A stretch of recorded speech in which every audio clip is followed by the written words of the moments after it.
Welcome everybody to chapter 11 of Blades in the Dark, Powder Keg. It has been a week since you returned the Severosi Sapphire to its rightful owners and Emmeline back to the crew. With some social maneuvering from Cole, a dimmer sister cultist booked under the name Adelaide Mack was arrested for the theft of the stone and several other crimes around the city. This, along with the city council's desperate need for a scapegoat for the civil unrest plaguing White Crown and Brightstone, has resulted in a citywide ban on unsanctioned whispers and related occult activity. In Craig's report, unanimous vote, illegal whispers no longer to be tolerated. Needless to say, the Dimmer Sisters' stranglehold on the illicit spirit trade has suffered as a result. It is now nearing the end of Ulcevet, and with the hunting season coming to a close, the first vessels of Lord Strangford's fleet have begun to arrive back in harbor, their holds overflowing with unrefined Leviathan blood. Their stay in Duskfall will be short, just long enough to refill the city's stock before departing for the Leviathan blood refining facilities across the sea in Lockport. In Dunslow, the Sparkrights are nearly finished repairing the 3 downed lightning towers and have redoubled their efforts to make sure they have the opportunity to showcase their alternate fuel source before the powers that be fall back into old habits. The Bluecoats are feeling the fatigue of battling weeks of unrest in the city's northern districts, and the Imperial military has transferred 2 patrols, one from Gaddock Rail Station and one from the Paragon, to permanently reinforce the city watch, raising their number significantly. If this weren't troubling enough, another wave of Billhook lifers has been suspiciously pardoned and released from Ironhook. You're in the thick of several gang wars, but there have been no reprisals from the Dimmer Sisters thus far, only a few scraps with the Billhooks, and no new attacks from the Deathland Scavengers. It is now mid-afternoon, half past the hour of song, and you all have your business to attend to. The plan is to meet this evening in your new tavern, The Roost, at the Hour of Pearls, 2 hours before curfew, for an event orchestrated by Silas, a fine dinner to be enjoyed among the entire crew for the first time in months. This will serve to commemorate, among other things, the induction of your new band of elite rovers into the crew, and provide an opportunity to discuss war plans, expansion, and your next big score. So a couple of things to take care of right off the bat is we have some characters with downtime activities, and we need to find out what they've been up to. So I'd like to take care of Emmeline real quick, just right away. Having missed 3 games, being among the Silver Nails in the Deathlands, I think she's taken that opportunity to work on herself. And I think she is going to use those 3 downtime activities to train under personal advancement, working with the Silver Nails, which will give her enough XP to take a new playbook advancement, which will be this one. Having worked with the Ghost Fighters and Whispers of the Silver Nails, she has learned a little bit of new techniques in dealing with supernatural entities, and especially kind of with the harrowing experience she faced with her overdose and kidnapping, I think is a little bit more resilient as a result. If anyone is looking to have some dealings with her, she will be found at our lair in the grotto. Much like I said last time during downtime activity, she's been rather reclusive this past week. Really kind of self-reflective. Definitely you get the sense that she feels like she's failed herself and the crew. Very disappointed on missing out on a bunch of lucrative scores. Um, and it's just kind of been in her own head. But as this past week has progressed, she is starting to come out of her shell a little bit. You're seeing her out of her quarters, um, and it looks like, if nothing else, she might be ready to talk. Um, so that is Emmeline. Moving straight along, though, I'd like to check in on the messenger. And for those of us who have been in Dustfall this past week, you will have you will have seen, sorry, a new pamphlet from the messenger circulating around that is in your journal. Um, so feel free to give that a read. That is lockported exclamation mark. Um, but messenger, how about you tell us how your week has been? Well, look forward to my future columns continuing the story. Um, but yeah, the messenger was lock ported and is making their way back after having some adventures in the Deathlands and also having done some science, which are proving some very important points about the nature of the world. And there's things they don't want you to know, but I'm gonna tell you. But that's where that's going. As for a downtime activity, I can we mess with the continuity a bit and do start off my free play out in the Deadlands, confronting Deathland scavengers, and do my downtime activity as something that either happened before I was lock ported, Mhm. so kind of before last session, or after I get back to the city. Because what I'd like to do is work on a personal project. And can you put those clocks up, or is there a place I can see Yeah. them? Yeah, no, unfortunately, I'd love it if, I could give you guys the ability to change pages on your own, but that is not a feature. But here you That's go. fine. I'm happy to call for next slide, please. It's okay. Yeah. Um, at least they let me zoom. So we have. Oh, you actually completed the book. Yes, yes, last session, Nebra did. That's right. Okay. I remember that happening now, but I don't remember well what was determined by it. Did we got an answer that it was for the transformation thing, but we did not get a way to deliver that book with the information to the people we owe it to very Mhm. soon here. Um, Yeah, and speaking of soon, just to give you guys a time frame. So as I stated, the month of Ulsavet is coming to a close. So it might be something you consider doing this week, or in a stretch, you could do it uh next week, meaning, out of character here next session. Though we don't know what other folks' clocks are, and we just found some spicy details about what's in that book. So things to consider. yeah, maybe I'm picking up a new personal project, which unfortunately isn't something I had thought about. But uh, or we could just throw a dot in resolve and say I'm training. Let's call it that. We're training resolve. We're just getting one pip there, and we will work on that later. But so I've been training resolve in the Deathlands then. Yeah, yeah, makes sense. Escaping a lock porting into the Deathlands seems like something that would test your resolve, and have you coming out the other side with that one more pip. We'll just call that 1 week training, and that'll take care of that. All right, so out in the Deathlands, you want to make contact with the Deathland scavengers. Is Right. this true?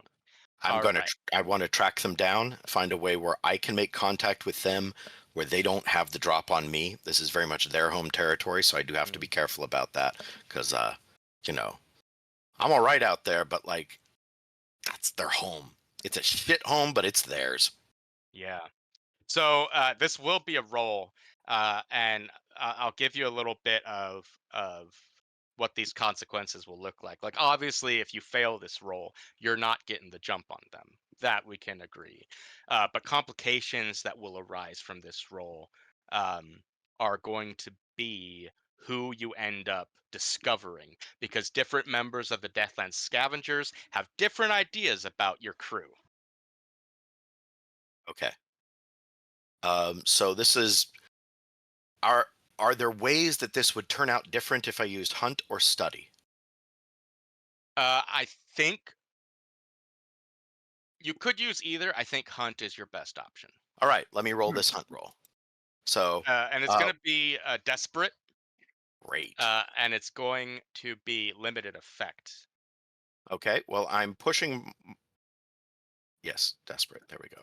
I would like to push myself to raise it from limited to standard,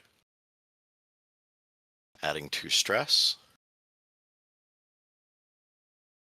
And since I'm pushing myself for that, is there a devil's bargain I want to make in the Deathlands? Probably not. I kind of need this to go well. Who else is out there I could there's not really anyone else who operates out there, is there? Silvernails are out there. We're friendly with them, though Messenger may or may not know that depending on when they were lock ported. I'd also do a devil's bargain for harm taken out in the Deathlands if you want to take a level 1 harm for a +1D. Taken. What's that harm called? Uh, let's call it uh, uh, Black Blizzard Survivor. Okay. And That sounds also very messenger. like so that you're aware of what you are and are not hitting me with. I do still have tough as nails, which means that I need 3 level 1 Yep. effects before they affect me like a level 1 would affect anyone else. Blizzard. That's not how you spell blizzard. Whatever. Deal with that later. I'm a black blizzard survivor for now. For 1 bonus die. Come on, crits. Love me. Not a crit, but a 6. A flat success. So here is the scene that we find the messenger in. Beyond the lightning barriers, this world is a wasteland of petrified trees, rocky hills, ash, and choking clouds of miasma. Restless ghosts and other monstrous creatures search for the faintest spark of life essence upon which to prey. The wasteland is incredibly dark, this far out, away from the lights of the city. The only source of illumination is the huge moon that looms brightly in the eastern sky, the pale, dimmer sisters that it leaves trailing to the west, and the ancient stars that disappear behind great shadows in the south, the only indication of the vast mountain ranges that comprise Akros's interior. A deathly silence hangs over these lands, an unnerving stillness that is broken only by the rushing of the freezing wind. In your time out here, messenger, occasionally the translucent forms of rogue spirits appear in the darkness, generating their own light, will o' the wisps of the wastelands. The weather is bleak, gentle though constant rain that can escalate to great thunderstorms. And you've experienced that these winds are enough to generate severe sandstorms, black blizzards of silica ash. This land lives up to its name. And it's here, walking in single file, you spot 3 Deathland scavengers. You spot them. They have not spotted you. And what you notice is that the one who is leading them is a bit smaller than the others. And you realize that based on height, this is appears to be someone that you have seen before. If you were to hazard a guess, you would say that this is Sister Thorn, a Deathland scavenger who often operates in and around Night Market, where she leads other members of her crew in expeditions beyond the lightning barriers. You also remember that she was the one to help you um, get Hamilton Baldry's husband Chester to his family mausoleum when you took that score.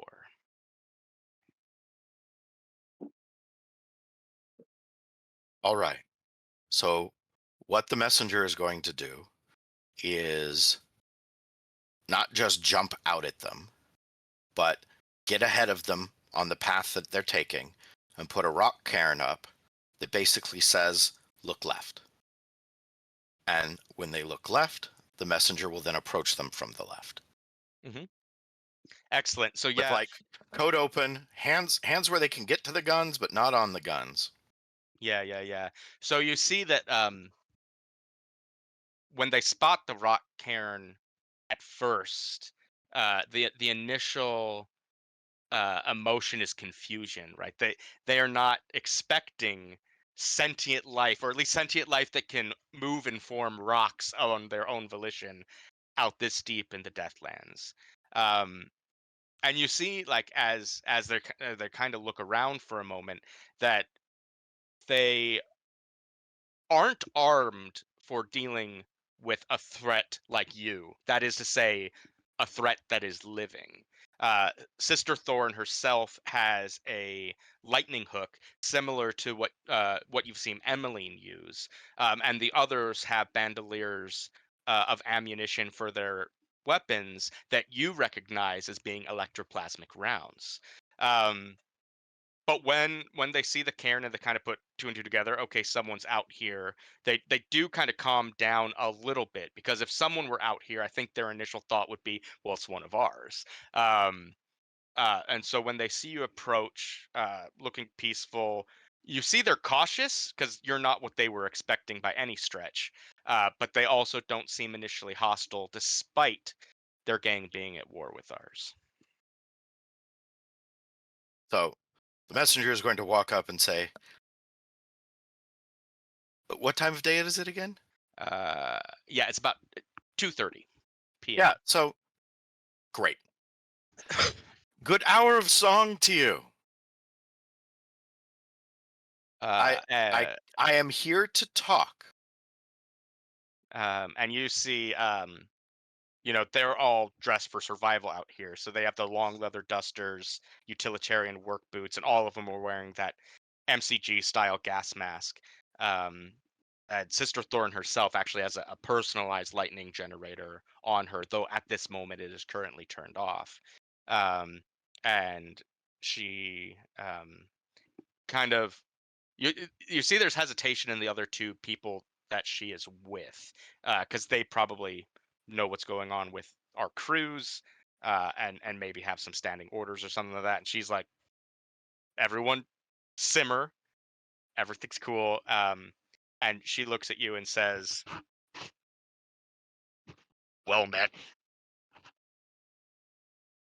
it is unusual to find you out here this far out. If you are here to talk, we are obliged to listen. I recognize and appreciate your obligation. There has been bad blood between our crews. It stems, the way it seems to me, from a gross misunderstanding that resulted in tragedy. I have only one side of the story of this misunderstanding, and perhaps not the best version of that as it is, due to issues of survivorship. I think if we compare our stories, we can come to an agreement that will lead to a settling of grievance and a cessation of hostilities. And I would like to take the first steps toward doing that now. What do you want? And with that, she will lift up her gas mask to talk, um, as a part of almost like a nightly salute, right? Like, I'm showing you my face so we can have a human interaction. And you see, indeed, this is Sister Thorn, and she talks to you unhindered and says,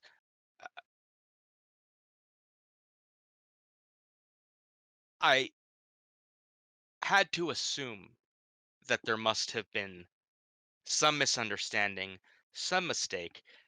working so closely to your turf and night market, I think I've come to know you and your operations, the royal you, rather well. We've worked together in the past, and those dealings seemed well suited to both sides. It even seemed like we got along. Hell, I may have one day considered you all friends. So it came as a shock when your crew came to salvage of the Deathlands, which I thought most in the city knew would be rightfully ours, and came out weapons ready. You were not the only crew to lose good people that night. So, again, I have told the crew that clearly something's not right here. The Sparkrights would say wires got crossed or some such. My mother, on the other hand, she's a bit more hardlined. She really does not like accidents, because accidents out here make you dead. I think she'll need a little bit more convincing. I am happy to help. If indeed this was a mistake and you can explain how this all happened and how we move forward from here. But she's, I think, going to need a damn good reason. I have some who, like me, find this whole situation odd, and I think their voices will be pleased. But my mother's definitely not someone you want pissed off. I understand.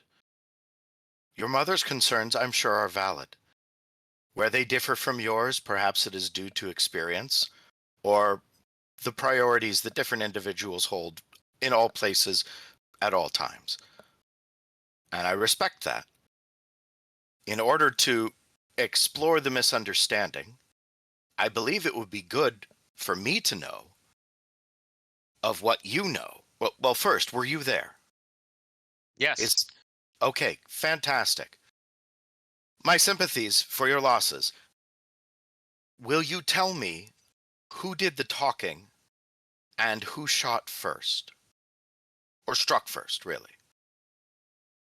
I'm not sure of names, and I'm not sure I could identify faces, as both parties were uh, equipped for the environment out here.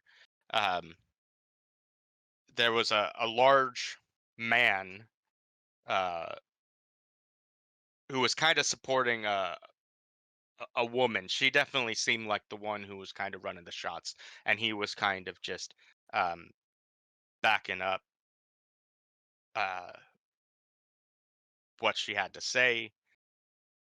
Things happened so fast as far as who shot first. I know there was talk. We were at the train wreck, salvage rights we thought were rightfully ours. The members of your crew disagreed with this sentiment. They they said that they had orders to retrieve it. It was property of the hive, which I get, but the hive shouldn't lose things on our turf. There was disagreements between the woman, my mother, my some others started. Pressure was high. Um, Hands were reaching for shooting irons, other weapons. Uh, my mother made it clear under no circumstances were our salvage leaving the premises in the hands of anyone but Deathland scavengers. And you need to understand that this isn't solely out of greed.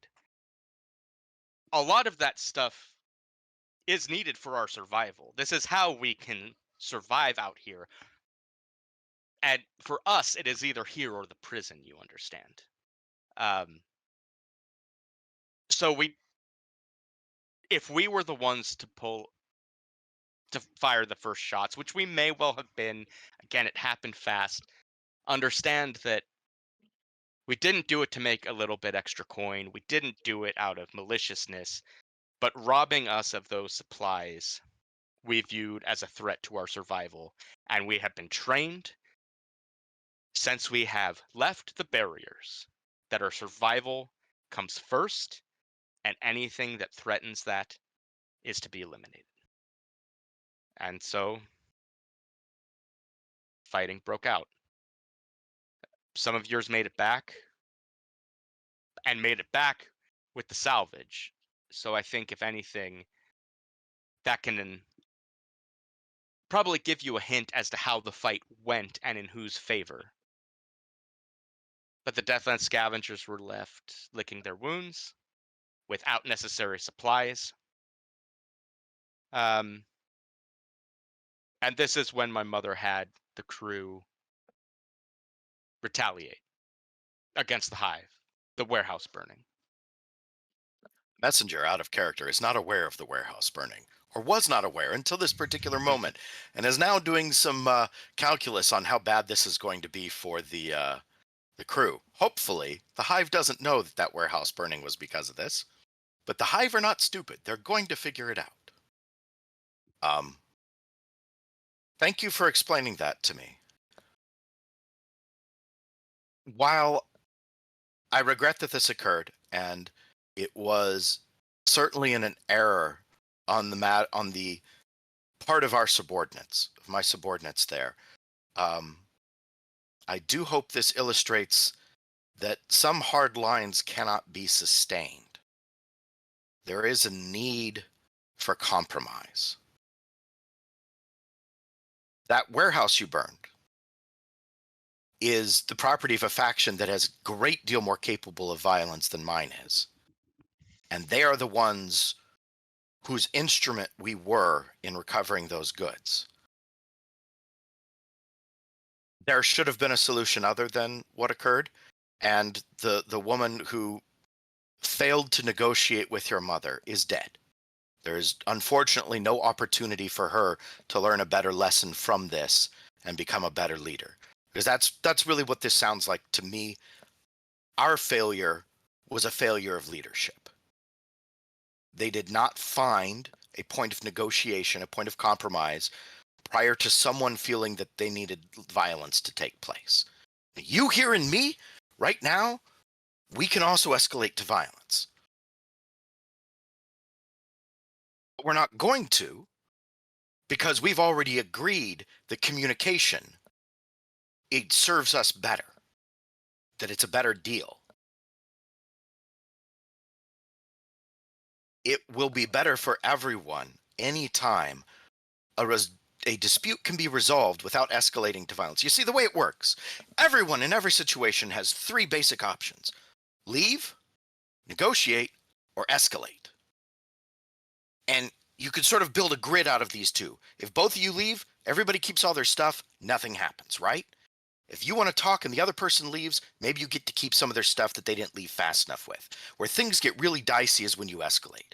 If someone else is trying to talk and you want to escalate, obviously it goes very bad for them because you have the drop on them. But if you both escalate together, it's bad for everyone, and it's going to weigh on. In all three of these cases, there's weights given based on your capacity for that, right? And let me tell you, the Hive and their masters in the Ministry of Preservation have a much higher capacity for violence than my crew will probably ever be able to bring to field. So we work with them, and we are subordinate to them. And I don't know who your crew is subordinate to, or who your mother has already decided to cooperate with. But I would like to be able to to make an exchange with you that results in some degree of cessation of hostilities, hopefully with a view in the future on building a more beneficial, lasting compromise between us. Is there, and like if we need to put this in a price on coin, that's a place to start. Because you can buy an awful lot of food with coin. And I'm not talking silver.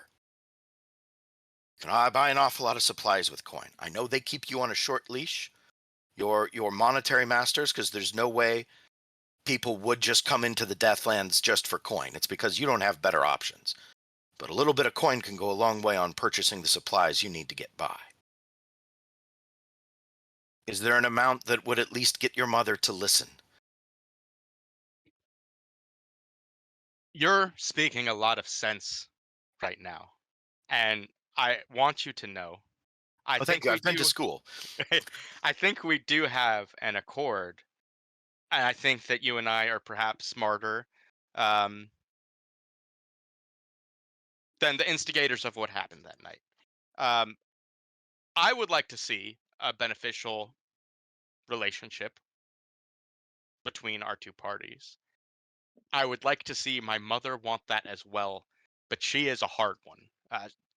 She is, some people go through hardship, go through trauma, and they don't quite come out the same way on the other side through it. Um, Everything has changed for them. Everything is colored by those experiences, and regardless, there might be a price. She needs to be buttered up, and I'll need some time to do that, and I am willing to, because again, I think there is a benefit in friends, especially ones in Night Market, the gateway to the Deathlands. But she's a prideful woman, and her pride has been hurt. I think I can cease outward hostilities. She's not afraid of the hive, and maybe in your mind that's stupid. But according to her, if they were worth a damn, they would have come out to the Deathlands to get their properties themselves. She doesn't think they'll come out here to fight a war. She'll send someone like your crew or some other mercenary outfit. And these things we can deal with. These are small potatoes. But the hive's reach out here, not something my mother's concerned with. And I, listen, that might be her downfall. you do know that the Ministry of Preservation was also coming for that train. I And have, while the hive wasn't, you're right. We were very much their stalking horse in their stalking goat in that situation. The hive is in that middle ground where it better suits them to send out an expendable like us. The Ministry of Preservation was coming in force, and perhaps you were moving fast enough that you would have gotten away from them. Even if the hive is not the bigger fish, the bigger eel, there is a bigger eel out there. yeah, it's always a bit of a gamble, right? With you city folk. Exactly how long do you want to spend out here Mm. tracking ghosts? Well, We've got our whole lives.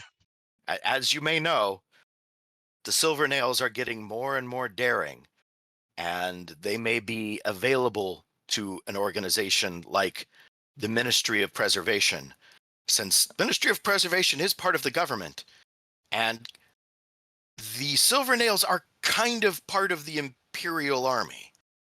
This is true. And this is something that I think my mother disregards foolishly. The Silvernails have been taking a lot of territory out here and thriving in a way that we would have not necessarily expected. Um, And they're not even Tycherosi. I don't know how they do it. yeah, So, pride is not always foolish. It is, however, usually expensive. I have a friend. Hmm, I have a friendly coworker who places great value on expensive things, and many of the things that are expensive that he values, I would also value similarly. But sometimes we have luxuries. And it sounds an awful lot like your living situation maybe can't afford the luxury of pride. I hope you don't have to decide whether or not your living situation can afford the luxury of having a mother. But that swiftly gets outside of the realm of my business. Now, I'm happy, if you think it will help, to meet your mother and perform some manner of ceremonial obeisance. I don't plan on being endangered in this, and I don't plan on taking a hit, and I don't plan on working for you for a significant amount of time. But if we can do something like that, I can do that before I go back to the city. I'm I also think something prepared to like pay that. you. I'm also prepared to pay. Well, I think both of those things could end up going a long way, but at the end of the day, I it understand we're just getting started. yeah, it won't be you. From my understanding, there's another who heads your gang, and it is my mother's view that it is his failure in leadership that resulted in what occurred. It was his orders given to rob us, essentially. Again, her mind. We don't need to get into the weeds of the details, um, but that obeisance was the word you used. It'll need to be from him. Unfortunately, he is a very fancy man. I'm not sure I can get him. I'm not sure he'd be willing to get dirty enough to come out here. I gesture at the dust that has blown onto me since we've started talking. Yeah, and it's the type. It is like these black blizzards are like sandstorms of like glass. So it's like whatever you're wearing has been sliced up, cut up.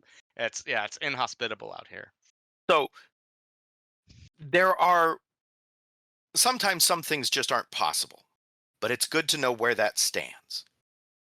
Well, If it if doesn't necessarily need to be out here.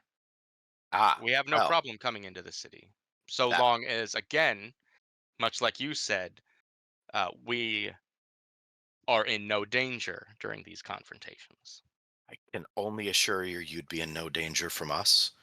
We have other enemies. What's your relationship with the Billhooks anyway? Y'all both are connected to the prison. Yeah, a very poor history.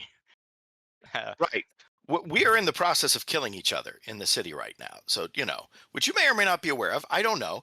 This So, might earn you points when you have that inevitable conversation. so I could say you'd be safe from us. But there are people who are trying to kill us, and they may try to kill you. And the Bluecoats have really stepped up their fuckery. So, safe passage is something that an organization of mine's scope cannot promise you throughout the city. However, within our turf, I think that's something that we could hold up. Um,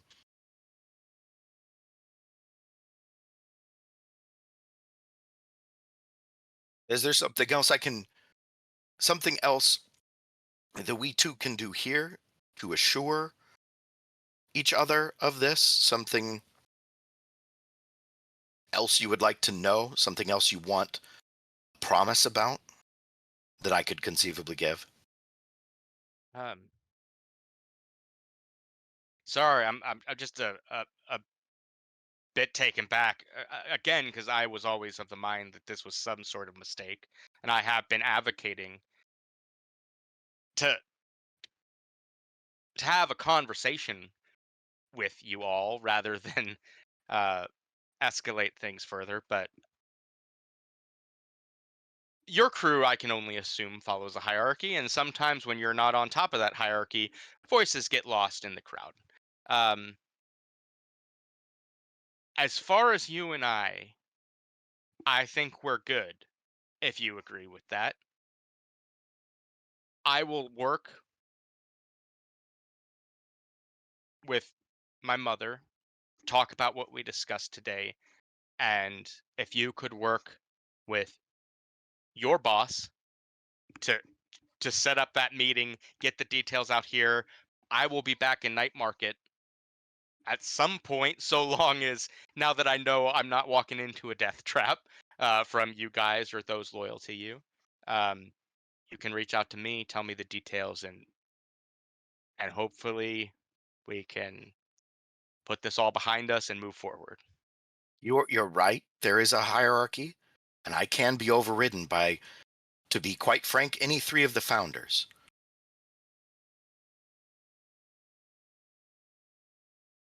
I thought a lot of one of them until recently, and that's been a bit one of their wisdom until recently. And there's one, man, I don't know, but we all deal with what we deal with. So we will have a sign, and out of character, this is the equivalent of shoes on power lines kind of marking. But what am I going to do? What is cheap in Duskwall? Rags? A rag's cheap or a rag's precious? Some textiles are. Okay, so I'm going to take a rag out and demonstrate a knot. Mhm. I'm going to show how it's tied, and I'm going to hand it. I'm going to say, when you're in our space, wear this. If you do not see this around the edge of our space, I have not successfully convinced my leadership that you should be allowed in it safely. So this is a positive on my side, that it is saying, yes, we have agreed that you and maybe two other people with you, small groups, should be allowed, one such small group should be allowed in to talk. And this knot will signify to us and to my crew that you are here to talk, that you're not a reconnaissance in force.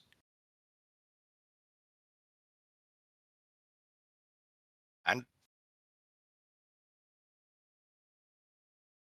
I look forward to working this out and hopefully to doing business. Because, I mean, we're smugglers. We should be working alongside you. At worst, competing with you, not at war with you. Agreed. I think there's a lot to be said about what levels of survivability, profitability we could achieve working together. Inside outside sort of deal. Like with the Baldry men. Indeed. But that's looking to a future that might not pan out. First things first. Such as it is. I'll talk to my fancy man, you talk to your mother, and we'll see where things go. Good Be safe luck. out here. You as well. You as well. And then Wander back into the wilderness. yeah, gas mask goes off and single file to hide their number. They kind of walk back through the Deathlands. All right. Well, it sounds like we're pushing the needle on that situation.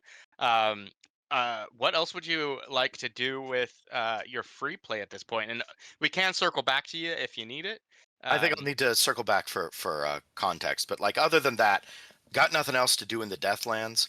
I have the plans for.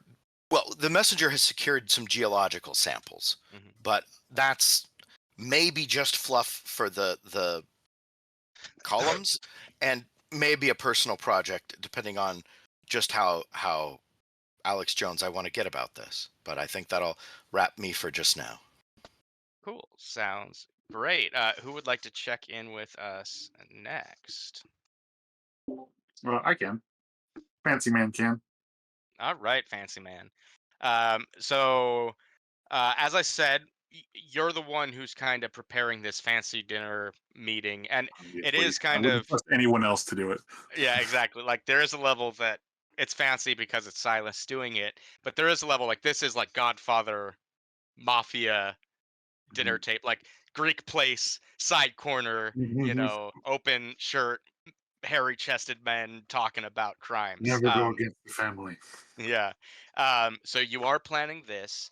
Emmeline is back, feeling better at the lair. Um, a- Also, similarly, August and the Hive's laborers are still like they are nearly done with the repairs from the earthquake in the lair. Like after this week, August says they should be out and they'll be out of your hair. And of course, you have your crew, including Tweedledee Tweedledum, back at the lair. Uh, with all this in mind, Where do you think you're at? What do you think you're doing? I think right now I'm probably at the tavern getting things ready. Like that's Sound probably during the last like whatever amount of time between heist and now. That's probably been a singular focus because Phantom Imports is probably up and running to a degree, so I don't need to spend as much time there. So this is where okay, now we focus on this operation. cool. Sounds great. Cole, I'll let you decide here how you want to play this out because you were the one who has spent this kind of past week cleaning it up, getting this bar ready Mhm. for business. You've had several lucrative meetings in here, which led to a conspiracy and the arrest of a Dimmer sister, right? Um, if I'll say regardless, I would like to hear what this tavern is looking like now, and Charles and Nathan, you two can collaborate Mhm. since we're seeing it for the first time through your guys' eyes. But then, Charles, if you would like to be here in this scene with Silas, feel free, and if not, Mhm. that is fair as well.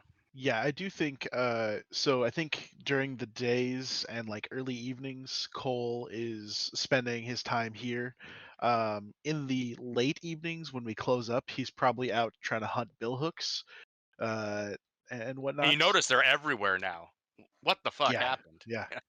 But he's doing a lot of patrolling in our territory, and whatnot. But yeah, so he's definitely there. I think it's really interesting. Of like, uh, this is definitely if Cole lives a long time, that he could be a bartender. Like he could own a bar, kind of thing. I also think there's been kind of a instance like when Silas goes in, it's not necessarily to step on his toes in getting things ready. Because I think what's happening is probably a balance between Silas is like, oh, we're gonna have this fancy place, it's gonna rival the Saturnalia Club, and then Cole is like, no, like this has got to be a bit more like an everyman place to go, Yeah. like, and being at his You're kind level, of he making knows, it like almost like a Cheers style. yeah, A like little bit. a, I a think a lot regular of dark. hangout for some people, like not like can't just be high rollers. Yeah. And so there's that like dichotomy where I think Silas goes in and tries to have some of that like almost false niceness, like Uh, well, so I actually think though on a certain level, Cole definitely is like trying to get us away from having it be like super fancy, but he is willing to do like maybe this is where fancy people go to slum it mhm. a little bit and like to drink with the everyman. So it's like the high end of what an average citizen would be at to a certain degree. So it's like it actually does have like fancy wood or like dark wood, like old dark wood that maybe Silas has smuggled out of the old country and has kept in his shop or Imported. whatever. Imported, yeah. Um, Things like that, he like maybe some stuff that has fallen off the back of a truck, that we're just kind of filling And out. in some cases, probably literally. Yeah. Yeah.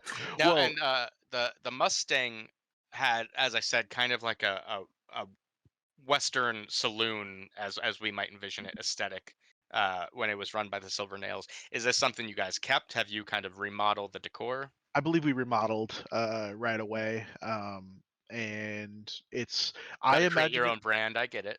Yeah. Well, I imagine it that it's I mean, I don't want to step on the theme too much, but it's a lot like the barracks, the garrison from Peaky Blinders, where it's big heavy door. Um, It's That's what their bar is. It's the big heavy wood doors that can be shut and barred to like make a fortified place if need be. It's a lot of like like more plush seating and things like that, instead of like benches or whatever they had in here before. I'm looking at pictures. I'm like, yes, and I'm like seeing people that look like Silas sitting in it. Yeah, yeah, yeah. If you want to look up Representation always helps. Yeah. the Garrison bar, it's very much kind of what Yeah. I imagine. What was our name? Did we pick a different name for it? The Uh, Roost. the The Roost, Roost. yeah, Yeah. Okay. Of course. right. Now, are we already open for business? I don't think so. Okay. I think some people come by, like our Mhm. friends and whatnot. Like Yeah. it's a soft opening from if it was someone from your world. Yeah. But like we're still in the middle of doing some like repair and whatnot. Like we built. I like to think we built in like a back room, kind of like what they have in the garrison, where it's like a side room that like the family can hang out in, Mhm. etc. Or Yeah. like, And yeah, August that has that probably room been for helping with when this business too. needs to be handled, Uh-huh. but Mhm. you're not going to kick everyone out of the bar, right? Like, Exactly. Yeah. Exactly. Yeah. That's that. What? That's revenue. Yeah. Right. And I think August has probably helped with this as well. yeah, maybe that's why the repairs are taking this extra week. Maybe they would have been done We're adding beforehand. it to the bill. We're like, no, Yeah. just add this to the bill. Yeah. Oh yeah, you could fix it there, but this is also a pub, Mhm. so Right. Well, and So this I yeah, think is August and his guys, not yeah. the Hive. yeah. Yeah. Well, and I also think that like this is like I said, this is where Cole has spent a lot of his time, and like we're getting to the point where like it's probably nearly done. Like we probably just freshly painted or lacquered the plaque board that hangs outside, and like hung it up, kind of thing. So maybe like today is technically our opening day. Like if someone after hours, it might be the first time people come by. Yeah. All right, sounds great. Well, yeah, you guys, this is where we the camera kind of zooms in on you two in the roost. Go ahead and take it away for us. It's looking good. Looking good. Aye. Like and so it's like very like almost annoyingly proud of himself. Proud of himself. Love Yeah. Right. Yeah. Cole is definitely understanding. Uh, Hey, it's coming together. I think we're getting very close to being done here. At least being able to be open. Yes. We will want to find a crew though to run it. Yes, I think that can be a good task to because we can't be here running it every day as much as we might want to hang out here all the time. Uh, But yes, we will need a crew, a separate crew for running this establishment specifically. well, I mean, look at this. I'm not retired yet, but maybe Soon, someday. hopefully, we look to that future. Well, I'll be able to rest a little bit more when we have the bill hook sorted. Yes, how has that been going? They're fucking everywhere. There's just an acre of those fuckers. Like, I swear that another dozen got released yesterday. Like they've been all pardoned from the Lord Governor, and now they're just out free men. Have Like they taken any specific action against us? no specific action, which makes me even more than nervous. Like the fact that they're just rolling around in groups of 5 or 6 at least. Like before it was they were in twos or threes, and so we felt pretty comfortable jumping them here and there. But they've uh they've upped their game. Oof. All right, well, that is a problem we will now need to start dealing with. I've had some ideas of what I've wanted to do, but I'm not prepared to execute them yet. Well, we might want to fucking up that timetable a little bit, because as it looks like Execute here, being the operative word. well, the other side of this coin that we got here is now we have a place that people know where we are. We do. Which means the But people can come and find us to hurt us. And even if we're not here, they can hurt the people that are. yes, and that is a problem. Cole reaches He says, underneath trying the to convince him that's what he believes. yeah. Cole reaches underneath the bar where like I think he has like clipped is one of the rifles from our job where we posed as Navy uh like guys. Oh, Uh so you kept some of them because I know you gave them to Sarah to sell. yeah, well we sold them through Sarah. I think he kept the one um kind of thing, or maybe it's That's just that's that's fine. Let's go ahead and take a stress for that, though. Sure. Yeah. For a flashback to Yeah. selling those guns to Sarah. Like, I'm happy with well, that. maybe one or two of these guns don't go back. Right. Well, I think, I'm perfectly happy with that. I think Cole, being the type of person he is, was like, I might need this military issue, next generation weaponry at some point in the future.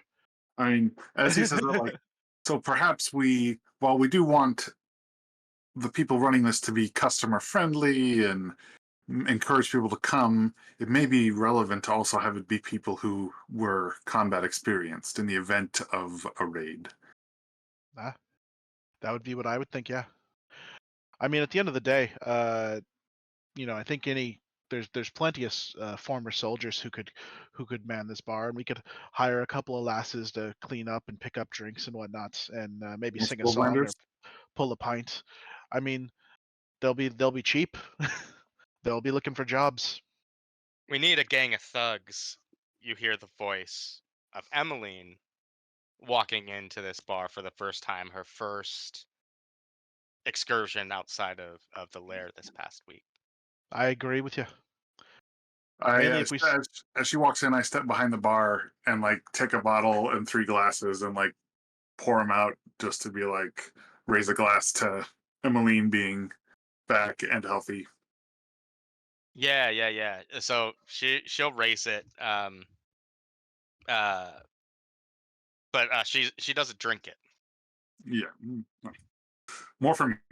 Yeah. Cole taps on the table and then or on the bar and then downs it. Yeah, kind of the same deal, but just doesn't take the shot. Yeah. It's coming together nicely. You did good work, she says to Cole. He visibly shines. Like, thanks. Good to have you back. Good to be back. Glad to be out of the grotto, at least for a little bit. What's with all the new faces? Cole actually takes the other shot, looks at it, taps it, and downs it as well. Job went bad. What happened? We had other stuff to do. The Hive came to us and said they needed their goods. They lost a train out in the Deathlands. And I advocated that we go out there and recover the goods. We chose to do something else. We sent Bear and the crew out there. Only Bear came back. He came back with the goods, but only he came back. You're saying our entire crew dead in the Deathlands? Wiped out. Every one of them. So what are we doing here? Let's go get them. We're working on that. We've had other things going on as well, so there were certain things that took priority over going after the Deathland scavengers. Not just No, that. no. I mean, our crew. I get it. I wasn't here, but I'm back now. If they're dead out there, away from the spirit wardens, let's go get them back.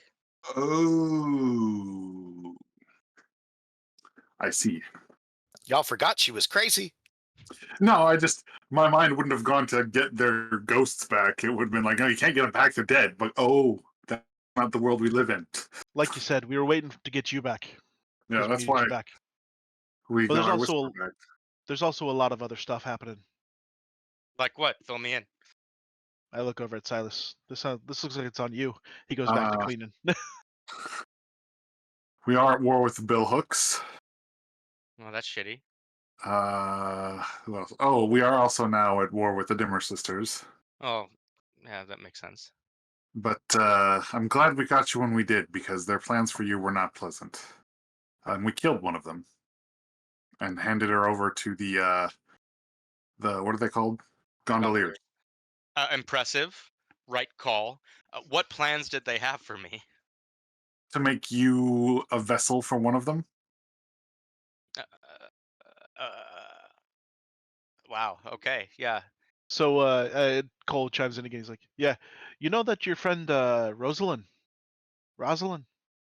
Yeah. friend is not the word I'd maybe choose, but yeah, Yeah. sure.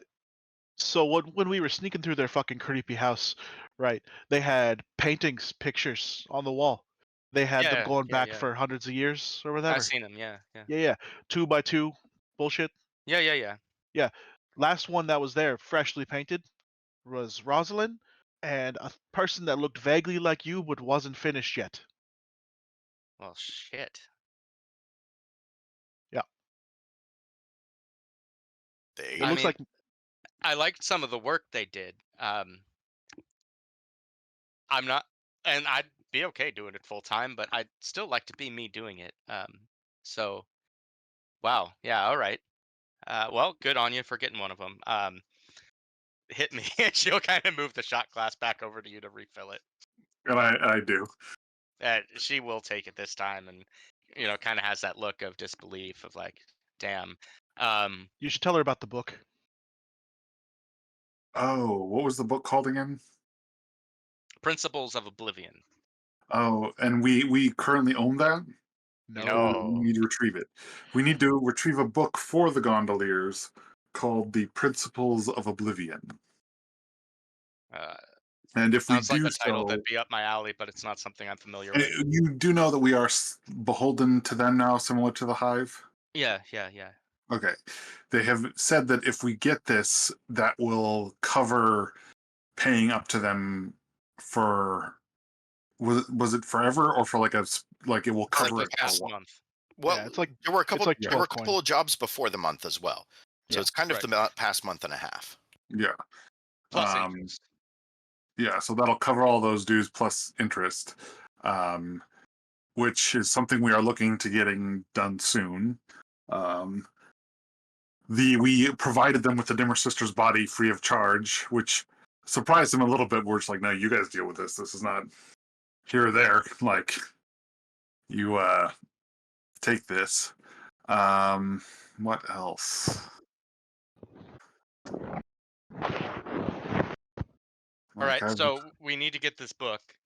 That's fine. Are we talking like some noble's manor, public library? what's the establishment's name? The Hooded Proprietor. It's currently in the Hooded Proprietor. Oh, great. The place that books can't leave. Yeah. Okay. Makes it considerably more difficult to obtain. Yes, and I don't. Hence why it's been a while since we've taken up that task.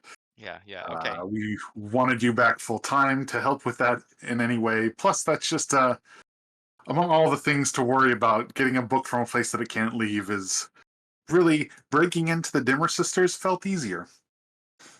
Yeah, might be. I'm not sure how my expertise will play out here, but I am glad to start earning again.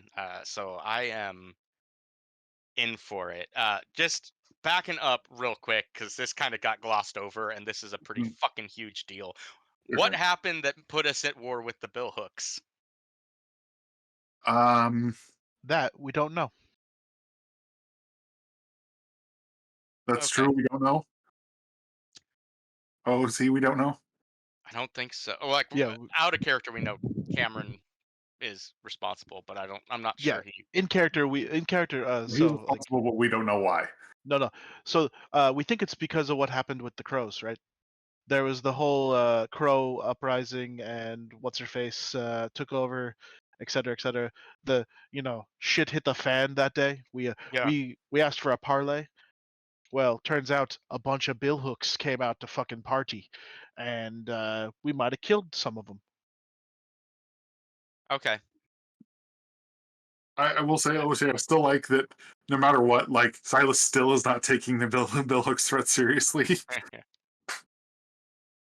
But for me, it smacks like there's something else going on. Like, I don't know, some political maneuvering.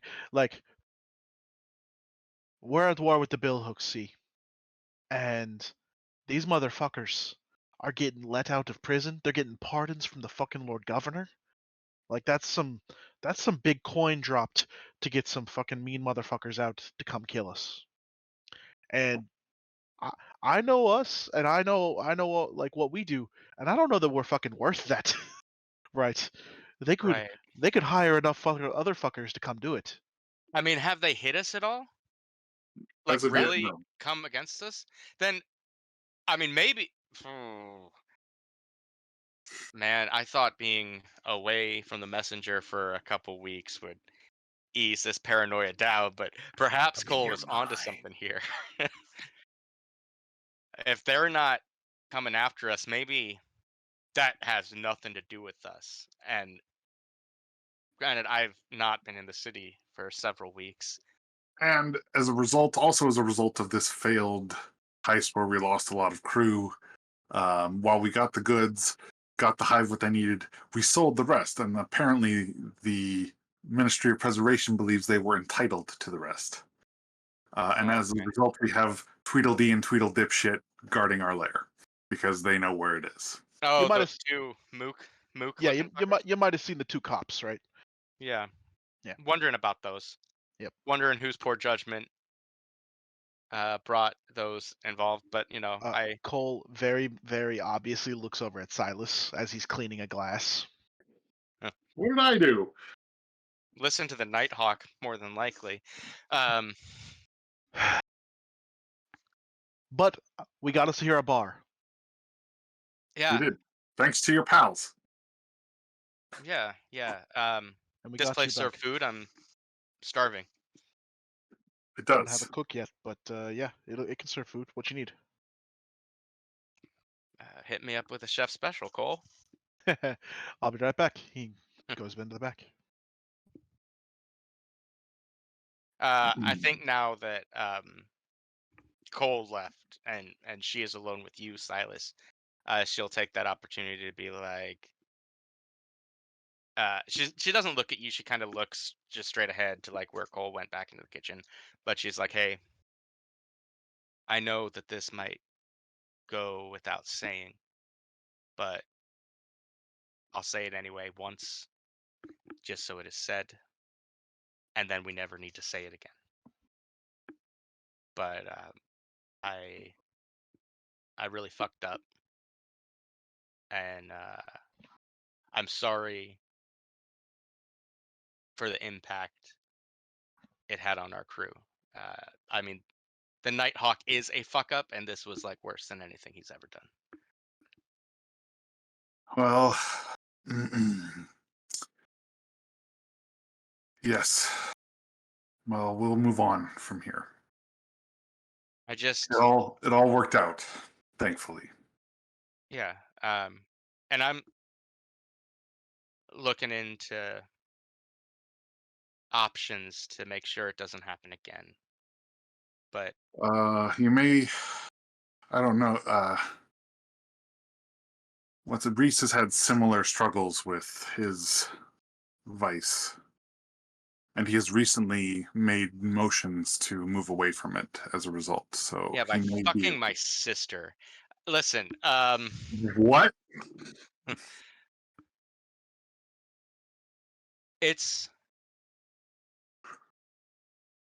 it's different for me than with you or Rhys. I don't do it because I like it or I I feel some sort of compulsion. I sometimes I just need to shut things down, and I hope you can understand that Oh, absolutely. it's not stress relieving to go out and try on fancy clothes when the corpse buried in the fucking floorboards is trying to strike up a conversation with you. That is something I have not ever had to deal with. Though, speaking of supernaturals making intrusive conversation with one, I had chance to meet Lord Skurlock. Oh, how did that meeting go? Well, better than I thought it would, I guess. Was this your first interaction with a vampire? Yes, yes, it was. And then I made an attempt to enter his premises but decided against it. Wow, that was both the biggest error in judgment and the smartest thing you may have ever done And in a few unfortunately, the seconds. one who convinced me to leave met her own end at the hands of a train job. Right, right. You guys keep on speaking of death like it's the end. It is not. We'll get them back. Mhm. They'll be back among our crew, if not in some spiritual form. Hell, Rhys has been with my sister so long, maybe he's picked up some knowledge of whole creation. Uh, there are options. Death is not the end. God, I've said this before to you. I'm gone for 3 weeks, and it's like you guys forget there's a whole other world out there. He was part of the reason that I insisted so much that you be one of our priorities, because he also wanted to make sure you did not meet your end. Well, that uh, is nice to hear, though not necessarily a surprise. Lord Skurlock and I are quite close. Like good close, or Yeah, good close. Uh, He doesn't know. uh, I mean, well, I mean, I've seen the papers that the guys have been reading in the grotto, right? Even the city council has very particular views about people like me. And it wasn't always easy, but he being what he is, helped me learn to accept myself, helped me learn how to utilize what I came to think of as my gift. She kind of says, like, is it though? I don't know. Um, yeah, no, good close. I think, unless he gave you reason to believe otherwise. also I haven't told anyone else about this. And he takes his glove off that has the mark that he got from making the deal with the Dimmer sisters. That's not what I think it is, Silas. What do you think it is? You made a ghost contract with someone? Yes. All right. Who? And what The were the Dimmer, terms? the Dimmer sisters. The terms are they get my spirit when I die. No. Oh, So we're at Silas. war with them. We should just kill all of them. Okay. Again, I need to hold a seminar. I'm going to talk to the messenger about getting me set up. Death is not the end for these people in particular. They are more powerful when they are dead. Oh. Hmm.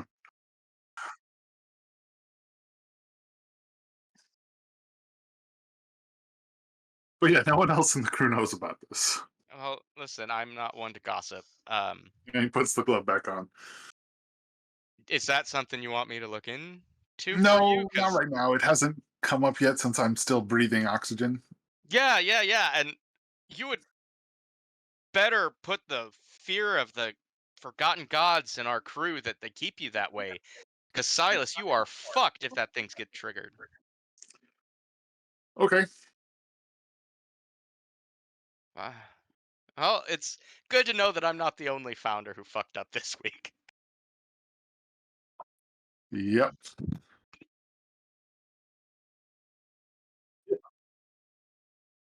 I also have been trying to work on a way to deal with these two thugs in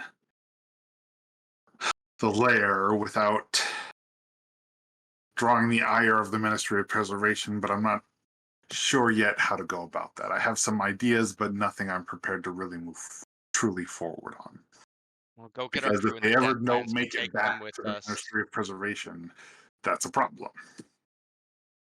I see. At least All if right. it's our fault that they don't. So accidents are okay? That's the line I'm thinking. All right. Well, Duskfall's a dangerous place. The Deathlands are even more dangerous. A lot of accidents could befall They these are. people. and we may have to be taking more trips into the Deathlands because of certain conflicts we have engaged in. Right.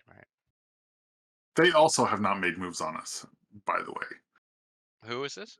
Oh, they moved on The the Deathland hive. Scavengers. The Deathland Scavengers. We're at war with them? Oh, because of the thing. Okay, yeah. Yeah. And we're war with the Dimmer Sisters because, of course, we are. Yeah. Dimmer Sisters is what it is. The Deathland Scavengers we should work to resolve promptly. I would love to see them Yes, I'm working not alongside us in some capacity. I interested, think that could benefit. particularly for, and he raises his hand, several reasons, directly engaging in too much physical violence. All right. And that has been all I got. So he pours himself another glass and I like the Silas recap. That's a neat feature. caps it off with a cap. Because you Yeah. get Silas's view on the things that have happened, and then you get a bit of Silas's secrets that no one but Emmeline's gonna get.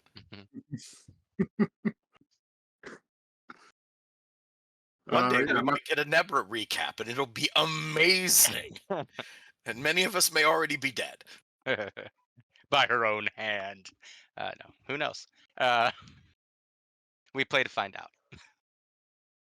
Cool. Yeah. So I think you guys kind of just sit in silence with all those revelations until the chef special is ready to be served. What am I eating, Cole?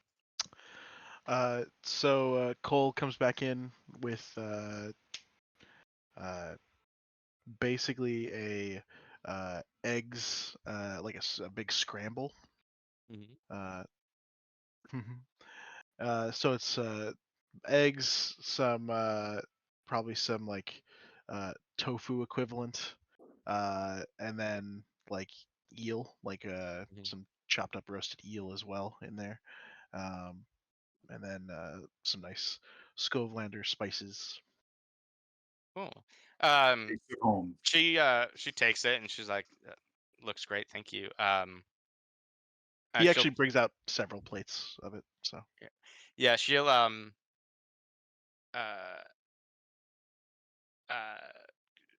you see, like, she actually picks up the plate like she's gonna leave with it, go back and eat in the lair. But she does kind of turn to you guys and be like, I've been away. How are we feeling about Bear? Because when I left, he was still a giant question mark as far as loyalty. I think his loyalty is assured. His mental health is not. Okay. Well, I'm going to take this to go. If his mental health is in a poor place, I don't want him to be alone, especially knowing that we have infiltrators in the ranks.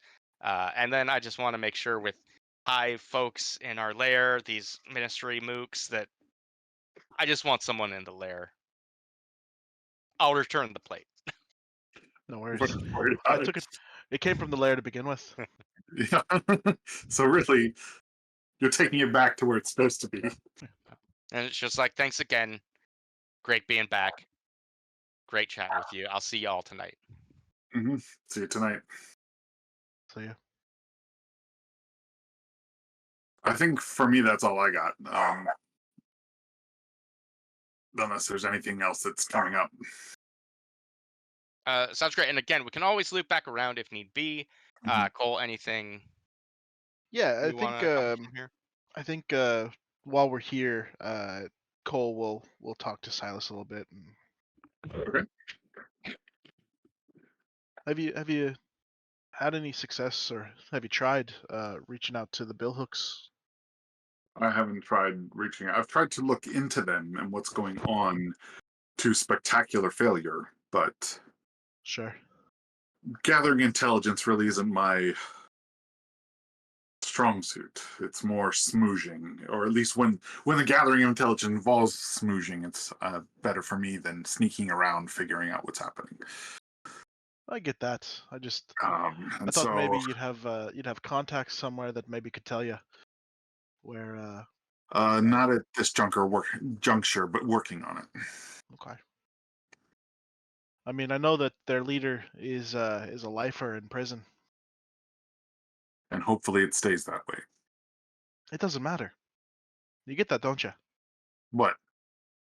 It doesn't matter where he is. Oh, true. Okay, yes.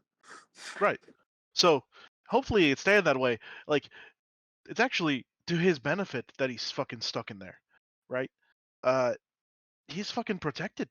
How else does someone get to him? I go in prison. I mean, yeah, you could pay a prisoner, but you think that the couple of dozen bill hooks that have been released in the last couple of weeks, like, that's not all of their folks. And the fact that they're No. getting released and they're getting pardoned now, like, that seems to be indicative of maybe some fucking higher power type shit. Oh, it so much is. This goes beyond even any small thing that we may have done Right, that we know of. right. And so that's my bigger problem. Is that, yeah, sure, we could try to hire somebody. More than like that person would end up dead, and then we'd have their hands or their head or some other fucking shit on our doorstep, and our brand new tavern here would be burned down just as a show of maybe stay the fuck away. But I don't know. Maybe you go talk to somebody. Maybe you go figure out who's their leader on the outside, because they gotta have a leader on the outside who does everything that fucking Tarval does. Tarval says, yeah. Hmm. I mean, Yes. And just to also figure out if, because it just is mind-boggling to think that all of this is happening because of us. Like, is there someone else who's perceivably at war with them in this sure. context? I mean, if need be, I could go. I, I don't know. I mean, I can go to my various contacts in the club and see what they know. You could do that. I mean, you could go talk to the Ministry of Preservation folks. Like, not the mooks themselves, but like, No, you they know. wouldn't. They're useless. I hope they meet an untimely end accidentally. Yeah, the mooks I don't give a fuck about. I will point out though, uh, you're the boss. You get to make the choices. But I do recall you saying that if they meet an untimely end, their boss might take that as a personal slight, and they're a lot Yeah, bigger than the fuck we are, huh? yes. That's why them meeting their end, even accidentally, very very carefully planned. No, I get it. I'm just saying that maybe the ministry might be able to tell you who to talk to maybe uh, Hmm. you know, not end up on the wrong side of this war. Because, yeah, sure, they haven't hit us yet. That only means like two things to me, right?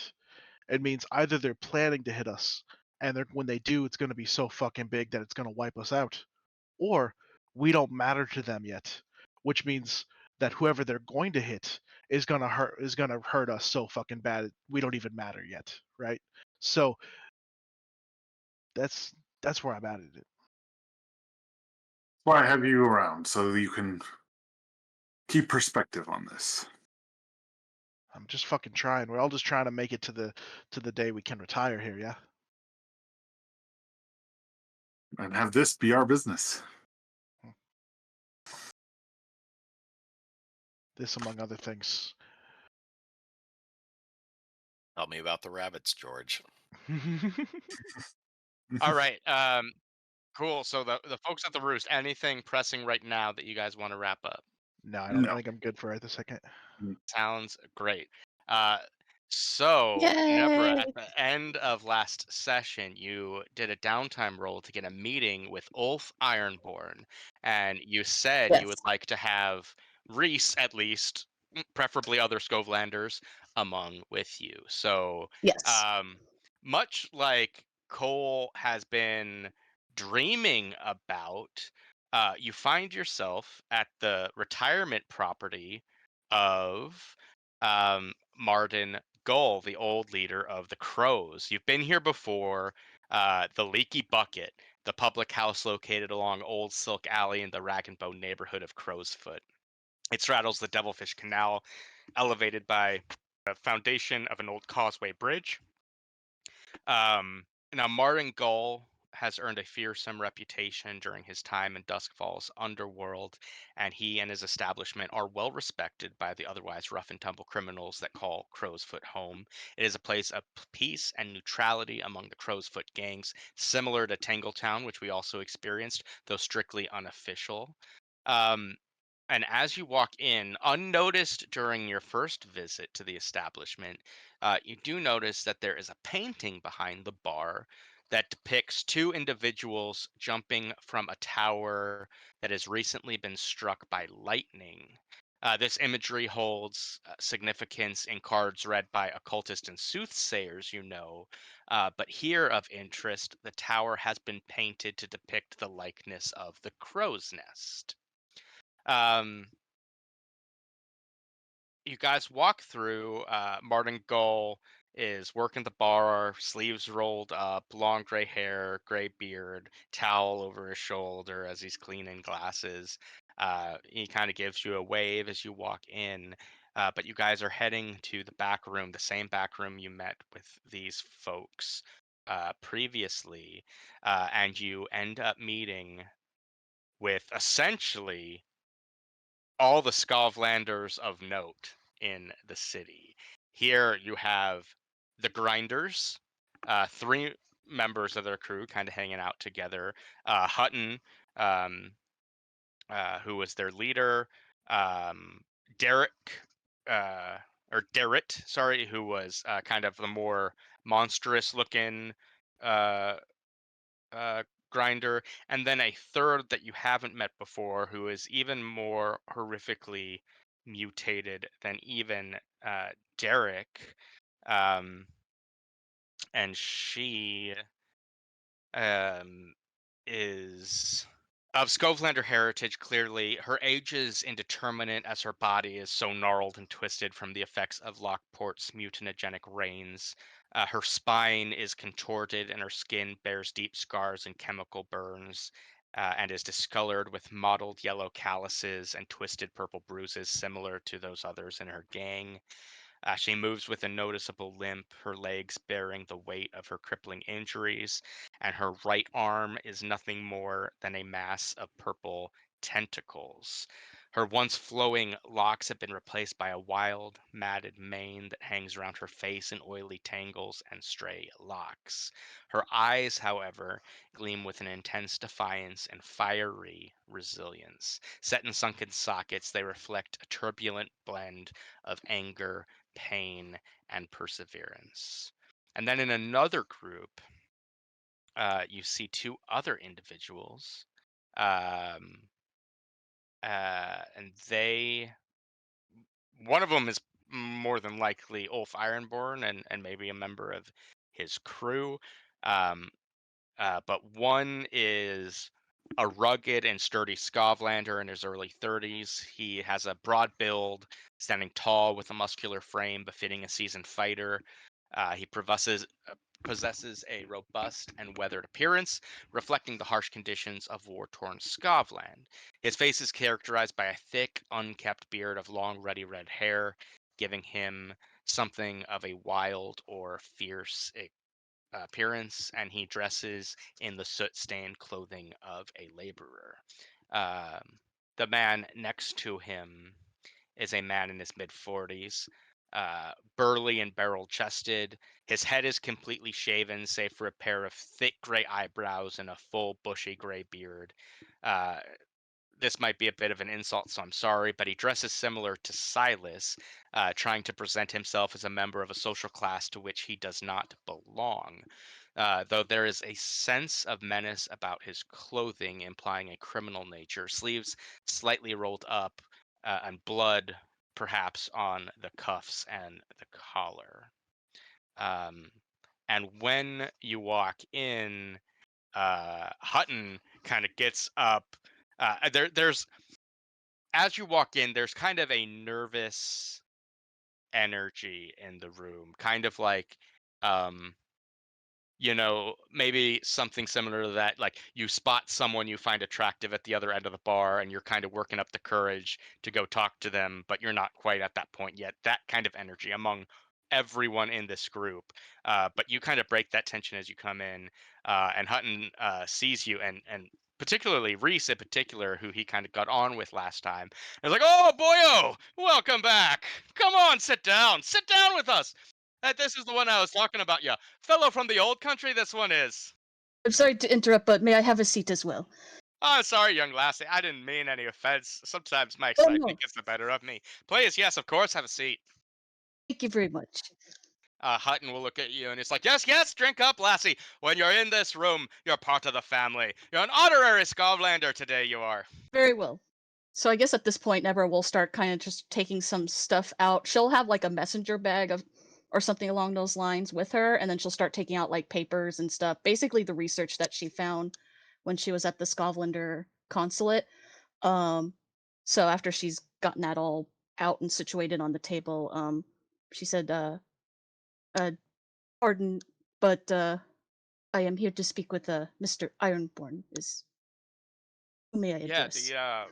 so the bald man will speak up. You see, like he has a big top hat. Again, not unlike Silas's own, that's kind of sat on his lap because they're indoors. That's the polite thing to do. Um, but he's like, and what is it that you're looking for this Ironborn fella for? What exactly do you want with him, lass? Well, I don't exactly want of him of anything of the sort, but I wanted to share with him some information that might prove very useful to him.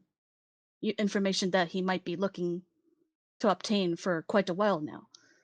He kind of looks to the red bearded man, and they kind of give themselves a nod.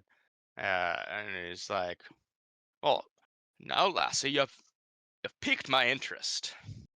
If uh, if you have some information that Ulf Ironborn might find appealing, rest assured that you are talking to him now. Ulf Very well. Ironborn, at your service, my lass." Oh, oh my goodness. Nebra will extend her hand as well, and she'll be like, it's an honor to finally meet you, Mr. Ironborn." Well, and you, though I can't say that I was searching you out. So this is the first I've heard of you, but I'm pleased to meet your acquaintance. So let's get down to brass tacks here. What exactly can you help me out with? Of course, and please correct me if I am wrong, but I have been made aware that you're looking for a certain someone that you believe is hiding here in Duskfall, a certain Mr. Netherton, I believe. A certain Lord Netherton. Oh, Lord Netherton, excuse me, apologize.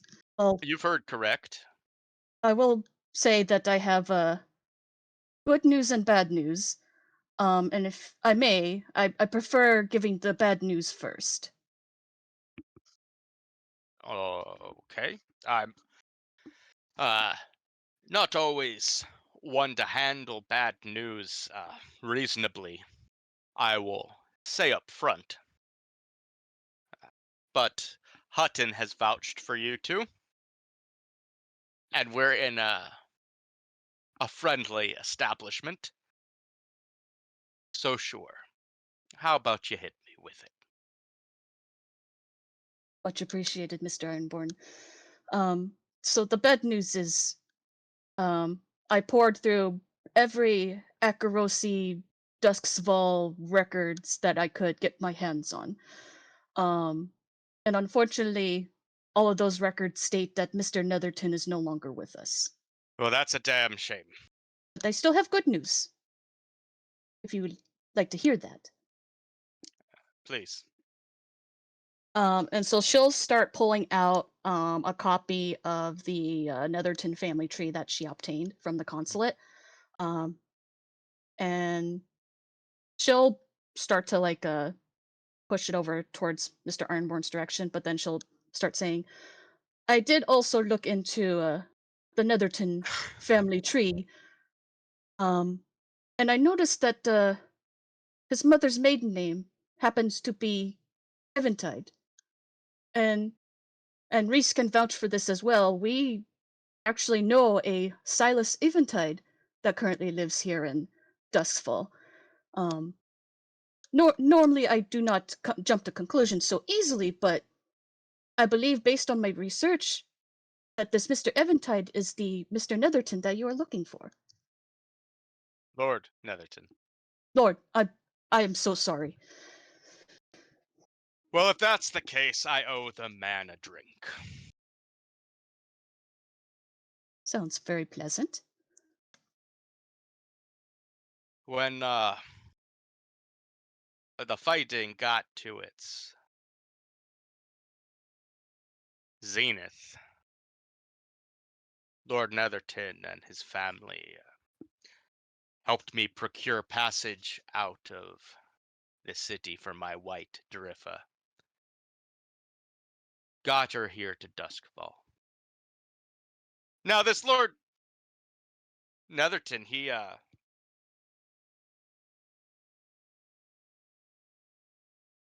made it happen, and she had to work off an indenture. I get it.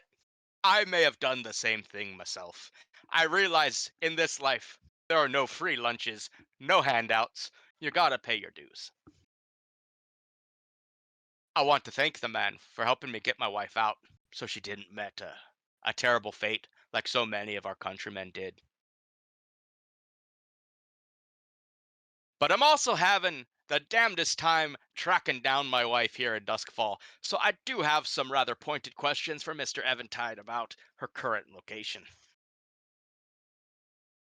Well, I think I can help you with that as well, if you don't mind. You must be rather close then with this Lord Eventide if you have all this knowledge to share.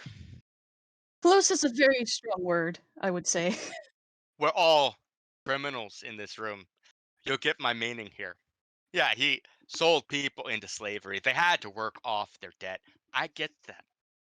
I do. I just want to find my wife. Now, if I cannot find my wife,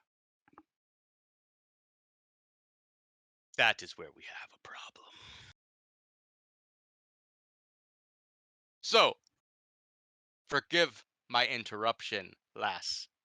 Of course not. If you had That's fine. information about the whereabouts of my wife, I would very much love to hear them.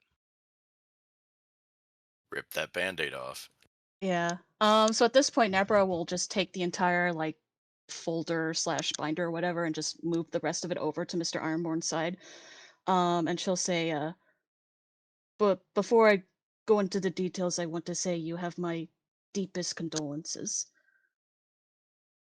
But No, he I doesn't look pleased with that. have good reason to believe that your dear wife is no longer with us. I'm very sorry. Mhm, mhm, mhm. Yeah. Um, Hope everyone's ready for a table flip. what happened? Well, fortunately, the details are a little fuzzy on that, but from what I understand, she passed while she was serving uh the Delmore family, I believe, is their name. How?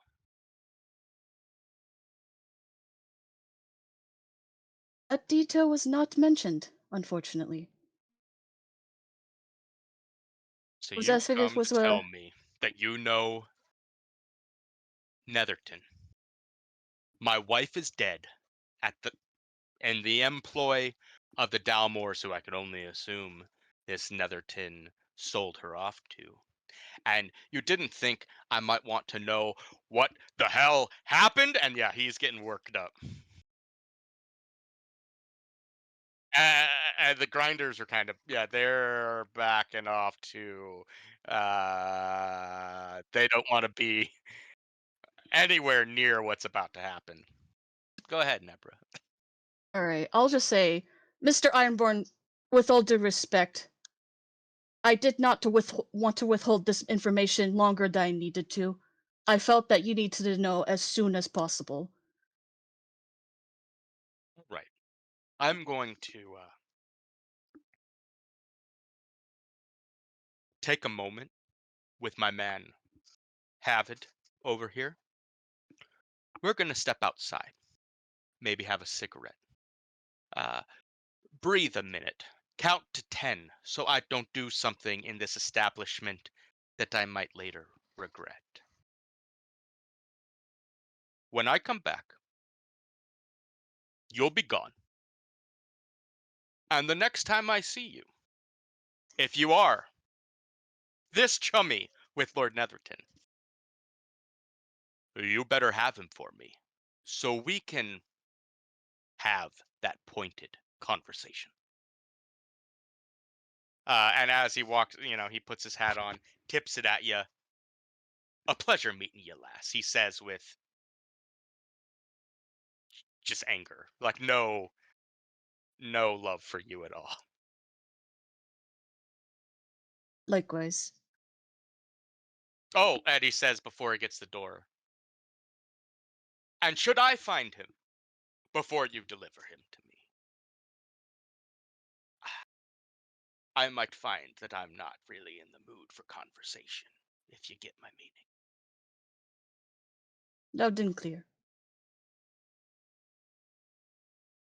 And he walks out with Havid kind of like, he's visibly like he's not shaky. Like, it's like when someone is so angry that is affecting them physically, right? It's like a monster wants to leap out of his skin, and Havid's the one kind of holding that back and walking him out. And Hutton is just like, ooh. Once they leave, right? Like, that is not exactly how I was expecting that would go down. Yeah. But I felt he deserved to know the truth anyways, regardless. I think in time, I think your heart was in the right place, and he'll see that. But he is not a forgiving fellow, from what I know of him, and I don't know much. He's kind of a big asshole. If rumors are to be believed, I'd hate to be this Netherton guy. I have no hard feelings. Mr. Ironborn's anger is well warranted. Before y'all go, well, this might be a bit awkward now, things being as they are. But and he kind of leans in to Rhys in particular. Like he's doing the thing of like every now and again he realizes he's kind of excluding you, Nebra, and he doesn't want to do that. That's a bad look. So it kind of turns to you, but he is really just directing everything at Rhys. Sure. And he's like, "Oi, you've seen the fighting we've been doing out there, yeah." And that's a moment where it kind of turns to you, Nebra, and your folks as well, yeah. Yeah. And you've seen that as the waves are crashing against that wall, the blue coats, ooh, so close, losing the heart they were. Had to be reinforced by the bloody military, if you believe it. And one of the patrols moving over to them blue coats. Well, that patrol came from the Paragon. So we've haven't been sleeping, sitting on our hands these past months. We've been raising a bit of a crew ourselves. And now times being as they are, and with some contribution from you, I might add. Well, tonight, we're taking the bloody ship. Yeah, we're taking the fucking Paragon and we're sailing it over to Lockport, and we're taking our city the fuck back. I say this to you because as a Skovlander, born and bred on home soil, we'd like to extend the invitation to join us. No pressure. It's going to be dangerous, quite possibly deadly. I wouldn't think less of you for turning us down. But if you want it, oh, if you want that taste of vengeance, consider yourself invited. Yeah. That's the ship we got the details on for them. So this is that particular chicken coming home to roost. Nice. Well, Nebra is like walking the hens back into the hen house, which is also pretty great. These are your hens, Silas. They go here. Yeah. Mr. Hutton, thank you very much for all your help. I very much appreciate it. And you, lass, be safe out there, and may both of our nations be free of this tyranny. Oh, and my condolences to this Eventide fella. Cool. Anything else, you two, before we move on to that evening, or really anyone else if they have something they want to loop around real quick before we all meet up that evening. I mean, there's one thing maybe, but that's going to be depending on when Messenger arrives into the city. And I can just arrive. Like I can definitely show up, and before the evening, I am getting back into the city. No, so the messenger has already shown up because we got that first column out. So the messenger Okay. has been Oh, that's around right. just the past day or two. Got to get that had it composed out there in the wilderness. Imaginary typewriter or whatever. I guess it wouldn't be a typewriter, but now has set it, pressed it, gotten it distributed, and is around. So let's have the messenger show up at the lair because the messenger doesn't know about the bar yet. Okay. And let's And you just say see, we'll Nebra say was. like we'll have Rhys there as well, Emmeline there, you two, and you see Silas's architect along with some hive workers finishing up repairs. It seems the repairs are coming along. It should be any day now that you're right as rain. You see the cohort there. The pirate Kadim is seems to be kind of in meditation. The two twins are just kind of messing with each other to get a rise out of the other. The two mooks are acting very soldierly, and then Marlene is like having a discussion with Booker about like what's tonight going to be. Are we finally making made men? Is this going to be a big thing? And like clearly like looking for a response, even though Booker can't talk, so he's just kind of grunting and nodding his head along. And then Bear is kind of off in a corner sharpening knives, every now and again poking eyes out to check on the crew when there might be a commotion. And then Emmeline is in her bunk eating a plate of eggs and eel.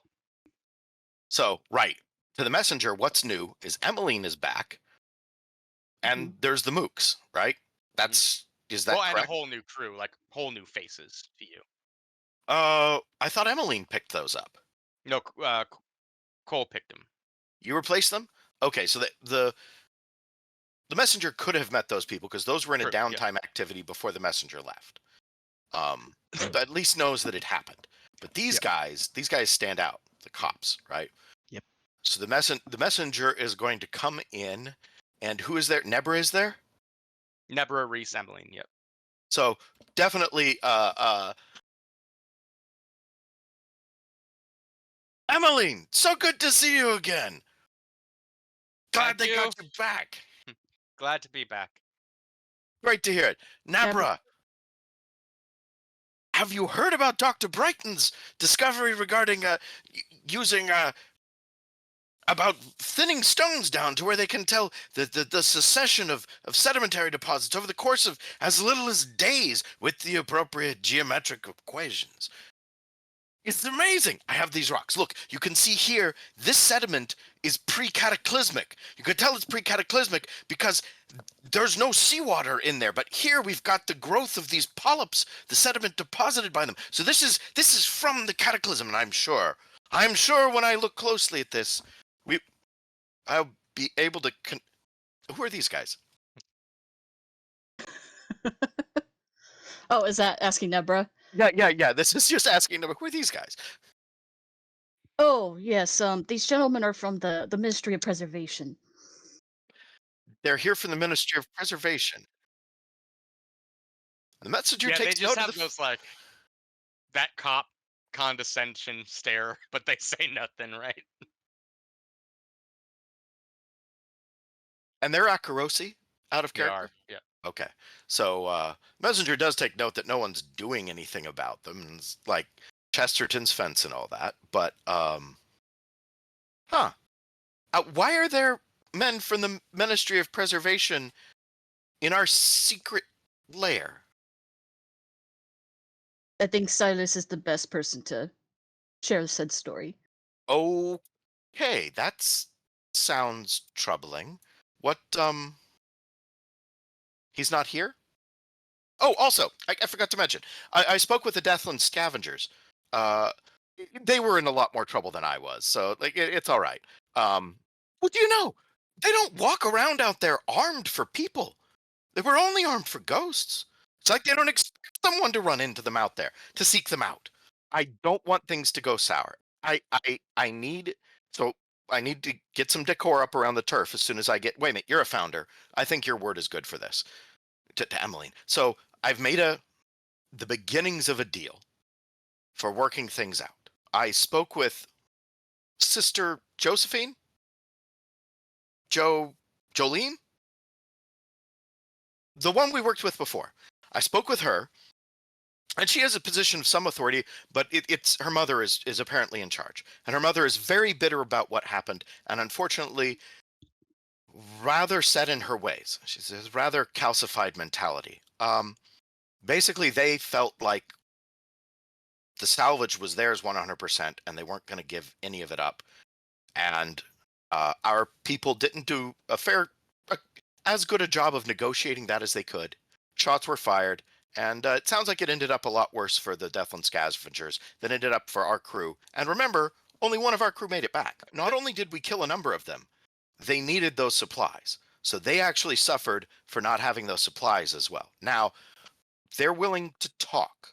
So what I arranged for was a parley between our authority and theirs to take place on our turf, for which they will have safe passage within our turf, so long as there are no more than 3 of them.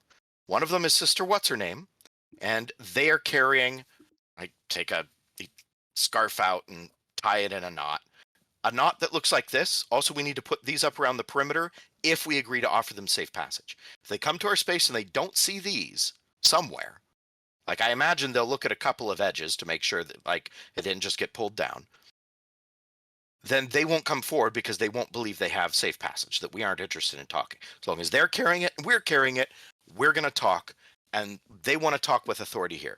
Now, they're under the impression Silas is fully in charge, and if that's the case, then they want to talk to Silas.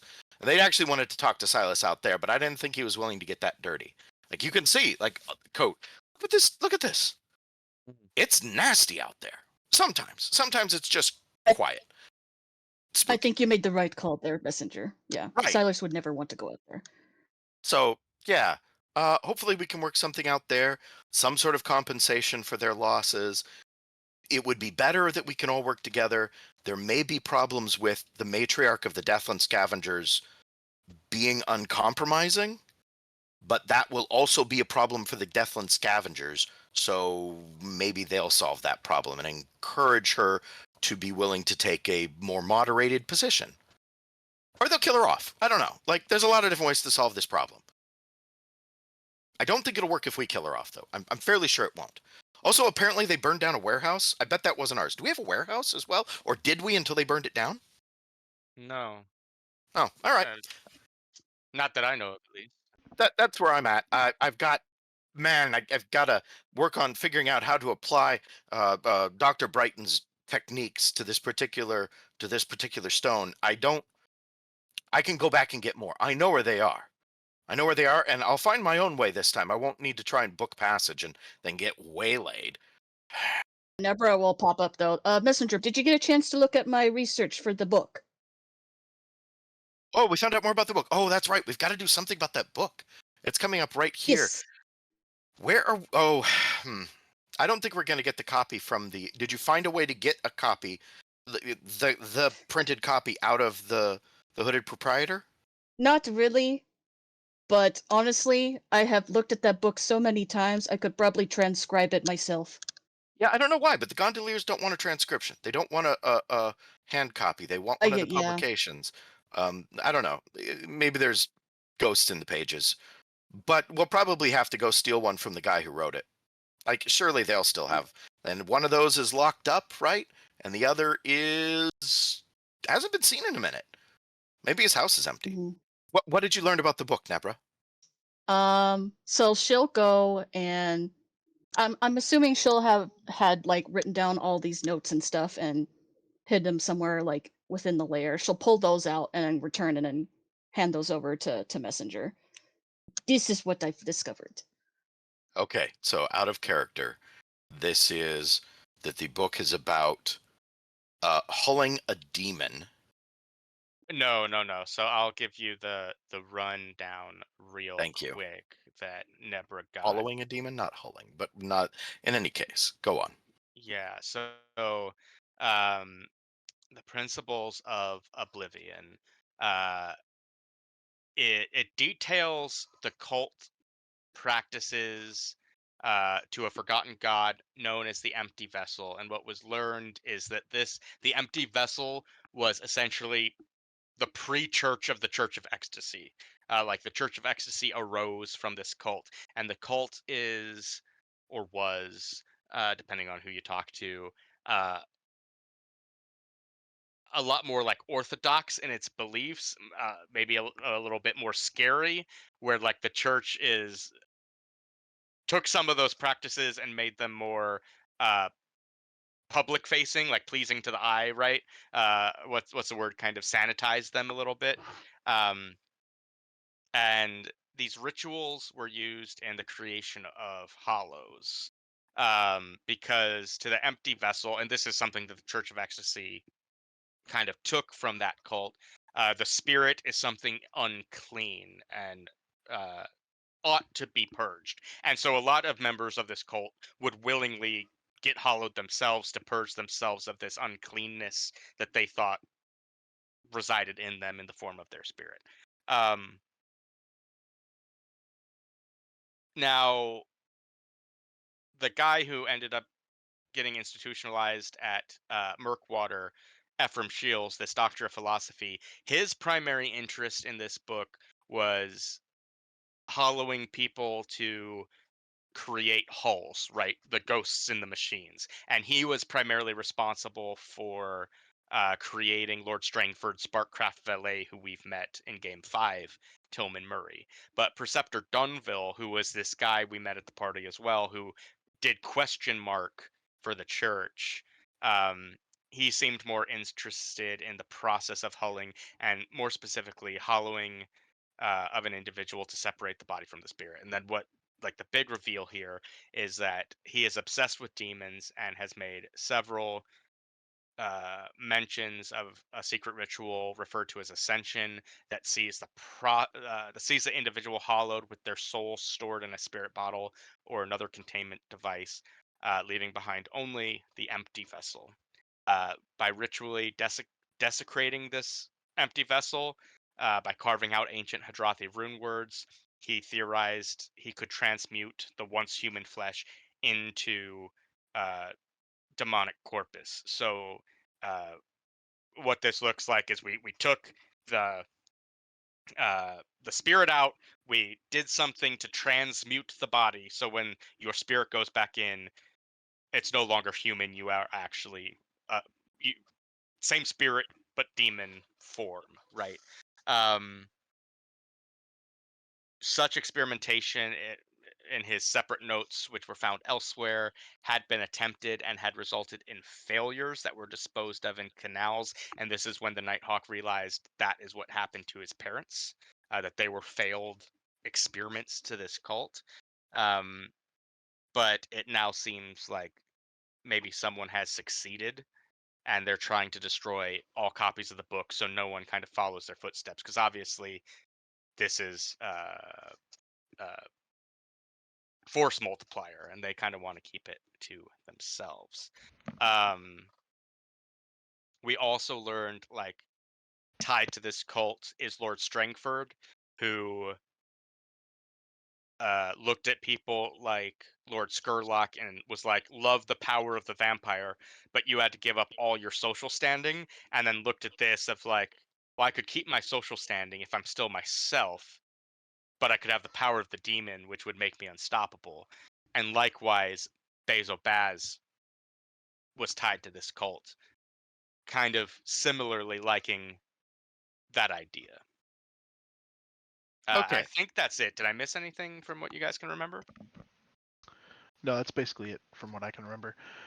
Though it also is nice to note that I don't know if we actually mentioned it, but there's the connection of the canals, because the Gondoliers are the ones that are looking for this book, and the failed experiments have been getting dumped in the canals, so it's very likely that they're aware of something going on. Yeah. Okay. So step 1, separate your body from your spirit.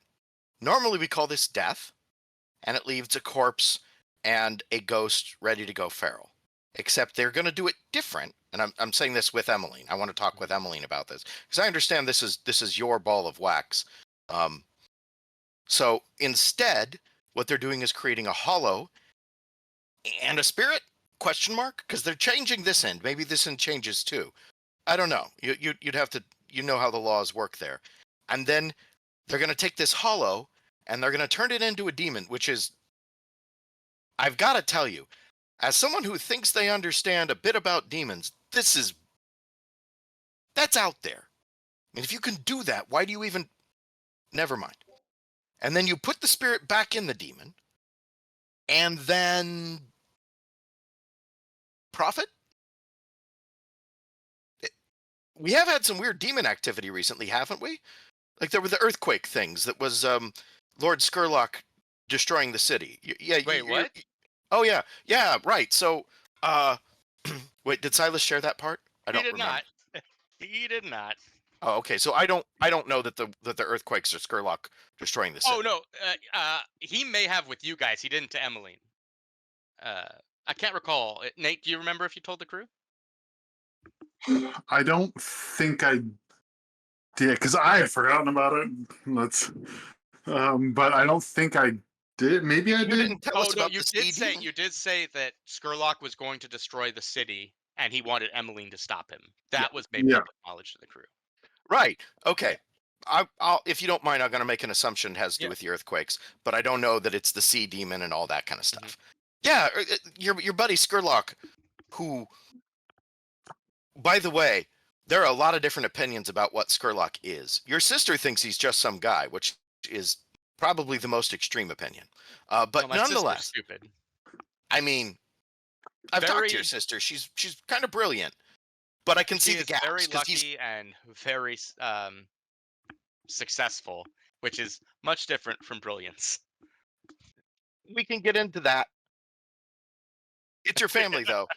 But Skurlock, apparently some people think he's a vampire, some people think he's a demon. We're pretty sure he's a vampire at this point. Anyway, he's going to destroy the city, and so we had these earthquakes that I guess was him kind of getting started, and he said he needed you back, or he would destroy the city. This makes no sense. I mean, Skurlock is a complicated individual, but it would serve no purpose to destroy the city. Like, this is his home. There is. I'll look into it. I can go talk to him. Yeah, highly encouraged. It's always good to keep track of the incredibly powerful people in your life, which by the way, it did kind of impact us when you went away, not just because you were gone, and that's your thing, but knowing that there was going to be a vampire coming and looking for you, we might have been better prepared for that if we had known. Do you have? I really think anyone in the crew, if they have like demons or vampires or other kinds of interesting, powerful things that are going to come looking for them, if they vanish, they should tell the crew. I'm going to tell you, nothing like that. People may come looking for me if I'm gone. Maybe some ink rats. There's a bounty hunter who might have beef with me, but other than that. Yeah. Well, I apologize. It works for the future. It's cool. We'll work it out. I wasn't aware that he would come looking for me. But cards on the table. Yes, vampires, demons, spirits. I have many circles. Yeah. Okay. And we know that now, and that's cool. Right. So we need to get this book. They're destroying all the copies. They probably still have a copy themselves. What's his name? One of the authors. He's sure to have one. And it'll also kind of prepare people for dealing with poorly made demons showing up, I guess. Because this can't be right. How are you going to be in touch with the natural world if you're a desecrated hollow? Oh, thank you for reminding me, Messenger. Speaking of showing up, someone else also showed up at the Hooded Proprietor while I was doing this research. A one Vedra Katsarian, actually. What? And he helped me out. You know that one rich boy that He we was the helped one. with at the Lord Strangford's party? Yeah. Yeah, he showed up and said, "Hey, I'm here to help." And I'm like, "Why are you here? Who told you I was going to be here? This is weird." Well, rich I people do get weird.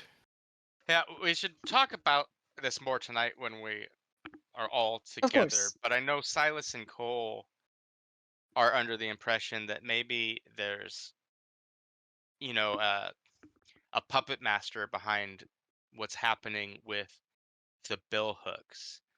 Now, I'm not ready to jump to conclusions here, but if this Virgil Caesarion, someone we know to be wealthy, know to travel in high-end circles, just happens to be at strategic locations on jobs that are important to us, I can't rule out the possibility that he is financing whatever these bill hooks might be up to for whatever means. Maybe just something to consider. That would He's, make the most sense, yes. I thought he was more of a fancy guy. Well, I guess circles of power do things like that. It's a fair concern. Well, Silas will be expecting us shortly, so let's get everything handled here and head out. And then Messenger, as far as the Deathland scavengers and that whole situation, your plans sounds great to me. I would like to see a working relationship with them for several reasons. I think it would benefit the crew to have someone outside the lightning barriers uh, to help smuggle things in and out of the city. So a working relationship with them could be conducive to that. Um, but I'm not the only one. I'm sure Silas, I'm sure the messenger, or sorry, the Nighthawk will want to have a say, and we're all in this together to some extent. So I would like to hear everyone's thought on that. But these are things we can talk about tonight. But no, whatever you might need to forge this relationship and kind of, uh, you know, mend bridges, mend fences, whatever the Skovland saying is. I'm here to help you with it. Great. No, that's good. Uh, add out of character, like down to move on to the parlor scene with its dangerous confrontations. All right. Um, uh, cool. Cool. So, um, welcome in, Virgil slash the Nighthawk. Um, so it is nearing the hour of pearls, and you've been going about your business this evening, Nighthawk. But you do recall that Silas has planned a function at the crew's new tavern, the Roost. And he's holding a fancy dinner because it's Silas, and of course he is for all the crew. And as stated, this is definitely like mafia dinner more so than like family dinner. And part of this will be to commemorate our new cohort who are now like have been trained by Baron, will now be an official part of the crew, but also be kind of a moment to, well, it'll be the first time in a while all the crew's been together, so that's great. But then B, to talk about things like war plans, expansion, our next big score, just kind of crew business. Mhm. And we've already seen with some others that there's plenty of stuff to kind of bring to the table today. But we find yourself, a little, maybe an hour or two before you need to head out there. And you are as Virgil right now, and you're walking down the stairs of Caesarian Manor, where Alistair Rains approaches you um, with a parcel that is kind of wrapped in a faded gray muslin and tied up with twine that is kind of oblong in shape and kind of fits in the palm of his hand, but he is approaching you with it as if it's meant for you. I'll walk closer. What have you there, Alistair? Uh, Master Caesarian, this just arrived via cipher, just momentarily. Is it for me? Yes, sir, I believe it is. All right, I will. I'll take the package and I'll kind of. How heavy is it? It is rather heavy. Like whatever's in there, uh, like based on like the roughness that you can even feel through the muslin, it is probably like it feels almost like a hunk of stone. I don't know if you're on the messenger's emailing list, but he's all about stone right now. So Okay. I will take it into my study and just carefully unwrap it. yeah, so you unwrap it, and what you see is a carved idol. It is carved completely out of bloodstone, and it depicts a.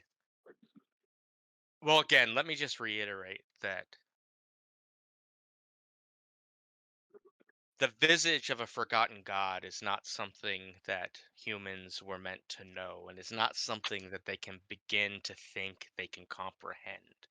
Uh, so this is merely an artistic depiction of this individual, but what you see is a twisted and malformed creature that contorts and twists through and around an ornate, jagged looking throne.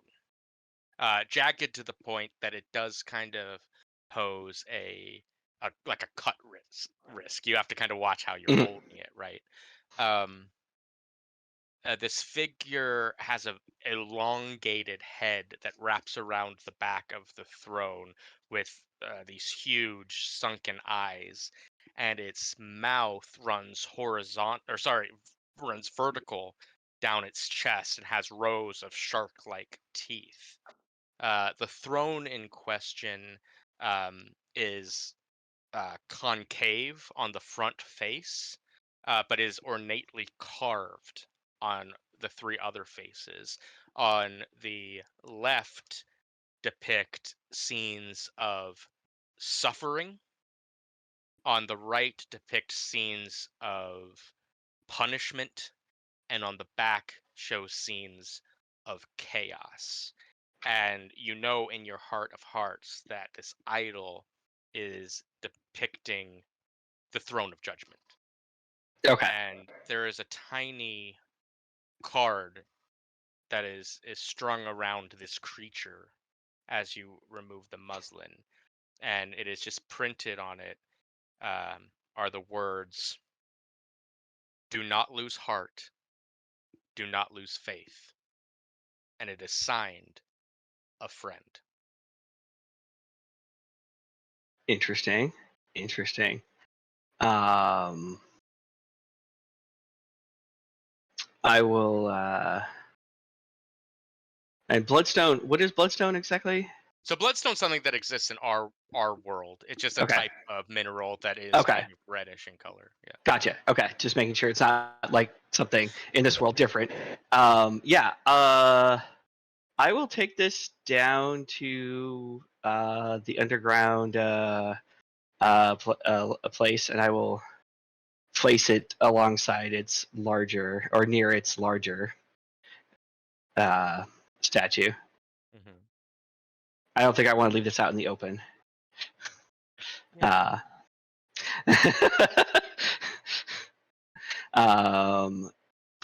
yeah, I will. I'll pick it up and do that. And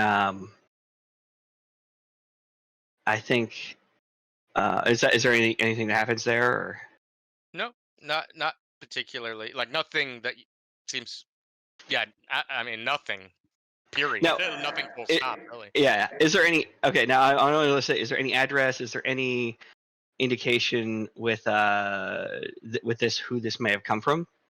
Not that you can tell. No real name, no address, and you know that ciphers, at least the good ones, will only tell you who is sending you a package if that's what the sender wants, right? Like it is. Right. It was very, very deliberately designed to be anonymous. Correct. Yeah. Okay. That helps actually. Yeah. Interesting. Or perhaps if not anonymous, it could be like a puzzle piece, right? For like when the time comes, the strings will match up and you'll get it, right? But now it's that is good to know. I will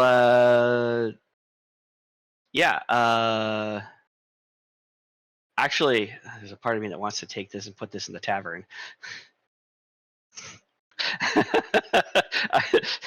Well, that's where we're all heading, so up to you. As the Nighthawk? Judgment, vengeance, justice. But let me think about it. I think another thing that I also wanted to look into is I want to see if I can acquire certain areas. Basically, do some reshuffling of the properties that my estate owns to try to include the property that the layer is on. That was something I also wanted to try to do. Now that could be done in another activity or downtime activity or something, if that's what you prefer. No, you can go ahead and roll it. Okay. But here's what I'm gonna say. So you're trying to outbid the Ministry of Preservation, right? But I'm trying to make it 18 stash. Like 18 is your buying power. 18 is not the buying power of the Ministry of Preservation. It is much higher. So you can roll it. It'll be a controlled effect because you're doing things kind of in society. It's going to have no effect. Okay. And to bump that up, like whatever stress you would pay for it for this particular roll because of that differential, it's going to be doubled. Oh, cool. So it'll be double the stress. Okay. So, like, if you want to push yourself, it'd be 4 stress instead of 2. And even if I succeed, there's no effect. Well, you could push yourself to get the effect to limit it. Gotcha. Okay. But you're only getting it to limit it. Like this sounds like the kind of plan you'd. Well, actually, you can't bring anyone else on it because you're doing it as Virgil Caesarian. Yeah, that sucks. Sometimes things are just out of reach. Indeed. I'm not even sure what temporarily. Right. Yeah. Well. Yeah. I mean, I'd have. That's where like I feel like. I think maybe a clock or something where we're doing the like backhanded black market, like forging papers and documents and moving properties around between like various portfolios and things, right? Like yeah. I think would be more. Yeah, it might end up being several clocks in order to accomplish that goal. I think you could do that and you could start those clocks. Yeah. Just understand that the Ministry of you're playing the game the Ministry of Preservation is best at. Right. Right? Like you're playing on their home court. right? Right. Like if you're like, we're gonna do some crime stuff, that might be some out of an avenue they're not expecting. But this is like their bread and butter, right? So Right. that Yeah. might, if you're gonna go that way, it just might take a potentially very long time. Like we're talking potentially multiple 12 segment clocks. Okay. But with that, potentially doable. Sure. Yeah. Something. Just thinking of ideas because I don't think buying it outright is the right approach either here. It also is something where I think I don't want it to be obvious I'm buying it, right? So, it's that I think with that kind of pressure, I think it's something I would have looked into and realized I need to think about how to do that better. Yeah. Yeah, like you probably looked into that and like found out this information I just relayed of like, oh dang, like the roots run deep on this one. Right. So. Yeah. They play property, and play territory just like the gangs do. Only they're the top dogs, right? Yeah, and they're legit about it, right? Yeah. Like they've They're got, legit. Yeah, they've they're the got legitimate. receipts. Yeah, they're the legitimate property gang in the city, right? They own all of the land. Everyone's renting from them anyway, right? They're the landlords. So yeah. Is what they'd like people to believe. Yeah. Right. Yeah. But yeah, no, I like that. Okay, so yeah, I think that is some information that I find out, and I'm like, this will be more complex, something to maybe think about. But yeah, I will. I think with that, I will head out to the meeting with the rest of the crew. Cool. Sounds great. That's tonight, right? That is, yeah, in just a couple hours. So, Since I'm already in the escape tunnels, right? yeah, you head out. That's great. So we're all going to be arriving at the Roost. Silas, since this is your shindig, and Cole, feel free because you were kind of like, you do the work. Silas takes the credit. We get how it is. Like set the scene for us. Tell us like what we're about to eat and stuff. So I think because we're not really open to full public, we're actually out in the proper space, not in a back room. And that insofar as what tables we have are kind of made into a really single long one, or if there is a single long one, that is where we're sitting. Of course, I will be sitting at the head. This is not a round table. Along with, I probably have for sure right next to me, Emmeline, and then probably the Nighthawk.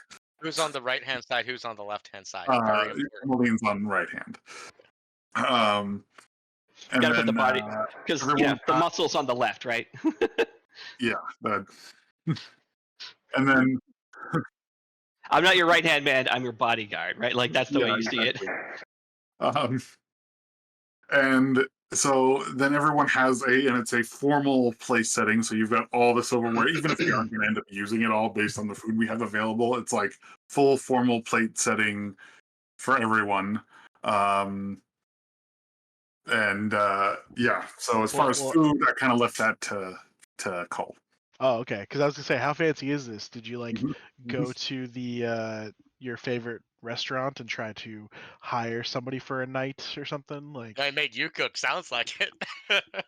Yeah, I don't think so. Not for this. Just because we're like, once we're up and running, I might be like, oh, we might get a guest appearance from a chef. But like, I don't think that I wouldn't lower them to an establishment like this yet. gotcha.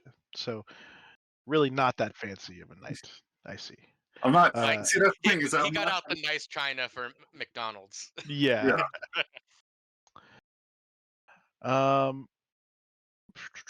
In that case, if Cole is left to do this, I think he'll actually go try to source somebody to make a fine like dinner.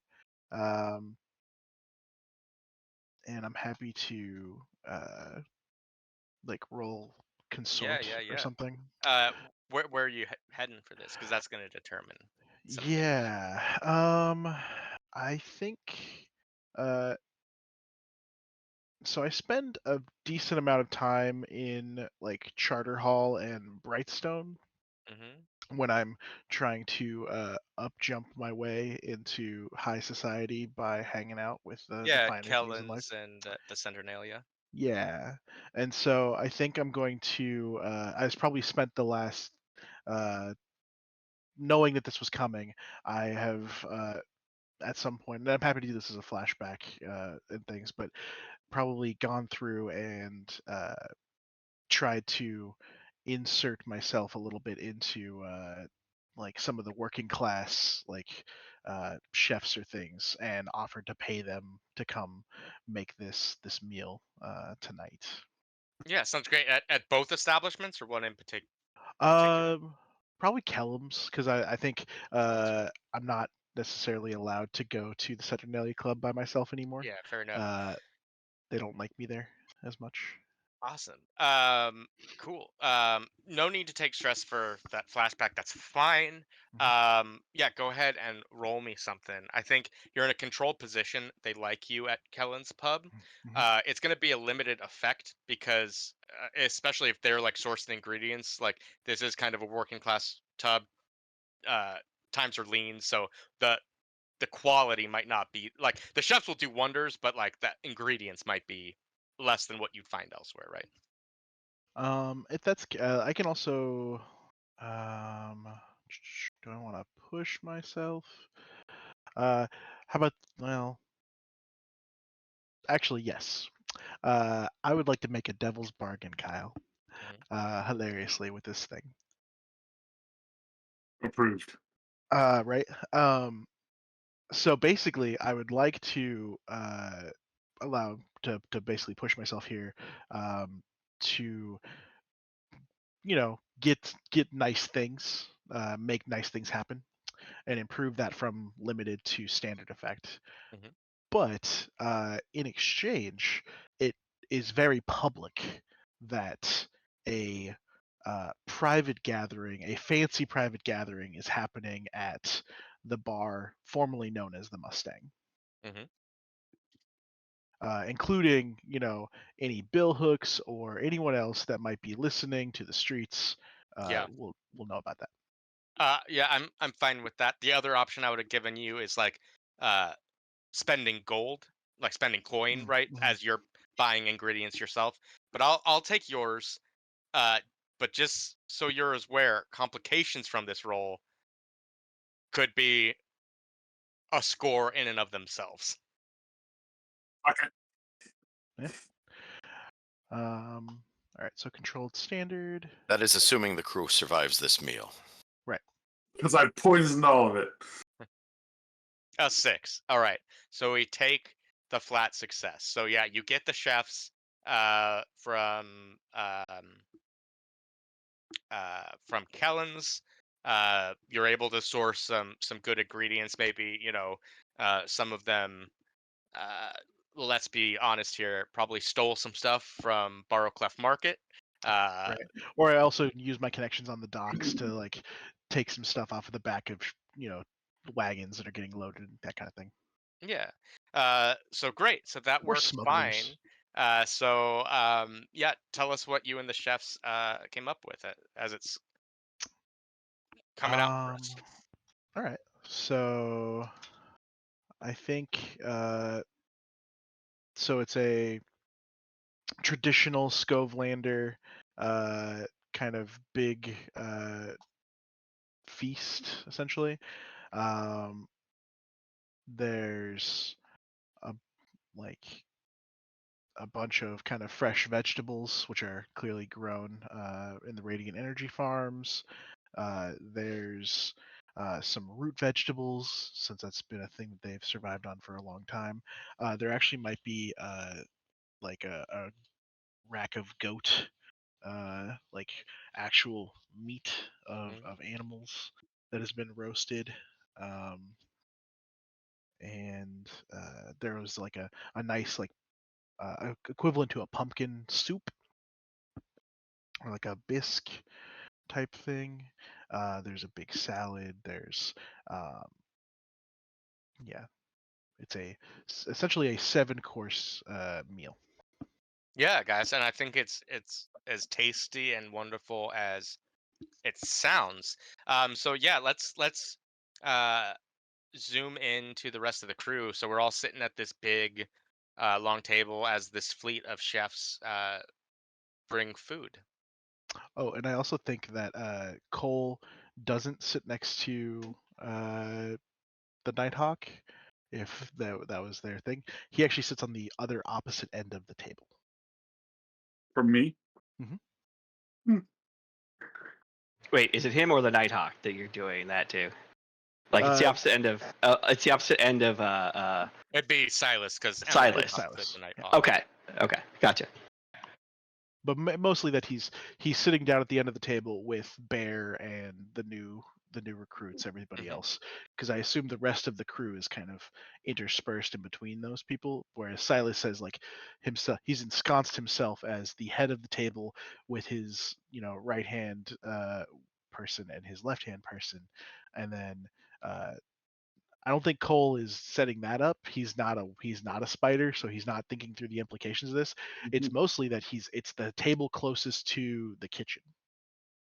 Yeah, and I like the idea too of like you're by Bear, you're by some of the other cohort. So there is like this like man of the people type vibe that I think some of the cohort pick up on. But the real Skulllanders. But I do think that Silas can definitely interpret this as a slight, unintentionally. Yeah. Now, for the rest of you, where do you think you're sitting? The messenger will probably sit next to Emmeline. I would say Nebro is probably sitting on the opposite side of Emmeline, if possible. Either that or So just yeah, like next one. to the Nighthawk. Because the way I see it is like, so Silas is at the head, and then like the Nighthawk and Emmeline are on corners, right? Yeah, And, like the head is a single spot. It's not like Gotcha. Okay. Cool. we're probably across from the messenger. All right. So who's gonna kick off conversation? I think I'll start first, and I'll make sure that like the staff has been directed to like make sure everyone has a drink, and then I'll get up and welcome everyone here to our first gathering at our new establishment. The fates have been kind and granted us with this fortune for our hard work and dedication to the crew. All of us, we are also glad to have Emmeline return in good health, and to all of you for making this possible. And Hear her. everyone to clink, and now, drink, be merry. We may discuss business. We may discuss whatever is on anyone's mind. And he sits back down. Cole drinks it's a very fine wine that they all have. Goddamn right it is. Opening up the evening with. And I think Emmeline kind of feels the need to say something, and she'll be like, "And to the new crew, welcome aboard." Yeah, Cole actually kind of obtrusively pounds on the table a little bit. It's like, good to have you. So, in addition to where the messenger is seated, like their coat got absolutely trashed. So they're wearing a oversized coat now because it's not been tailored down yet. They haven't been able to they haven't been able to redress. But so like, and there's also issues of height. Like you don't have a booster chair. No, we That would don't. be undignified. Well, let's have redress there too, like little feast for absolutely. the puppers as well. Yeah, that's cool. But so the messenger is kind of has a chair on a chair, kind of like. So they're a little higher up on the table, just but that gives them room to reach out, almost like a normal person would. Their reach is still a little short, but like when they're not eating, they'd be sitting back with like their arms tucked into these oversized sleeves, trying to make a bad fit look intentional.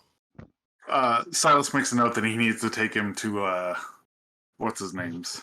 There we go. Eldritch and Sons. Yeah, Eldritch and Sons, to get him a nice, well fit. There we go. Well fits jacket and suit. Because even if he's sitting, because like where I think Cole could be thought of as like the way he's sitting, like as kind of a slight, because it's like the opposite head. I think if he's if the messenger is sitting higher up relative to everyone else, just because of how it works out, that's more of a I get that he's gotta do what he's got to do, or they got to do what they got to do. Question: the two mooks are there as well, I'm guessing. 100%. Yeah. Okay. Yeah. Uh, Okay. So actually, at that, I think Cole has had set up because the way I imagine it is that when Table. you walk into the bar or the kind of cafe tavern, uh, there's the room off to the right where we would normally do like business, and then there's the bar that runs along the wall on the right. This table's kind of down the middle right now, and then off to the left is like booths, and I feel like he set up one of the booths with Yes. 2 play settings Yes. and did not include them in the thing. But he's offered them like the same food, like he's being a host and things, but he's definitely kept them off to the side. Yeah, and I mean, they get it, right? Like they know why they're there. Oh, yeah. There's no illusion, right? So it's like, Well, I think they're actually probably I think Cole probably thinks they're more comfortable, like not pretending that they're part of the crew. mhm. I'd prefer if they didn't feel comfortable, but we'll do what we got to do. Going to be interesting exploring Silas's preferences as this meal goes on. All right. If no one else will bring up business first, the messenger will. Okay. So, sleeve goes flopping. While I was out in the Deathlands, after I recovered the specimen that I plan to use for proving some very important points about the nature of the cataclysm, I arranged to meet with the Deathland Stalkers. Do you remember the name of the young lady we spoke with, Silas? I do not. Sister something. Seems legit. Right. So Thorn. Was it Sister Thorn? Great. So I was speaking with Sister Thorn, and we were talking about how things went wrong under the leadership of the late members of our crew who went out there, and we both agreed that Sister Thorn's mother was uncompromising, and that our people did not handle that as well as they might have. Obviously, it would have been better for both of us if some sort of split had occurred. We wouldn't have lost so many people, and neither would they. And they also, would have gotten supplies that they need to live out there. That's not the way things went. They did not recognize the greater capacity for violence our crew has. Mm-hmm. And so they got nothing and death, and we also got death, which, while better than getting nothing, which we got considerably more than nothing, is still something we want to avoid. It's a dangerous life. Everyone knows what they're in for here, but we can find solutions that don't involve violence. So I offered to go and publicly apologize to her for how things went, which Sister Thorn thought might be good, but it needed to come from someone more accountable. Now, obviously, you're in charge here. Everyone could tell that from where you're sitting. So, to start things off, to begin to mend bridges, Sister Thorn's mother, who is more or less in charge of the Deathland Stalkers, from what it sounds like, or at the very least has enough influence to make or break this war, would like to come here and have a talk with you about how things went wrong. I've made some arrangements, signals, knots. I've gone over it with the crew, that we can put up in our space to let them know that they'll have safe passage from us, not the billhooks, not the bluecoats, but from us. And they'll wear the same knot, and no more than 3 of them will show up, one of which should be Sister Thorn,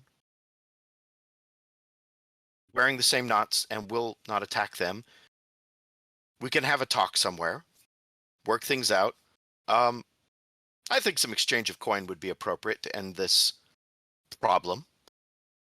I'm willing to pitch in for my personal supply for that, and maybe other members of the group would be as well. This it is unfortunate that the person doing the negotiating from our side is no longer among the living. As Emmeline has emphasized recently that they're not gone, and we should do something about them. But a world where the dead can more readily play a leadership role is not a world that is quite readily at hand. So it's unfortunate that the rest of us are here to learn the lessons from this. Perhaps most unfortunate for Bear. But like there are opportunities for improvement that show up in any failed negotiation. So with your permission, we'll have these knots put up.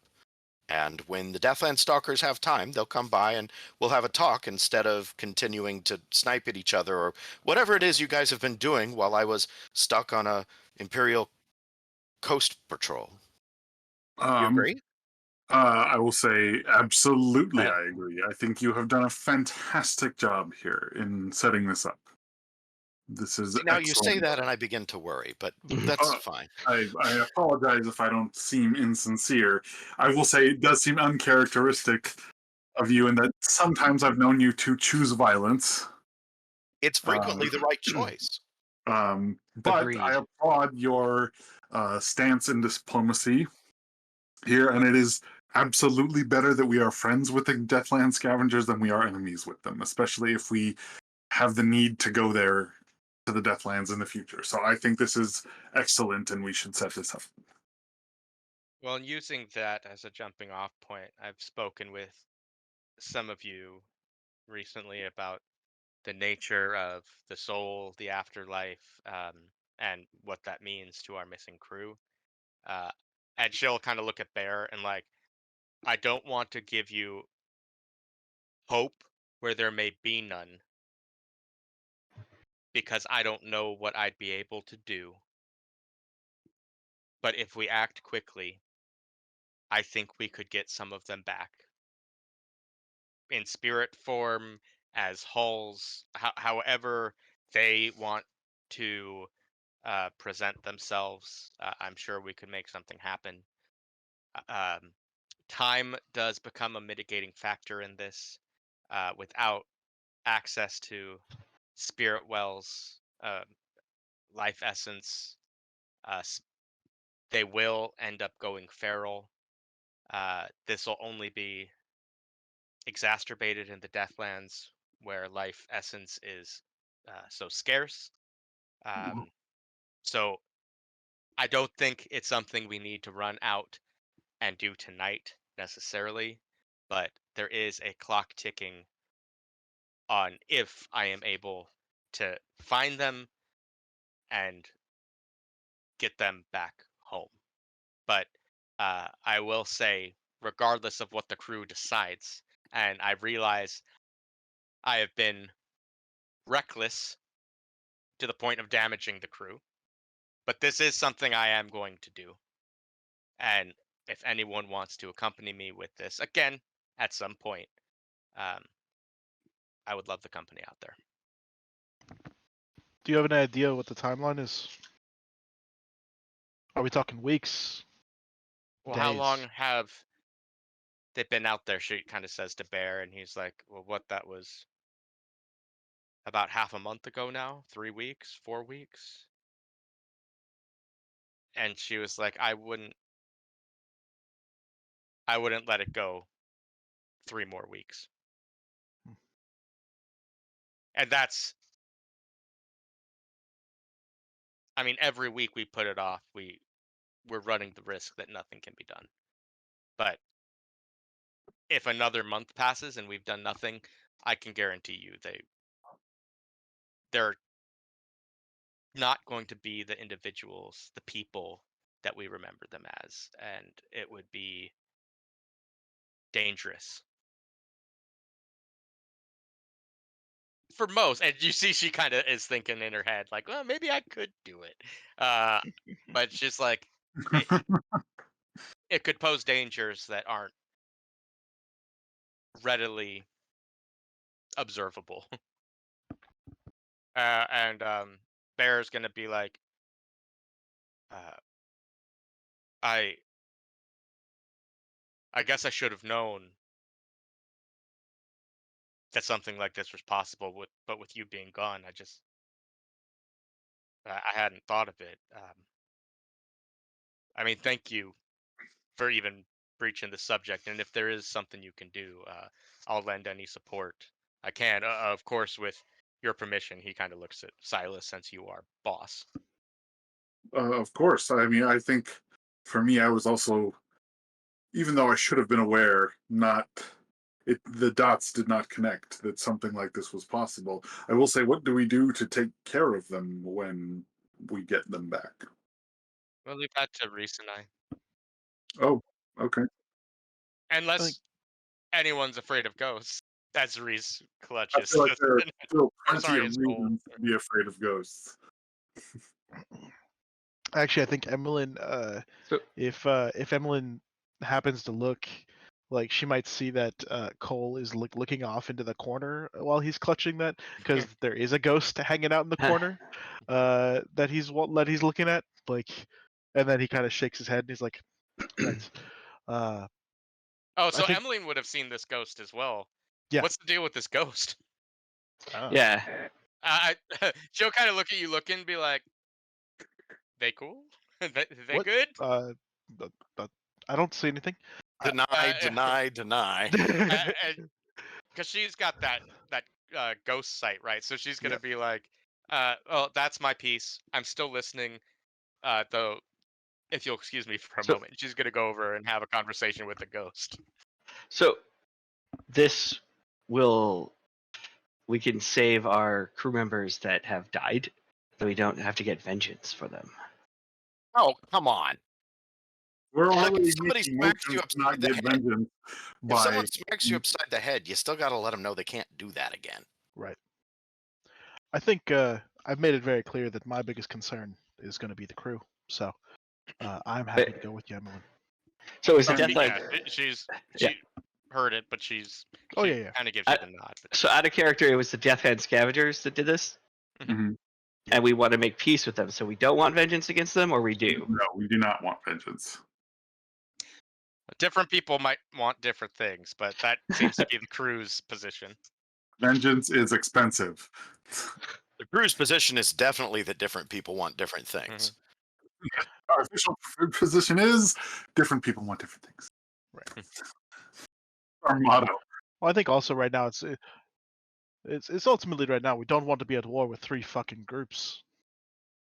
And if there's one who is willing to open negotiations, of the 3 of them, the Deathland Scavengers A seems the most likely, because the Billhooks, we don't know what that level of organization is, and the Dimmer Sisters are not going to negotiate with us. You don't know that. Maybe she hated her sister. Emmeline doesn't get along with hers. Maybe after a couple hundred years, that not getting along could develop into hate. Yeah, but I think there's more to it than that single death. Also, We were going to kill them. violated them. Like, They're they going might to not want know that vengeance yet. on us. and just out of another thing, did we confirm what happened with the Dimmer Sister yet, or that has not? Okay. Don't Yeah, worry we gave about them it. Gondoliers. That's their problem. But yes, I would like to not get revenge or vengeance on the Deathland Scavengers. So we will save our fallen crew then. Save their ghosts. Like, you guys shouldn't be kicking yourselves too hard for not realizing this was a possibility. Like, you were raised under the auspices of the Church of Ecstasy, just like all the rest of you here. Well, Nebra accepted. And you growing beyond the knowledge you were given is not something you always are going to be able to do on your own. When you pass up the opportunity to, if you've got that opportunity, well, then you fucked up. But like, maybe you didn't have that opportunity yet. Don't worry about it. Emmeline's here to set you straight. We got to get the book, yeah. Yes. Is the only copy of that book in the Hooded Proprietor? That's Surely what not. the Gondoliers led you to believe. Like Okay. there were many copies that existed in private collections, public libraries, and all of those have gone missing. And the messenger found out that Casta was behind some of this suppression. Yeah. Well, it was certainly implied that someone has one. because they used it to do the ascension. And now they're trying to destroy all the other copies. Right. So who did? If you know that who was did the Preceptor ascension, Dunville. Right. and who knows that? I do. I think at this point, because Nebra shared that to you when we kind of had the out of character tell me about the book thing. So I think everyone knows Preceptor Dunville wrote it and probably has a copy and is looking to destroy this last one. Unless so he's already destroyed his copy, but at some point, right? So we could also rob Preceptor Dunville, assuming he hasn't destroyed his copy yet. Okay, so Preceptor Dunville. here's the thing. We'll be hitting 2 scores with the same shot. We go all in on the Dimmer Sisters. Wait, no. Why are we going at the Dimmer Sisters? We're not. Let's just go steal it from Dunville. What's Do we with think the Dunville? Dimmer Sisters... The Dimmer Sisters would have a copy of this book, wouldn't they? Did you look in the library? We had more important things to deal with than look in the library. Great. So we go all in on the Dimmer Sisters. We eliminate them as a threat. And we see if they have the book. We take all their other books, too. And we'll have the backing of the city on this, because they're unsanctioned whispers. For this one job, we'll be vigilantes. Rather than villains. I just really don't want to go back there. Same. They're unlikely to fall for the same ruse twice, though. How did you get in before? We created a pretty intense distraction. Oh, sure, but there aren't 2 of them now. So the distraction may not be as necessary. So I guess Nebra will just like pipe up finally and be like, I've been to the Hooded Proprietor enough times and read through the book that I could transcribe a copy. I know the Gondoliers said they didn't want a copy, but what if the copy was really good? It was very convincing. Oh, you mean a forgery? Yes. I just feel like I look at them and I feel like they'd know. Well, not only that, but not I a don't think You, that's just, I feel like they're just that good. I don't think people are after this book because they want the original. I think they're after this book so that way other people don't get to it. Well, But if okay. it we sticks can- in the Hooded Proprietor if I copy it, so wouldn't that accomplish that? You could certainly try it. Copy it down. Stroke for stroke. We could work on it together. And offer it to them and say, hey, so you were right. People are destroying this book. Here is a copy at least for half price. And see if they're willing to negotiate a smaller amount. I just, That doesn't even sound like a score to me out of character. it just seems like a bad idea. I don't want the Gondoliers to be on our bad side if they figure out that it's a forgery. And I'm not saying don't do a forgery. Give them a copy and say, hey, they keep burning this thing. We've gotten you a copy. Is that good for half price? Also, we could just walk away from it. If it's not worth our time, if we don't think we can do it, we can pay them. We owe them a Yeah. shit ton of coin, but we have some coin. We were saving up to try to increase our establishment here and to expand our territory a bit. But if we're willing to forego that, we can do whatever the fuck we want. Do we know how much we owe them? Have they given us a total? 9 coin. Fuck. Which is about all of our coin. Or we could figure out how one can get something out of the Hooded Proprietor. Or we could go hit the guy who tried to ascend. So Emmeline will return after having kind of talked with the ghost, and she'll kind of look at Cole and be like, give you the, hey, it's all good. I'll tell you more about it later. But she'll kind of come back to the group and be like, we've all heard books can't leave this place. But I'm not sure I know anyone who knows why. Do they kill you if you're caught leaving? Is a book physically, is there a lightning generator or a magical barrier around this place that a book can't cross? Or is this all lies to make sure no one steals from him that people have believed? I mean, Nebra, you spent plenty of time there. Have you found out why books, quote, can't leave? So out of character, just to clarify. So they said that.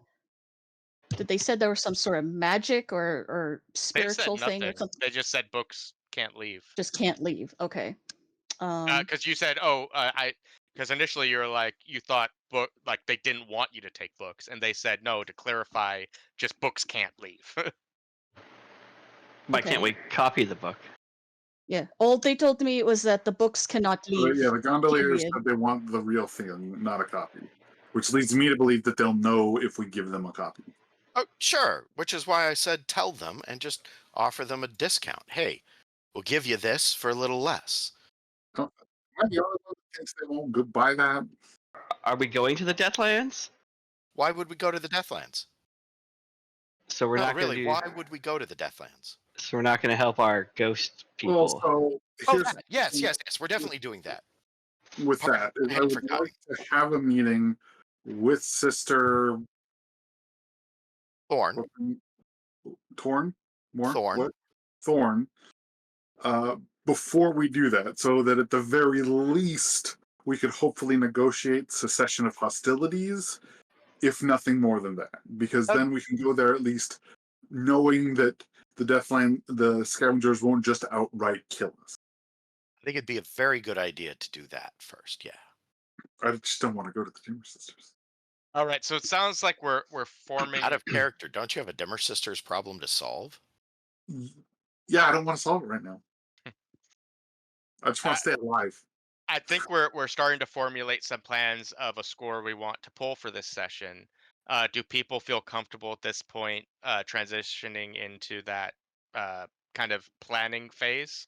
You're not going to resolve the Silas thing here at the big dinner? Oh my God, it's the perfect place for Why it. would they insult me like that? Because you're a villain. We're all villains. Yeah, you are. Really, Rhys and You know Ember what are I'll going to feed sit on them? that. Wow, okay. If we're talking about score, what is the objective of our score? Yeah, that's Well, there's a definitely- couple that I think we could choose from. I think we have some balls on the table. So like we could go after the book at the Hooded Proprietor. Try to steal the unstealable. Hell, we've done it before. We could go after the book at Preceptor Dunwell's place. Sounds great. We could go to the Deathlands to get our fallen crew. That's a score. We could try to mess up the Dimmer Sisters. That's a score. And I think those are kind of the 5 balls we have in the air right now. I think Powell was kind of right in that giving the Gondoliers like a copy and half price isn't a score. That's something we could tack on to something else. So we could be like, let's do that first, regardless of whatever we do, and then go mess up the Dimmer Sisters. Let's do that. Let's go to the Deathlands. Let's do that, and then actually try to get a book and be like, hey, here's something to hold you over. We'll try to get you the real thing too. However you guys want to do that. We could also try to hit the billhooks. I think would be a We score. could as well. I mean, you guys could do really whatever you want to do, but those were just kind of the ideas that you guys had kind of thrown in the air. I don't really hear anyone pitching any other scores, like that are scores other than taking down the Demmer Sisters. So, like, bring something to the table here, Silas. Well, Emmeline has already said she wants to go to the Deathlands, but she's willing to wait if something's more pressing. I think she's very intrigued by this whole book situation, and she wants A, to kind of look at it herself, and then B, to get it in Gondolier hands. That sounds like a good objective. Personally, I'd like to identify what's going on with the billhooks and take the fight to them before they come and get us. Yeah, that's more of the investigate the billhooks thing, though. You've got a clock for. No, I don't have a You are- fucking clock for You that. could just do a score of like, hey, we want to fight the billhooks, Well, or we want to it would have a be sit down with the billhooks or something. it would be you wanna go identifying take their turf leadership. from the billhooks. It'd be identifying their leadership and taking them out. Well, their leader is in jail. Like Yeah, we the talked about. leadership that's in the Oh, field. on the outside. I'm trying to look at the. Sorry, I'm trying to look at the notes. When I learned information about this conspiracy behind my parents' death, where was Preceptor Dunwell in that? Because I think He was the one he's the ringleader. He didn't kill your parents. Well, like he did, and he didn't. He hollowed your parents and left them as essentially like zombies. I And want to Strange kill Bird that guy. Crew was the one who ended up like ending their physical form.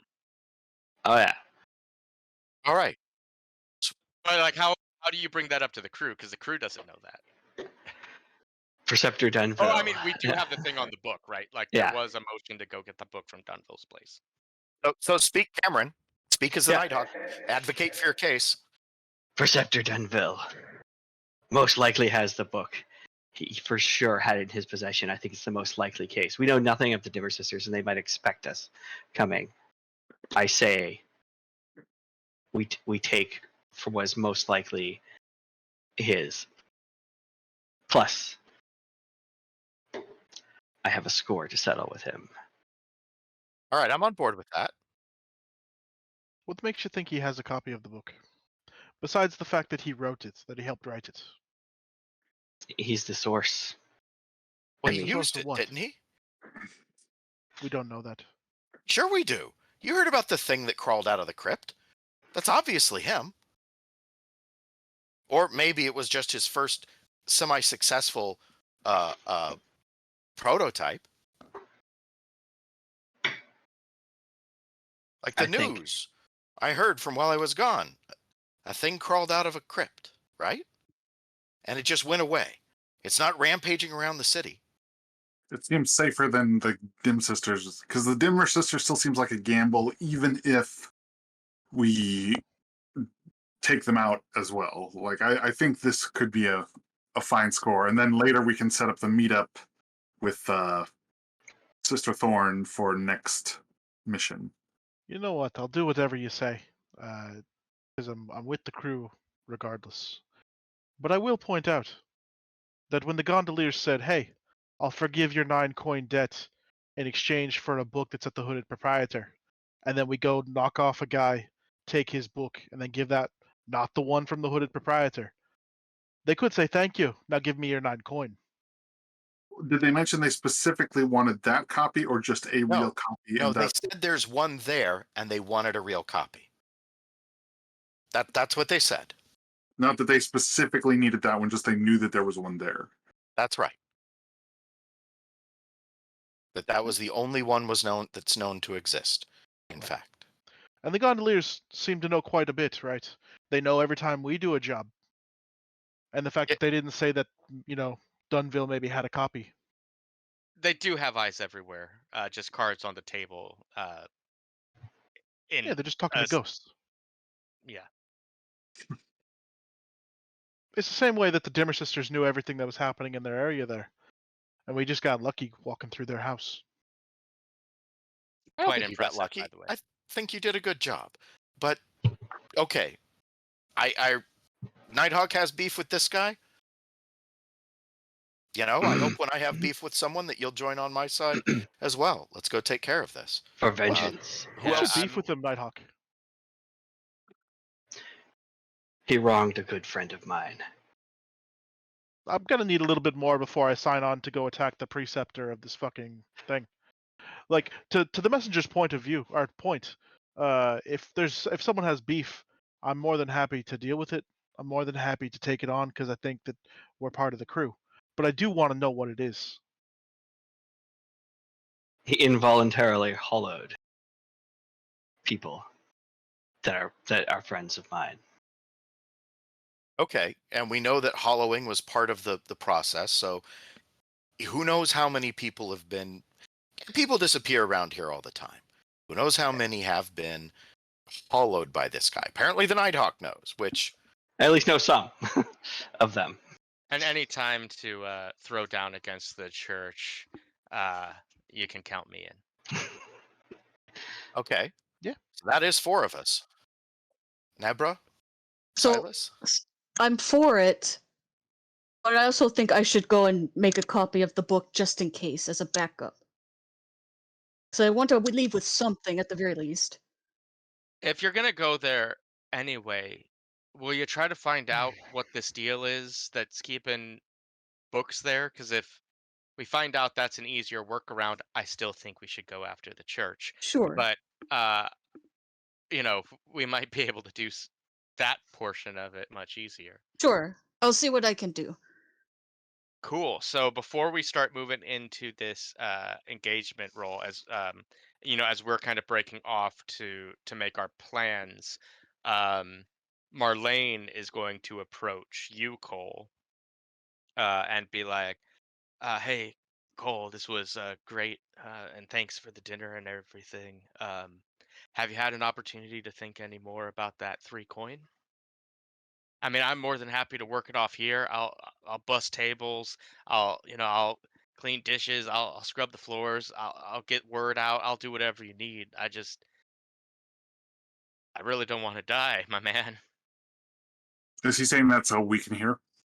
Uh, I think he's trying to be Okay. quiet, but like he is worked up. So I think if someone wants to overhear it, they're more than allowed to. I look over at Silas, and I'm talking to Marlene still, but I look over at Silas like, I only have 2 coin on me. I sort of wave Marlene over here to me. Yeah, he goes. You're the boss. 3? Yeah, that's what he said. Cole, we do need staff for this establishment, correct? Yeah. Are you good at any of this, Marlene? Yeah. I mean, I worked here before, right? With Oh, the Silver Nails. there.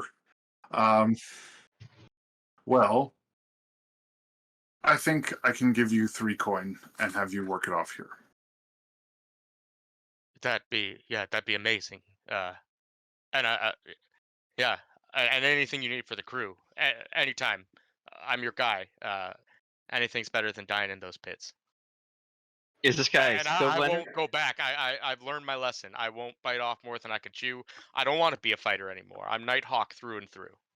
Well, you might have to fight for us at some point, but not in the pits. And Is he a scope blender? No, he is Severosi. Severosi. Okay. yeah, it's at But least he, not much accurate. like Cole, he's like he's a Duskfall born Severosi. Yeah. And I reach into my pocket and hand him 3 coin. Thank you, sir. Thank you. Yeah, thank you. You won't regret this. Anything you need, sir. I'm your man. I'll go with you. And Regretting I tap this. him on the shoulder and I start walking him off we'll go take it to the sergeant. Cool. Sounds good. And then just real quick, I'll say we'll come back to that. Emmeline will approach you as you're heading out, Cole, and just be like, "Hey, just real quick." Yeah. And she'll kind of point to where the ghost is just kind of standing in the corner. Cole doesn't look that way. Yeah, fair enough. Was here before the Silver Nails. Silver Nails have a reputation with ghosts. Ghost was scared, been in hiding this whole time. Seems super nice, friendly. If that changes, let me know and I can find it a new living. Sorry, poor turn of phrase. I can find it new dwelling. Sure. And then unless there's something you want to RP with Marlene and the Sergeant Velk, it'll gonna go try- down as I'm gonna try to short Velk. I'm gonna try to talk him down from 3 to 2. okay. Well, first I'm not gonna offer him anything, but I want to go talk to him. Okay. So we'll just wrap this up and then we'll get into that engagement roll. Cool. So hit me up with it, and this will obviously require a roll of some type. So. All right. I think I am going to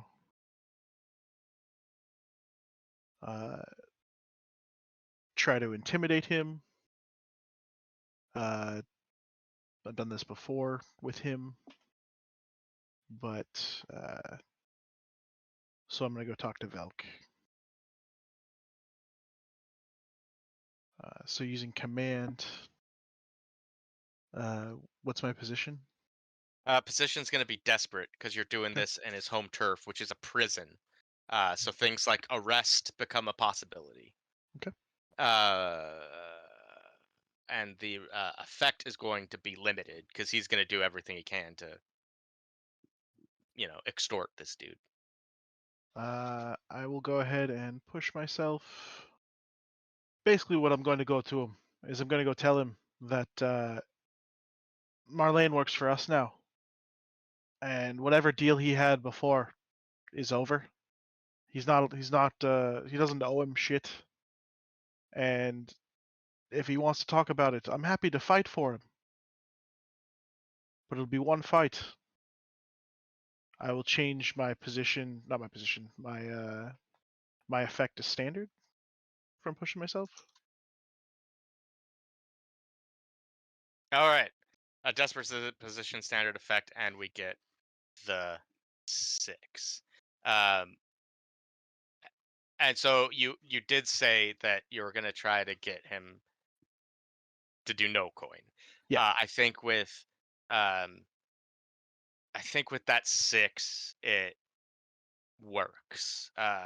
He does not seem happy about this. Obviously, this guy runs extortion rackets, but it's a big deal, come and be like, this guy runs with our crew. You mess with him, you're messing with something bigger than him. You get me?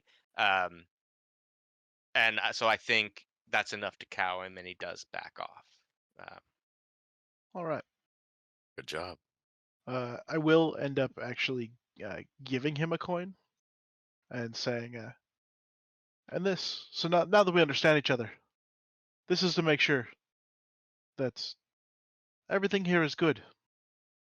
He kind of spits on the ground, as is his kind of defining character trait, and it's like, everything's good. All right. So I give him one of the 3, and well, I do pocket the other 2, and I tell Marlene that he owes our boss 3 coin. Let that be a lesson to Marlene.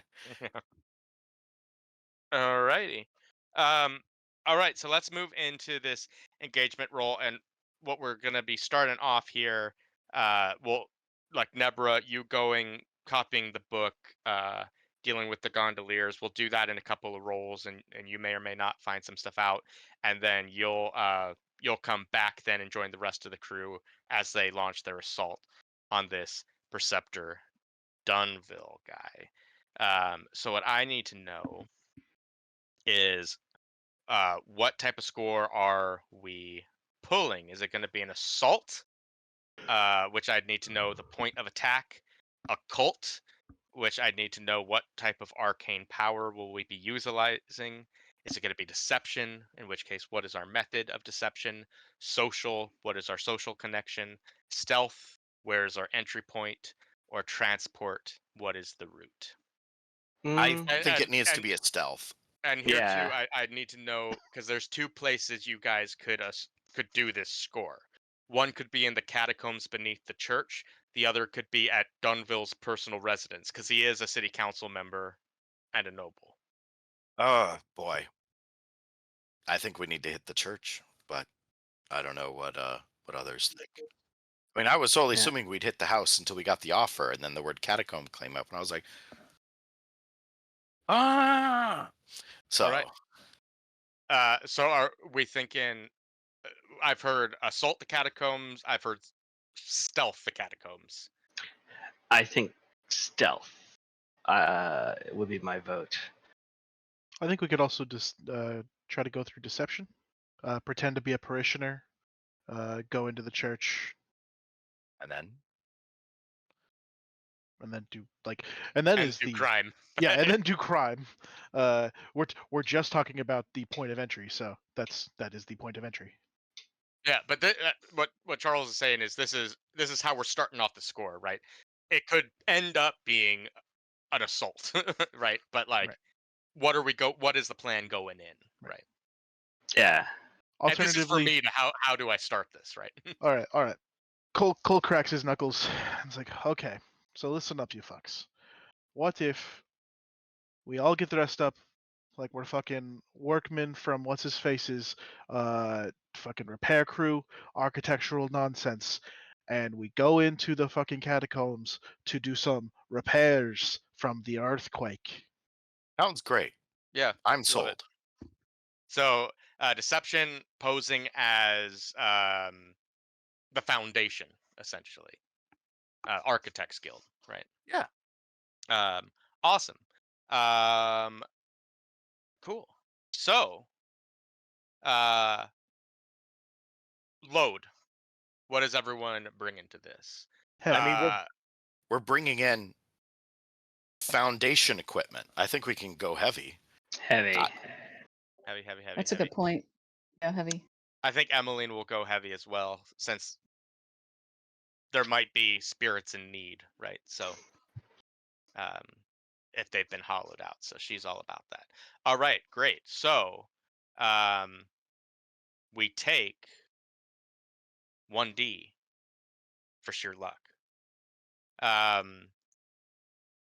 Is this operation particularly bold or daring? Stealing a book on how to make demons from the catacombs of a church that probably hates several of us, from someone who may themselves also be a demon.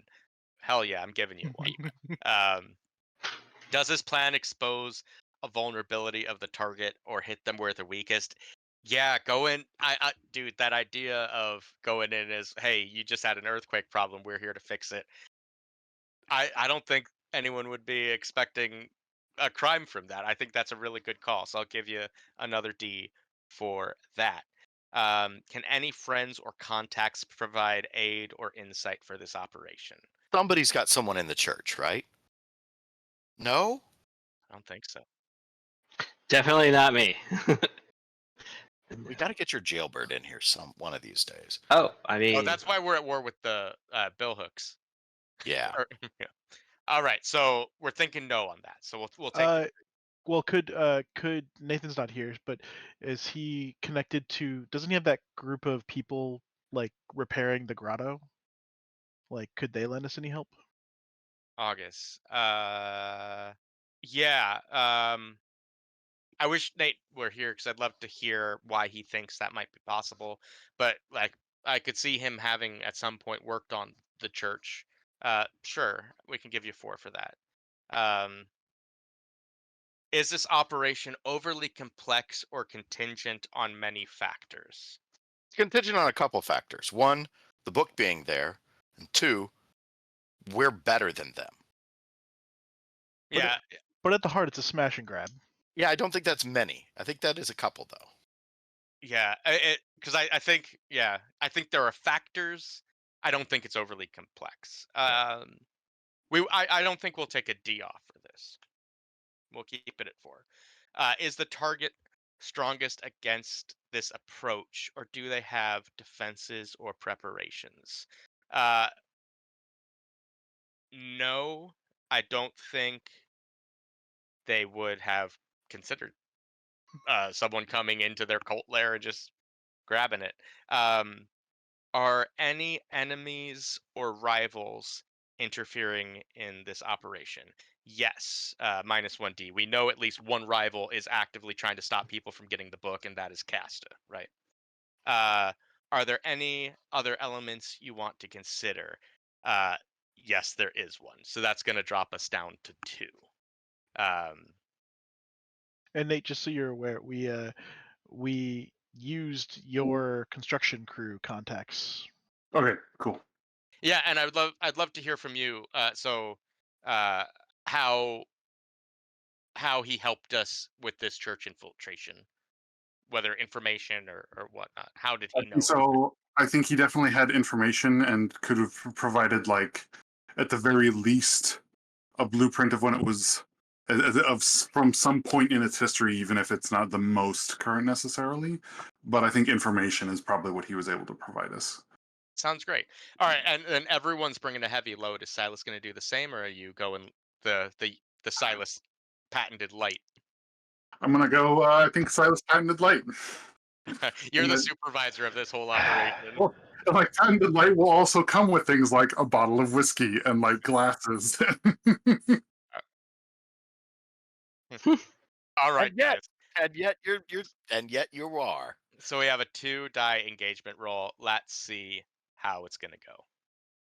All right, a 6. So we will be in a controlled position when we start. So I will hit the rest of you guys up with your controlled position and what that looks like. But Nebra, let's take care of you first. Okay. Heading into the hooded proprietor. Oh, would you take help, Deborah?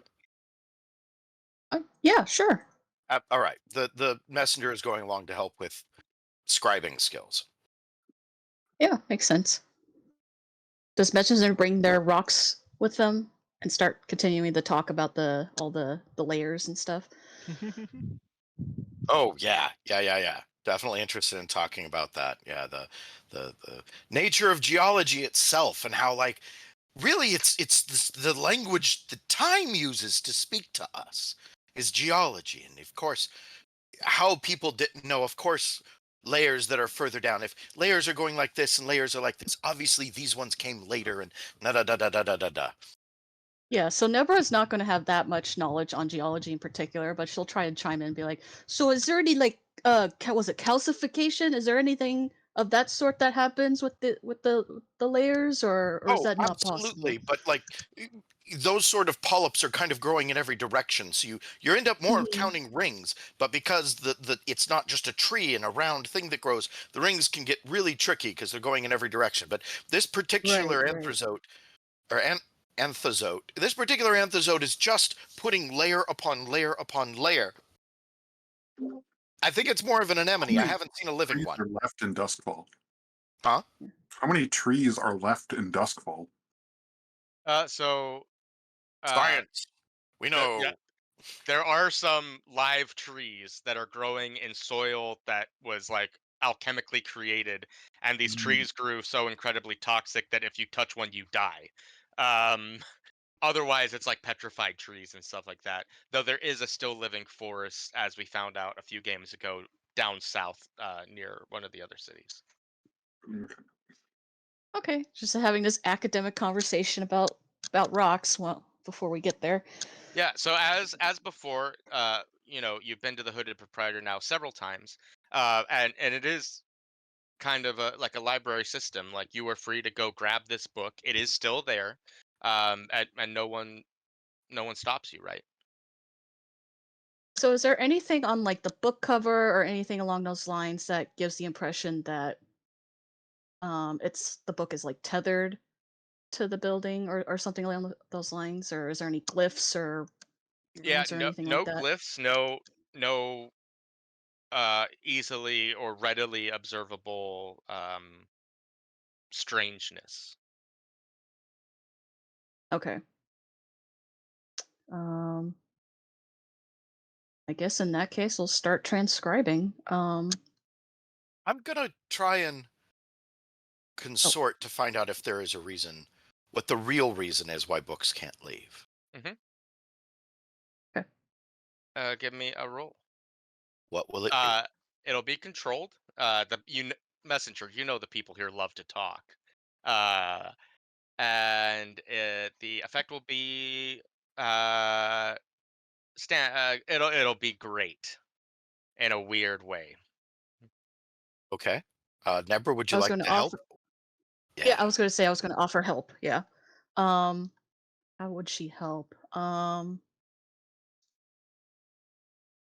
I don't know. I guess the several times she's been there, she may have like maybe struck a conversation with like one or two particular employees there, so she gets to know them a little bit more. So maybe she kind of just does like kind of like an introductory thing. It's like, hey, remember this person and all that stuff, and just trying to Mhm. get everyone Yeah. acquainted. I guess I don't know. I only have one dot in consort, so the help is very much appreciated. And I am Sure, gonna save some of my stress for later, so let's see how this goes. sure, and that's one stress for me for helping. One stress and share in the consequences. All right, a success with a complication. So messenger, what do you say to this? You meet this.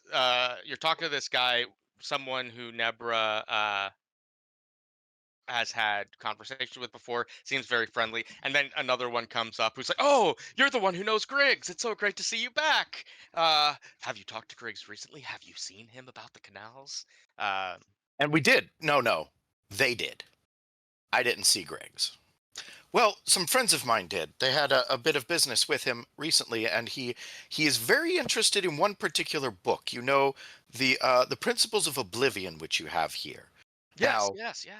for reasons obscured to me, he won't be able to come in to look at it himself, but he would very much like to see this copy. Now, I understand books can't leave here. Can you That's help right. me so I can explain it better to Griggs, understand what the actual mechanic of that is? What is it about the way that they can't leave? Do they just reappear in here? Is it a curse? Is it is it a matter of fines and civil suits? Oh no, of course. And here comes that complication. I can do you one better. I can show you. And he takes the Principles of Oblivion and walks out the door with it. Uh, and as he does, the book begins to rapidly age. And in his hands, it crumbles to dust. And he looks at you with a big smile on his face, thinking that this is helpful, and says, this place is an interesting nexus of power, and these books seem to be in some way tied to the ghost field. So while the book has been destroyed, in 3 days, it reappears in the stacks. Amazing. Thanks. Yeah, glad to help. If you see Griggs, tell him he's welcome anytime. We'd love to see him around here. I In will 3 absolutely days, of let him know. course. I will absolutely let him know. Jesus Christ, Tiffany. Sorry, So I that definitely consequence shot of the that one. failure opportunity has been lost to copy the book, but Maybe we can do it as a after what is it called? Downtime activity. yeah. A downtime I mean, activity. hear me out. If someone could go into the ghost field with the book, Or deattune it. right? Deattune it. Oh, didn't even realize that was a thing. I wouldn't I mean, recommend trying to attempt that before the book rematerializes. No, not at all. Right. But it does change things maybe in the future. excellent. Sorry, Tiffany. Oh, it's fine. I'm just trying to. Oh, it's probably not possible. I'm just trying to see if Nebra can just like It's great that they were just write very something down upfront from about that. memory. Right. At least they were helpful. I think we both And- did look an awful lot at that book, right? right. So It's like as it's a some matter of sort how of much of it can study we to remember it. recreate it from memory, at least Yeah. enough that it would be easier once we get it to correct our copy. Right. Also, the Nighthawk has read a lot of it as well. Yeah, the Oh, yeah, Nighthawk's I not hear there that. at this moment, but Yeah. if you guys want to do Yeah. that later, but they don't necessarily know the Nighthawks looked at it because it was Virgil, right? Yep. Yeah. That's It was true. Virgil. Yeah. So we could do You might need to contact your old buddy Virgil. your old buddy. We could do a study roll, like a group roll, and see if either of us crits or something. Mm-hmm. Yeah. Yeah. I can do that. It'll be a group action. It's gonna be a controlled position because you're both academics and trying to recall stuff from memory. The effect to memorize everything in this arcane tome Mhm. from memory, and I'm talking Yep. perfect copy, is gonna be no effect. So you'll have to push yourself to even push the needle on that. And that's not Well, that if you we don't don't, remember some things, it's just a matter of it's not gonna be near a perfect copy. well, if we just did like a Cliff Notes version, how would that go, Val? A Cliff Notes version, I think, would be a standard effect, but it might not be what the Gondoliers are after. Yeah, I don't would know. think I'm of good it either more as way. maybe a setup. Maybe I don't know, but then that's not a group action. But you want to roll study on that? I can take 6 more stress. If you can take Oh. less, I'll lead the action. I can technically take less. So yeah, if you could lead that, that'd be great. All right, so I am leading this action. I will take stress if I or Nebra are fail, and we are looking at controlled. Controlled, no effect. So you can gun for the crit, or you guys can push yourselves. I'm gunning for a crit, I guess. I'm not prepared to push I thought the myself on this one. I thought the no effect was if we wanted to like do like a perfect like copy. If we just wanted to do Oh again yeah, a if you're Cliff just Notes doing the version. spark notes, that's a standard effect. Yeah, Okay, that's fair too. let's just do that. How about that? And maybe it's better if we crit anyway, but it won't be perfect. All right, Nebra, go ahead, hit your rolls. Well, no stress, but we've got at best a 4. So Yeah, even our Cliff Notes has complications. Yeah. Hmm. And those complications will be revealed when you hand it over to the Gondoliers.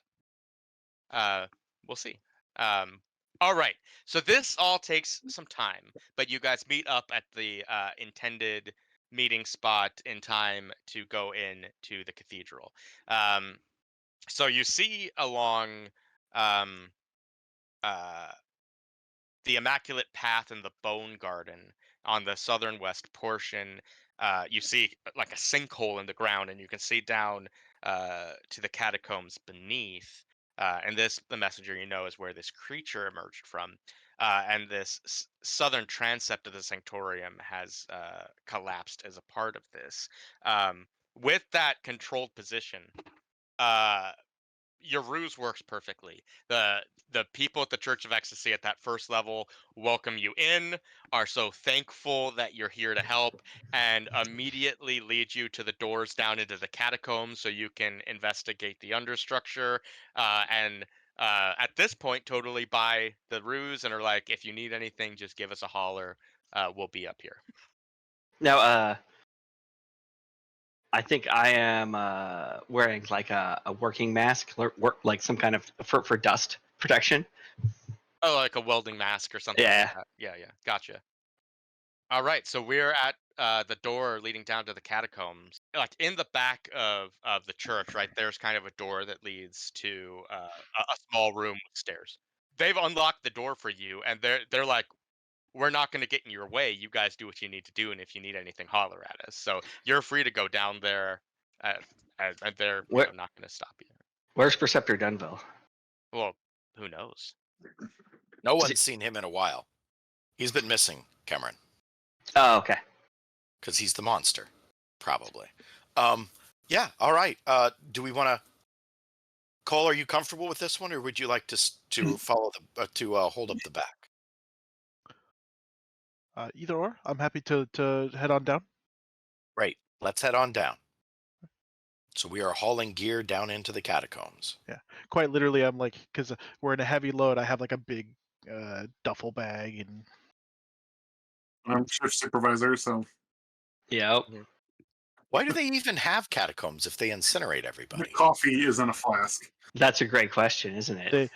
well, I mean, they predate the church, right? So Yeah, so I mean some of that question is asked as you guys descend. So you see that these initial catacombs, and you can tell like these definitely connect to the part that caved in, so the part where this monster crawled out of. Um, but these initial catacombs seem like they are um, kind of public domain, and like the church knows about them. It doesn't seem like a lot of uh definitely not the place like a cult would meet. It's very like austere in this first initial area.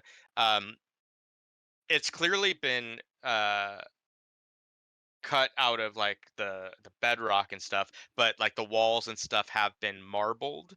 Like it's kind of a finished area down here, which is not the same as you saw from the cave-in, where it was much more rough-hewn and much more ancient. And in these catacombs, you have these alcoves with kind of gold plaques beneath, with similar things to like you'd find on a gravestone: names, dates, uh, eulogies. And in these catacombs are these urns. So to answer the messenger's question is, what good are catacombs if you incinerate? All these cremated remains are here. And one thing that you do notice, it's not like Joe Blow from Charter Hall is getting put in these places, but these are rich families, old Leviathan hunters, city council members. Like this is definitely a place of honor to be housed if you are Yeah. indeed a wealthy member of the church. Interesting question. No, wait, they wouldn't be here. The Caesarians wouldn't have anything in here. You've got family crypts. Yeah. Well, I mean, I guess Nebra, Well, you might. remembering what I will Vertex say. told her, would probably ask. Sorry. I will say.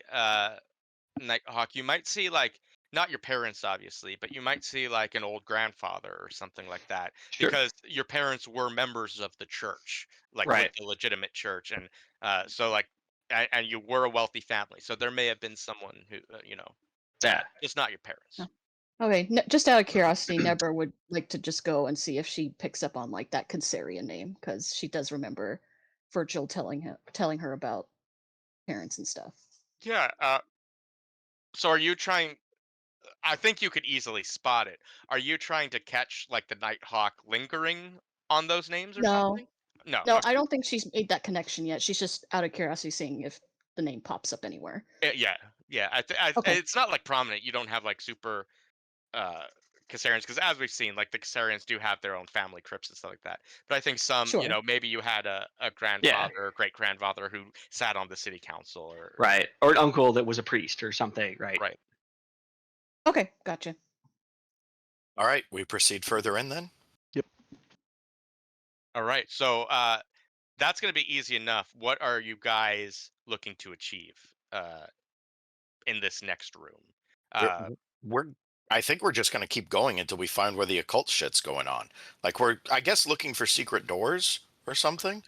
Like something caved. That monster came from somewhere. Gotcha. That's I think cool. we're looking for damage. Yeah, We can so start. like Yeah. you can kind of put together where that sinkhole happened versus like where you are and where you should kind of travel. That is fine. As far as how you get in, yeah, I think the way it, like, you get to a point where it's like, all right, I know I know where I should be going, but there's no path there. So like as Cole or as Charles said, right, there is probably a secret door. So if someone wants to lead a group activity or if someone wants to search for it, I think this will be maybe uh, a survey or something like that to spot. All right, how do we get from point A to point B? Where's the false wall? Can I do it with study? I Or can. is this, I have 2 in survey, so I don't think I understand the difference between survey and study in this context.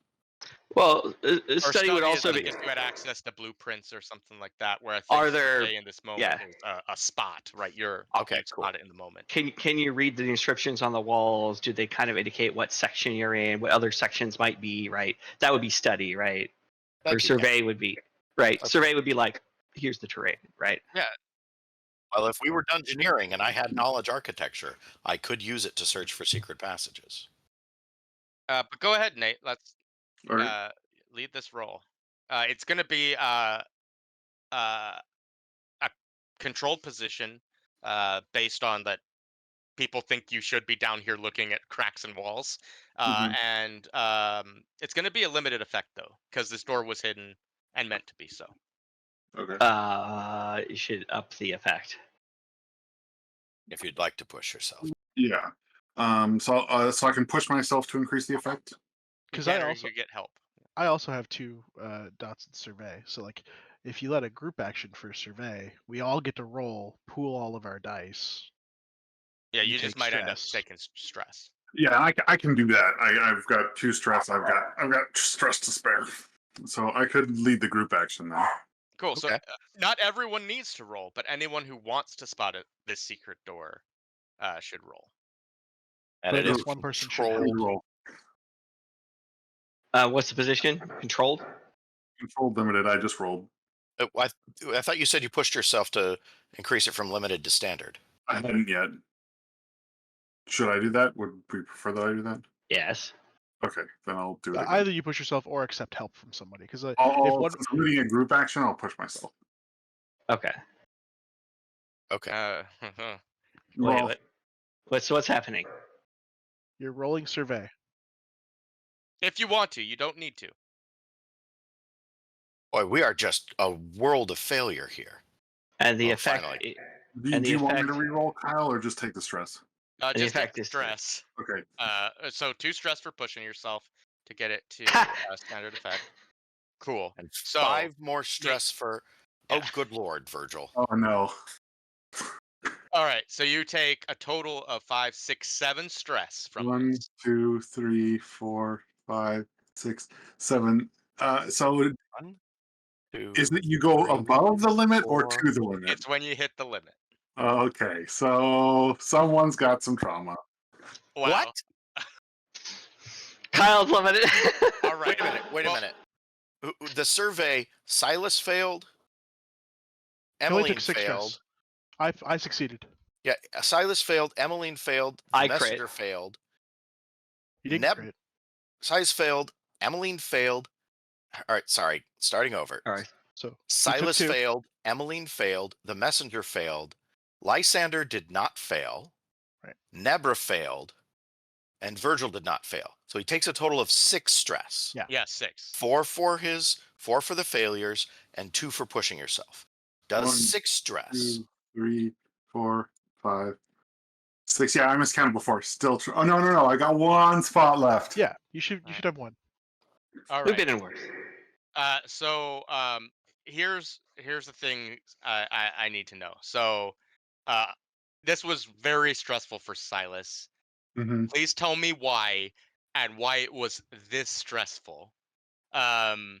Cole found a secret door. So Cole, if you could tell us how you helped in this, and then Cameron, with that 6 you got, I'd love for you to tell us what So I think- this door is. Describe to me the secret Sure. door. You get that So- honor. Okay. I think the stress largely came from the fact that my initial look failed. That I was like, okay, fan out, everyone spread out, and then I found nothing. And I was like, oh no, did we pick the wrong spot? Like, I'm just like, we're at the wrong place, we're doing the wrong job. Like, this And I is think fucked for and me- stupid. And then I may see I make a everyone else suggestion? find stuff, and I'm like, this is fucked and stupid. Like, what are we doing? Like, May I make a suggestion? Yeah. So you Okay. recognized a name in one of the urns, and maybe it's someone you fucked over.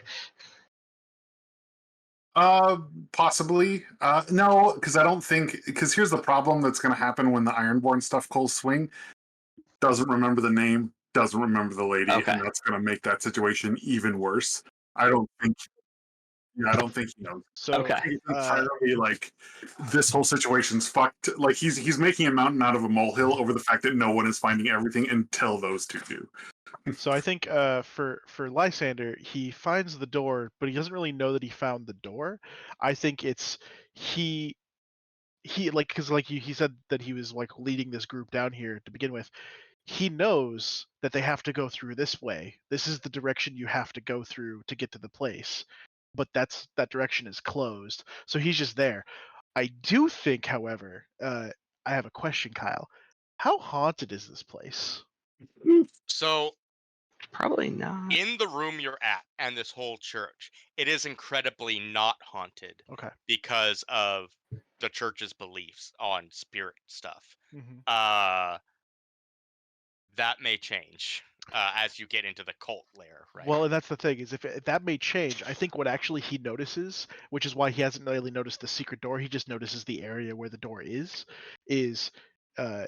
playing into the whole thing that we had before of Cole having survived the war and whatnot because of listening to spirits, like he might hear whispers in this direction, like actual whispers, Yeah. kind of thing, but it's a blank wall, and he just kind of stops and stands there. Yeah, I love And it. So like I think you hear ghostly whispers on the other side of that wall, and like Mhm. and it's pain and it's suffering, and like putting two and two together, like Preceptor Dunval didn't care about what happened to the spirits of those he hollowed. So like you can rest assured on the other side of this room there's just uh a army of angry ghosts um who have been forcibly removed from their body and don't know where to go. And I think obviously with her spirit voice, Emmeline's kind of keyed into this as well. So I think, All right. yeah, Cole is standing in front of a blank wall holding his Spirit Bane charm. All right. I think Virgil. So as I'm approaching, I think, looking around, I have a quick question for you, Kyle. I think you mentioned this cult specifically did have a forgotten god that they were worshiping, right? As well. Yeah, called the Empty Vessel. The empty vessel. Yes. I I have okay, I got a better idea than what I had already. I'm walking around and I look in the direction of the door.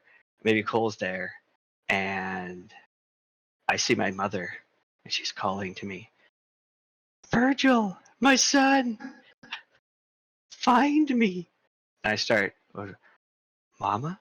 And I start reaching out to the door, and then I come out of it, and I look, and since there is a temple to a forgotten god in Virgil's basement, this is how he found it in the first place. He found that door there. So this is a very similar sealed like construction. Like this kind of door is used on these ancient temples. This temple probably predates the church, has been here for a long time, like right, and it has the same kind of style of architecture where it's like kind of it's hard to see, but he notices the same like patterns, and he's like,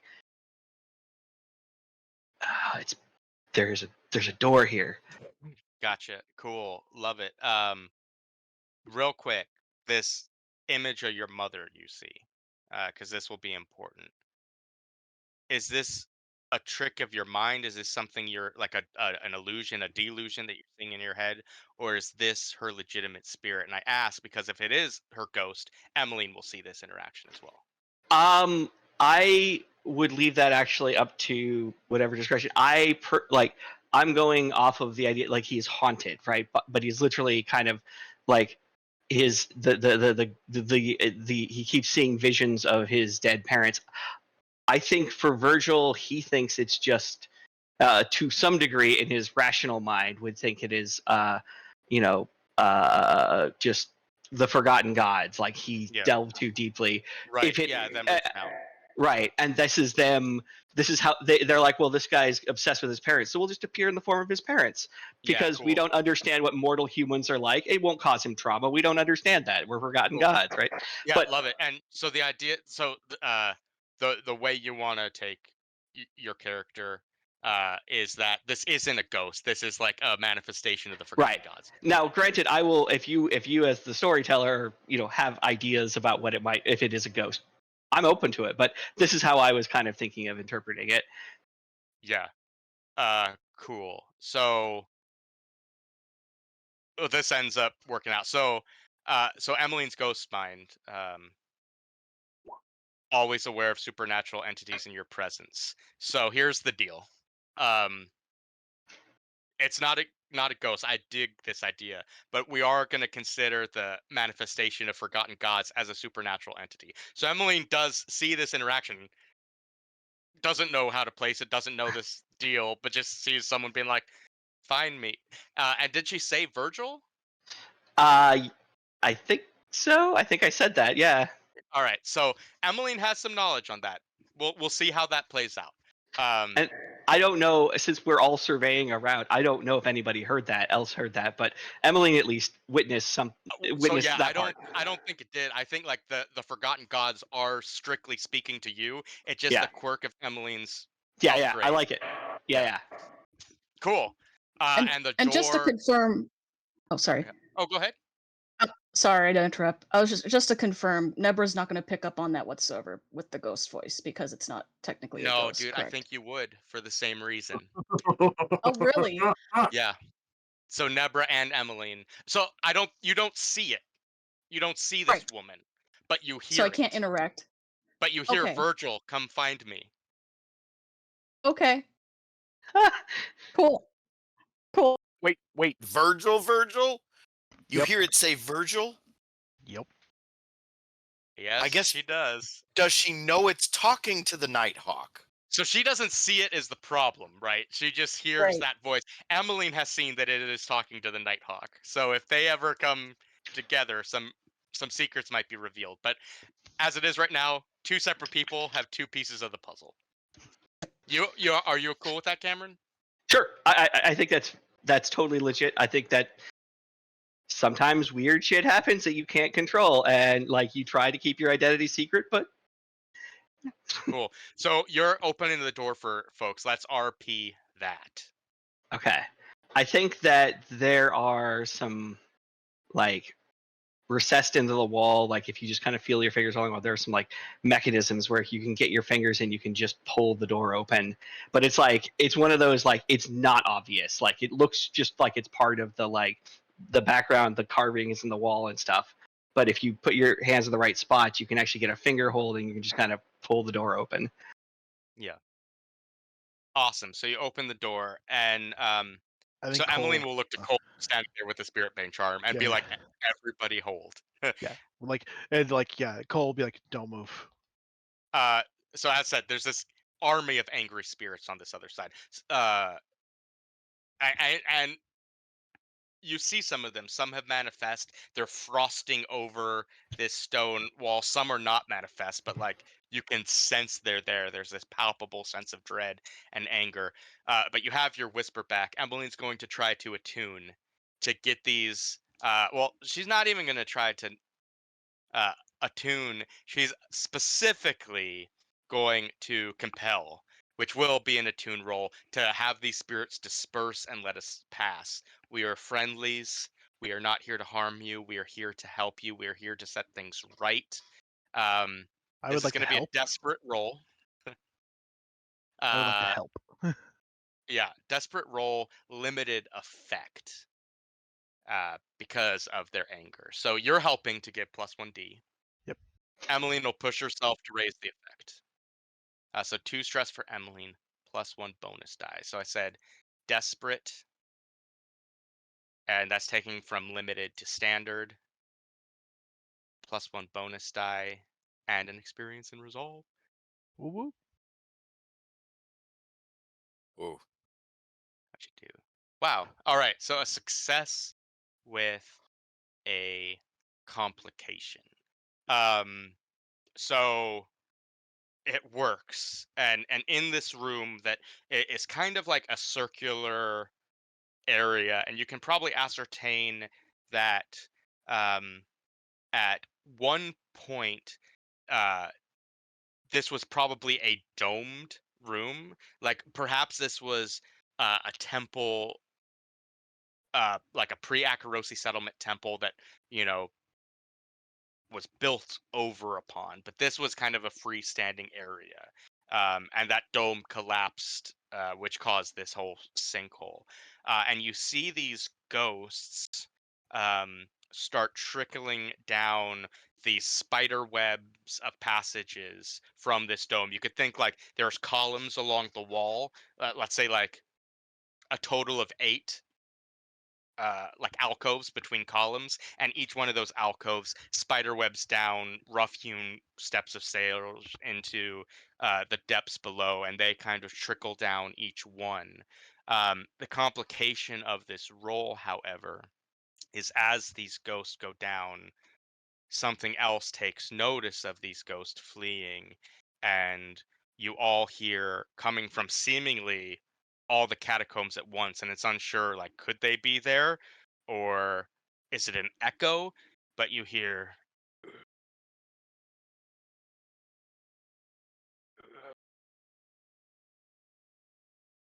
"We have come," and this is seemingly hundreds of voices speaking. "We have come for you." No, you didn't. You came for somebody else. It's all right. Wait, am I the first one in the door? Simple mistake to make. Yeah, well, I think Emmeline's probably in the room when she Okay. did her compel. But I'm out in front. Okay. Well, I think Cole is right behind, like his hands on Emmeline's shoulder, but I think he's probably got his eyes closed. you're just holding the spirit paint charm Yeah, out. he's- Like, he's just- The Nighthawk also has a Spirit Bane charm as well on his character, but it's I think it's in his belt, like the bat belt. All right. So, what happens next? Ghost went downstairs. There's nothing else in this room, right? Yeah, Oh. it definitely seems like this. You're definitely on the right track. This seems like cult territory. Like, this is not the same architecture of the other catacombs. Like, this is something that was probably forgotten about a long time ago, except for those few who didn't. Um, but it seems like this was probably like a meeting area, or like if any of you are familiar with like fraternities, like the outside where like whatever lies beneath is like the what's the term, like the chapter room or whatever. Right. They have a withdrawing room. Okay. I mean, you all heard that as well, right? That they're coming for us, whoever. So how do the stairs go? So it's so picture a circle lined with columns, and between each column is a set of stairs leading down. And you can kind of tell by the architecture that these like they start as a straight down, and then they kind of wind in different direction.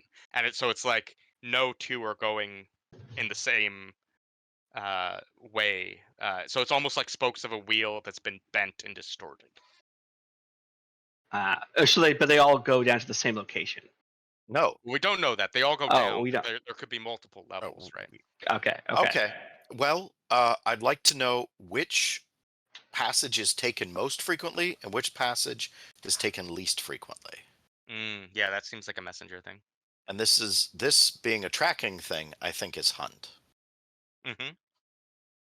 We'll call this position risky standard. All right, Okay. a success with a complication. Um, so you discover that the uh, the passage that leads due south, or at least appears to lead due south, which would, if you extrapolate and say if these tunnels went throughout the city, would worm its way all the way to Dunslow, right?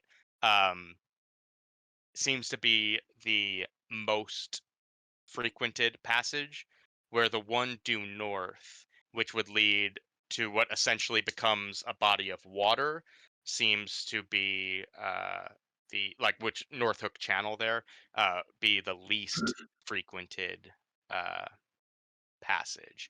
Now, as a consequence of this, I'm starting a clock. It's going to be a 6-segment clock that I'm filling 1 on.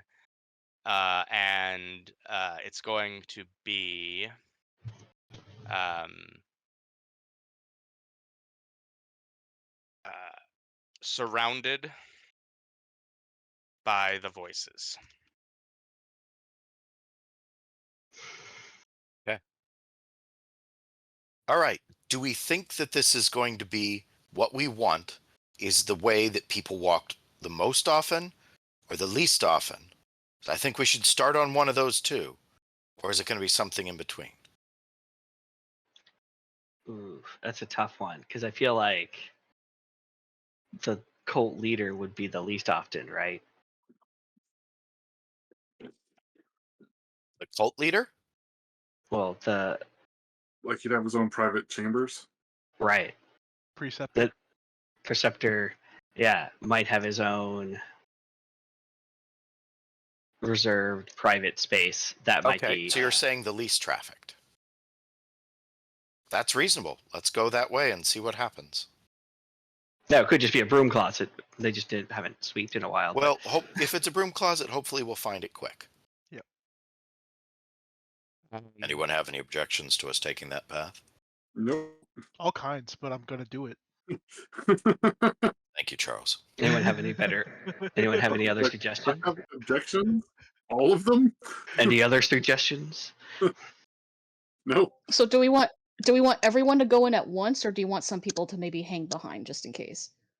In case of what? In case of how? I don't know, something. I think we should all, at the very least, stay within sight of each other. Yeah. At least stay Okay. within sight of one person. So we can watch us all die. The messenger will take point with guns out. If it's got one loaded with electroplasm, one loaded with lead. And let me mark off my pistols, my electroplasmic ammunition. Cool. So you guys are heading down the least traveled path. Right, the Was north. the consensus. Mhm.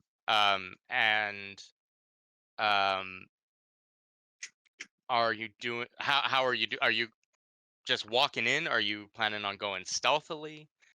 I think we should probably be quiet. Yeah. Is this going to be another group action so we can push Silas over Silas into not hosting trauma it. territory? Yeah, I got 3 in prowl. How are you doing on Oh, how I are you have doing trauma. on stress, Nighthawk? I got trauma last time, so I have no stress. Fantastic. You should lead this group action. All right, Mhm. I could lead a group action for prowl.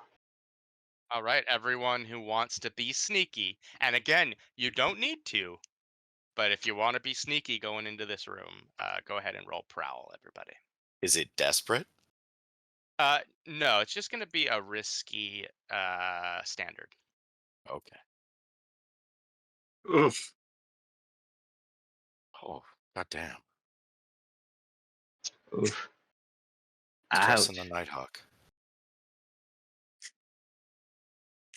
All right. So Rhys. So it Wait, looks like you're taking. I did my roll, right? Did it show up? Oh no, hold on, mine. Oh, yours is in there. There it is. Yeah. No, you failed, bro. Oh, it is. You got a 1. Where? No, he This has is 3 the dice. one- I have 3 dice. No. Virgil He got didn't. a He didn't roll originally. and a 5. Oh, that's the messenger. My bad. Yeah. I The get the messenger that I talk confused. These one-word share-like names, right? All right. So you take what, a total of 3 stress from the messenger, from Rhys, and Mhm. Silas. from Silas. But we do get a 6 from Emmeline. So a success, no complication. So tell me how you lead this stealth action and how those others made it stressful for you. Okay. I think similarly. The messenger, he pulls out his gun. He's like cocking his pistol, like, or whatever, and I'm like, quiet. Like trying to get him to be quiet, just careful, because like I feel like the messenger's just going in, just clunk, clunk, clunk.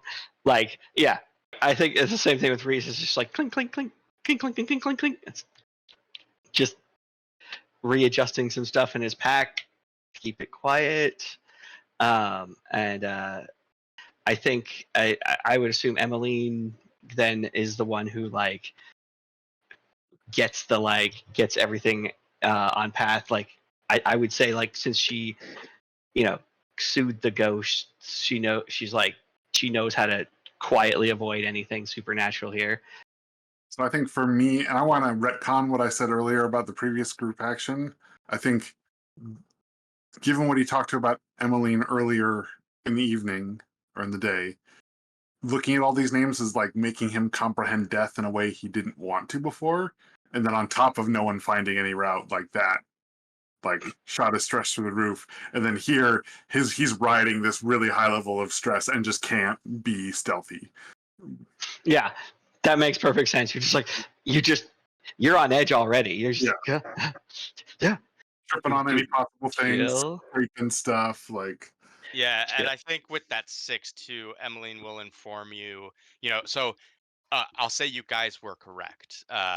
This short passage, which doesn't take you that much further beneath the earth, leads to another small circular alcove, maybe a quarter of the size of the one you were just in, which has been decked out in modern conveniences like desk, oil lamp, etc., and definitely seems to be an office of some leader. So you feel confident that this is probably an area where the cult leader hung out himself.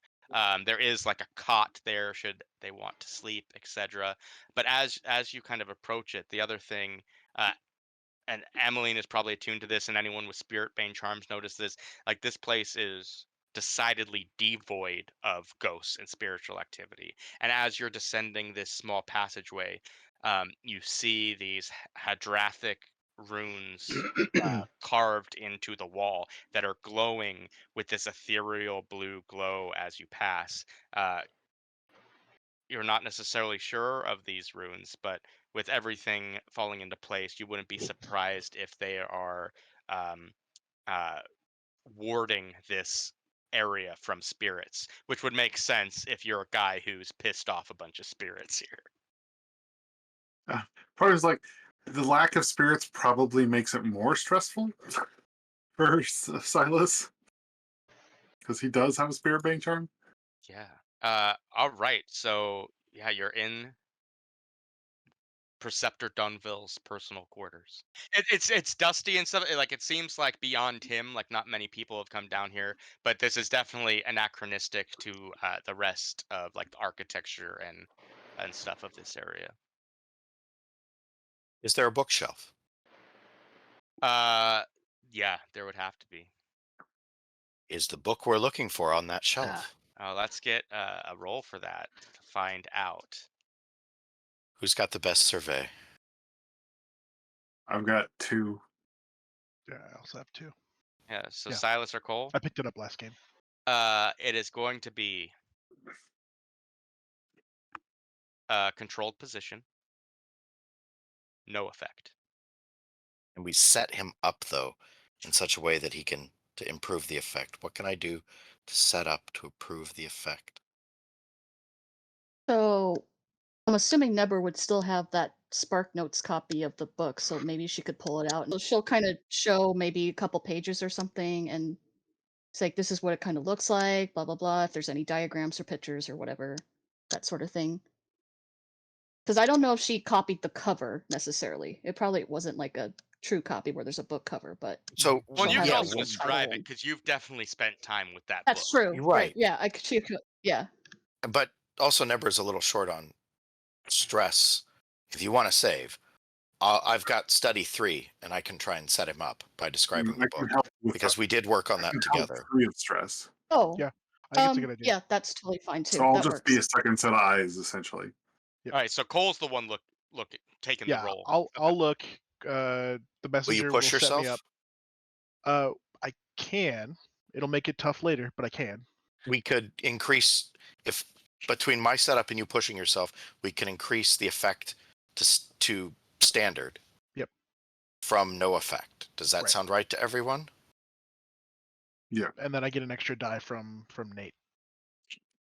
What is my setup? Is that going to be risky standard? What are you doing to set him up? We're talking about the book. Oh, I right. know the book it's looking for. Yeah. So I I'm think that setup's controlled standard. controlled standard. I really want to improve his effect here, so I am actually going to push myself. Oof. Rough. So you don't. Doesn't help. No. And then you hear coming ever closer.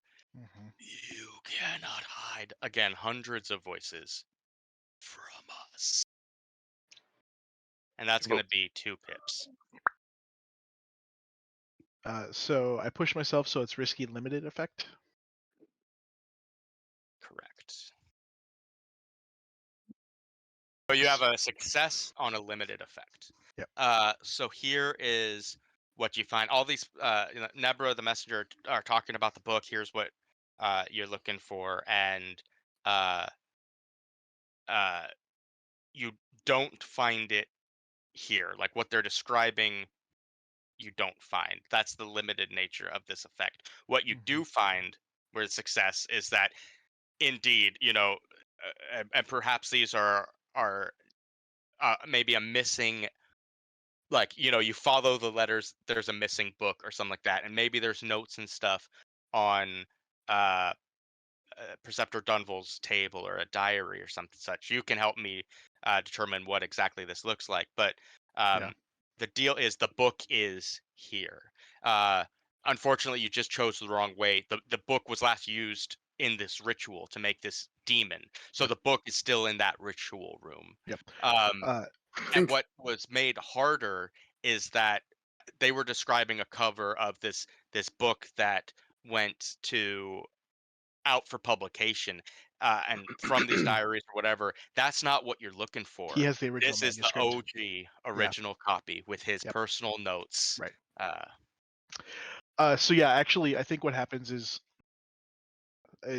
Cole is sitting there like flipping through books, like just checking along the spines, and he finds where that should be, and he looks over at like the cot, and he like reaches underneath the pillow and pulls out probably this guy's journal, and is like flipping through, and ends up at the last page and just starts reading that that he's going to take he's so close. He thinks he's not going to fail this time. He's going to take the book and go to the ritual chamber. It's everything is set up this time again, and he's going to do it right. And Cole just drops it on the thing. He's like, "The book is here. It's in the fucking. It's on the other side. It's in the fucking ritual chamber, where all the fucking ghosts are. Uh, it's his original book. It's not. It doesn't look like what you were describing. It would have been in his hand. He would have handwritten this one. The manuscript. Yes.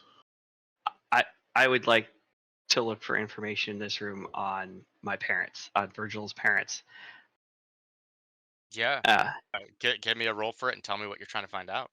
I want to know what he said and what anything, literally anything. Like, did like what did does it what are you say? doing? Like, what was the ritual that they used? Like, what did he do to them? Like, I want to know what he said about him, right? Like, where did he put their spirits, their ghosts, right? I'd like to know anything I can find. And I'd like to roll a Rook's Gambit here, where I'll take 2 stress, and I'm going to use Prowl as the stat I'm rolling. And here's how I'm going to do it. While Cole is doing the searching for the book, I am going to search with him, but over his shoulder, kind of like. Yeah. Cool. Sound good? Yeah, love it. Okay. This is going to be risky. Standard effect. Risky standard. Can I bump the effect? To a great effect? Yeah. You can by pushing yourself for 2 or getting a setup. Setup is difficult because you'd then have to let people know what you're doing. Right. I don't think that's gonna work. So yeah, I think I'm gonna push myself. Let's do this. So that is 4 stress. Yeah. Okay. So risky. Great. All right. Oof. Oh. Ah, man. All right. The dice are just not with us today. So here's what you said. You fail on a risky effect. I'm gonna give you a little something though. Okay. And the Plus you're failure might trying. just be it's not what you're looking for. So the only thing like you find on your parents is that like and you've put some pieces together. Like your parents were members of the church, like the church upstairs church, which a lot of people in Duskfall are. And for whatever reason, they got invited to try out this cult that was going on underneath. You know, maybe they knew a friend of a friend who was in it, and like, hey, come check this thing out. That's how things go down, right? And red flags started going off in their mind of like, oh, okay, like they weren't like necessarily super devout, but it's like what you're doing here isn't what's being taught upstairs. Like you went off the deep end, and they started getting really concerned. And because they were just meddling, Pre- Preceptor Dunval just got rid of a problem. He didn't know their names. He didn't care about them. Part of this failure is there's no indication of what happened to their ghost because he just had them discarded like trash. This failure leads to complication that I think the group will notice. Is that and maybe the Nighthawk, you can tell me how you feel about that. Maybe that angers you, but for whatever reason, you spend extra time, dwelling on these things that you do find to the point that people might have to actually pull you away when they realize like you're just standing in this room. And that time is something we don't have a lot of right now. And that's going to be 2 more pips on this surrounded by the voices. Virgil. So a reminder: you can resist complications if you're willing. If you're willing to gamble and take the stress. What would the So- stress be? It's a roll, right? So you'd Maybe you'd roll insight to catch what you were doing and not take too long. You would roll insight, and then you would take 5 stress or 1 stress or anything in between, depending on the result of your roll. I can only take 1 more stress. Well, then I guess we're going to be surrounded by voices very soon. Yep. Aren't we all? So We I think rolled really Cole- bad on the And prowl then check again- too, so as you're pulling the Nighthawk away, you hear even closer this time, and unfortunately, close to the point that like the route you need to go through these voices at this point, and you hear, again, hundreds of voices saying, "We have you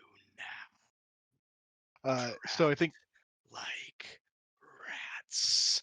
Our spirit bane charms still aren't going off. well we're protected by the room is protected at least probably from this. Hopefully, I would assume. All right. The messenger will be out at point with guns. Let's go. yeah, I think this is no longer a sneaky thing. I think this is a we move as fast as possible thing. Yeah, so I think this is probably going to be like a group skirmish action. Supposed to be a snatching. What are grab. we rolling for this group skirmish action? So real quick, does everyone want to take part of this before I tell you what that's going to be? Does everyone want to benefit from this skirmish action, or does anyone want to go on their own? Nope. Yeah, I'm gonna go. I'm gonna go. Okay. I'm It like is halfway in between, but I'll go. Yeah. a desperate situation. Mhm. No effect. No. Oh no. Oh no. Question. So Kyle. everyone mark XP for skirmish and prowess. Yep. Would this count as a fight? Because we're Absolutely. using so I will use Battleborn to expend my special armor to push myself in this fight. It's just one of the traits I can get here. And so I will can I increase the or to can I limit it. not do that? Can I not push myself if I'm not leading, I guess is the question. Yeah, I think the person leading has to be the one to. Yeah. These aren't ghosts. These are demons. Right. That was my thought, but Fucking demon. Right. Okay, so everyone roll skirmish, desperate, limited. Okay.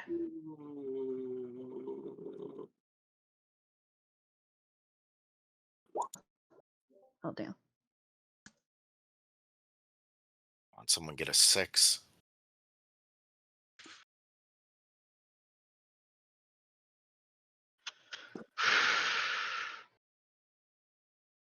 We burned all our 6s last game. I know, right? 1, 2, All right.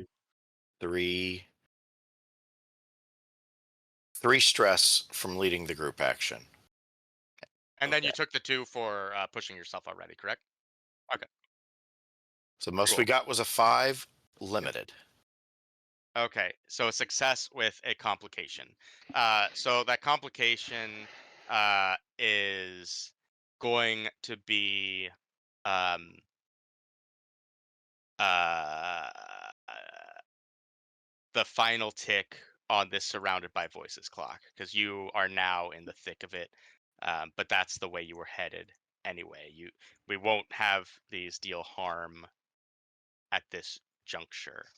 And what you see is this now that you are surrounded by them. The reason you were unable to push further is because you're not dealing with ghosts here. What you run into is a wall of flesh. Many dozens of blank-faced, necrotized, zombie-looking creatures that have been carved in Hadrathi runes, who, when they move, all move in unison. They are now surrounding you, and they say, "All who come here," again, all of these voices, "will die." You're in that main room again, because you're pushing to try to get to the lower level. All right. So I'm gonna do some crazy shit in which I'm going to try to skirmish our way through this. So I'm going to trigger my not to be trifled with, which you can perform a feat of physical force that verges on the superhuman. Yeah, hell yeah. If not now, when? Right? I assume this is a desperate position. Yeah. What is the effect? So what could you link that rule Yeah. you're using? Mhm. Yeah, push yourself to do one of the following. Perform a physical force that verges on the superhuman. Engage a small gang on equal footing in close combat. Okay, so here's the deal. It's going to be desperate. I'd say just based on the number of beings here, normally it would have been no effect. Like these guys would have done you major harm. Because of this not to be trifled with, we'll bump that up to a flat standard. Do not fuck with Cole when you're supernatural. Right. Can I help by laying down suppressive fire? That'd be cool. Yeah. Suppressing fire. This would have to be the handguns because they are like on you.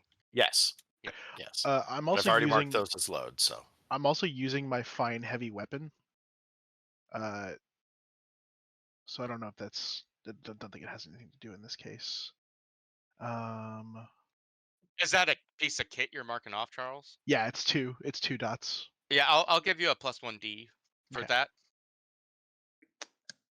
Okay, so I don't know if this works as a setup necessarily, but could Nebra use Devil's Footsteps to I'm trying to click on it so that you guys can see it, but it's basically when you push yourself, it's kind of similar, perform a feat of athletics, and then you maneuver to confuse your enemies so they Ooh. mistakenly attack each other. I like the idea that Nebra and Cole essentially dance into this whole thing. Aw, cute. Yeah. Yeah, so this would be setting Cole up, you pushing yourself on the setup roll to either make his position risky from desperate or his other thing from Effect. standard to great. Yeah. I would do great effect, personally. Okay, let's do that then. Okay. Um, For you, because you're going to be in the same boat as Cole. You're in the thick of this combat. It is going to be a desperate.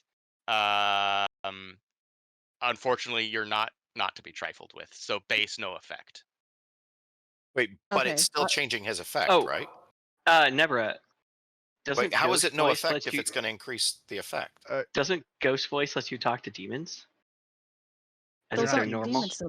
They're flesh puppet things. Like So Kyle, I would actually argue that her effect isn't to affect them. Her effect is to distract them, and so her effect actually is probably standard. Yeah. Okay. That's fair. That's fair enough. Sounds good to me. So okay. desperate standard. So if it works, I was going to roll finesse since that involves doing some misdirection and stuff like that. And could you if link that works. Devil's Footsteps real quick just for chat, just so I can? Yeah, I'll try. So It's do a I little click bell on? icon It's the underneath. bell icon below the red Oh, dot. Yeah. got it. Okay, I got it now. Thank you. Why is it a bell? Unclear. Okay, so Alert. you're trying Okay. to make them attack Notification? each other specifically. That second part. Yes. Okay, cool. Love it. So desperate standard. Let's do that. No. Oh no. Not failure. Oh, you're hurt. A couple things happen. Okay. They do not attack each other, and I think you realize because there is no each other. Yeah. This is one thing. Many bodies, one entity.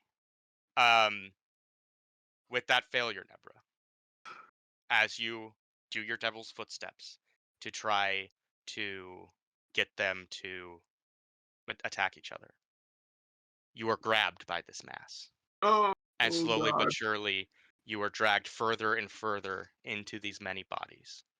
And Nebra is ripped apart and dies. Level Resist. 4 fatal harm. Resist. Resist.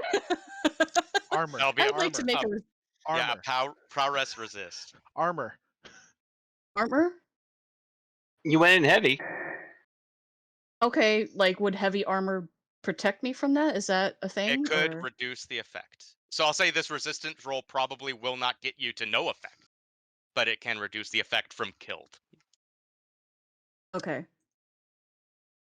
Um. So you've checked off no load so far. So you could just check off the 2 boxes of armor for your resist, Right.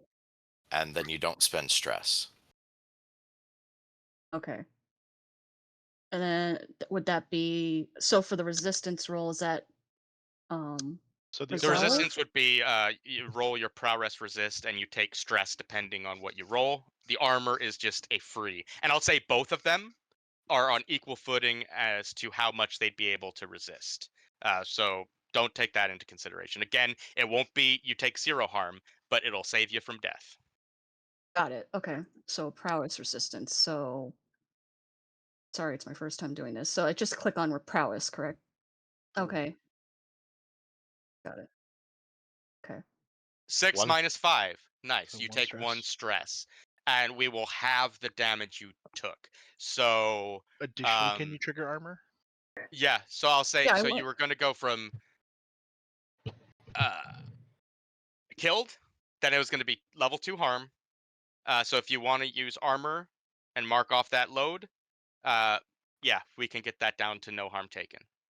So regular armor or the heavy also? heavy. Do I do the 3? No, not heavy. You just check off the first 2. Just regular. Heavy Yeah. lets you do it a second time.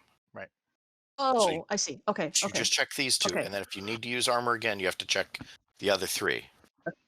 Got it. Okay. So I have those 2 armor slots checked off then.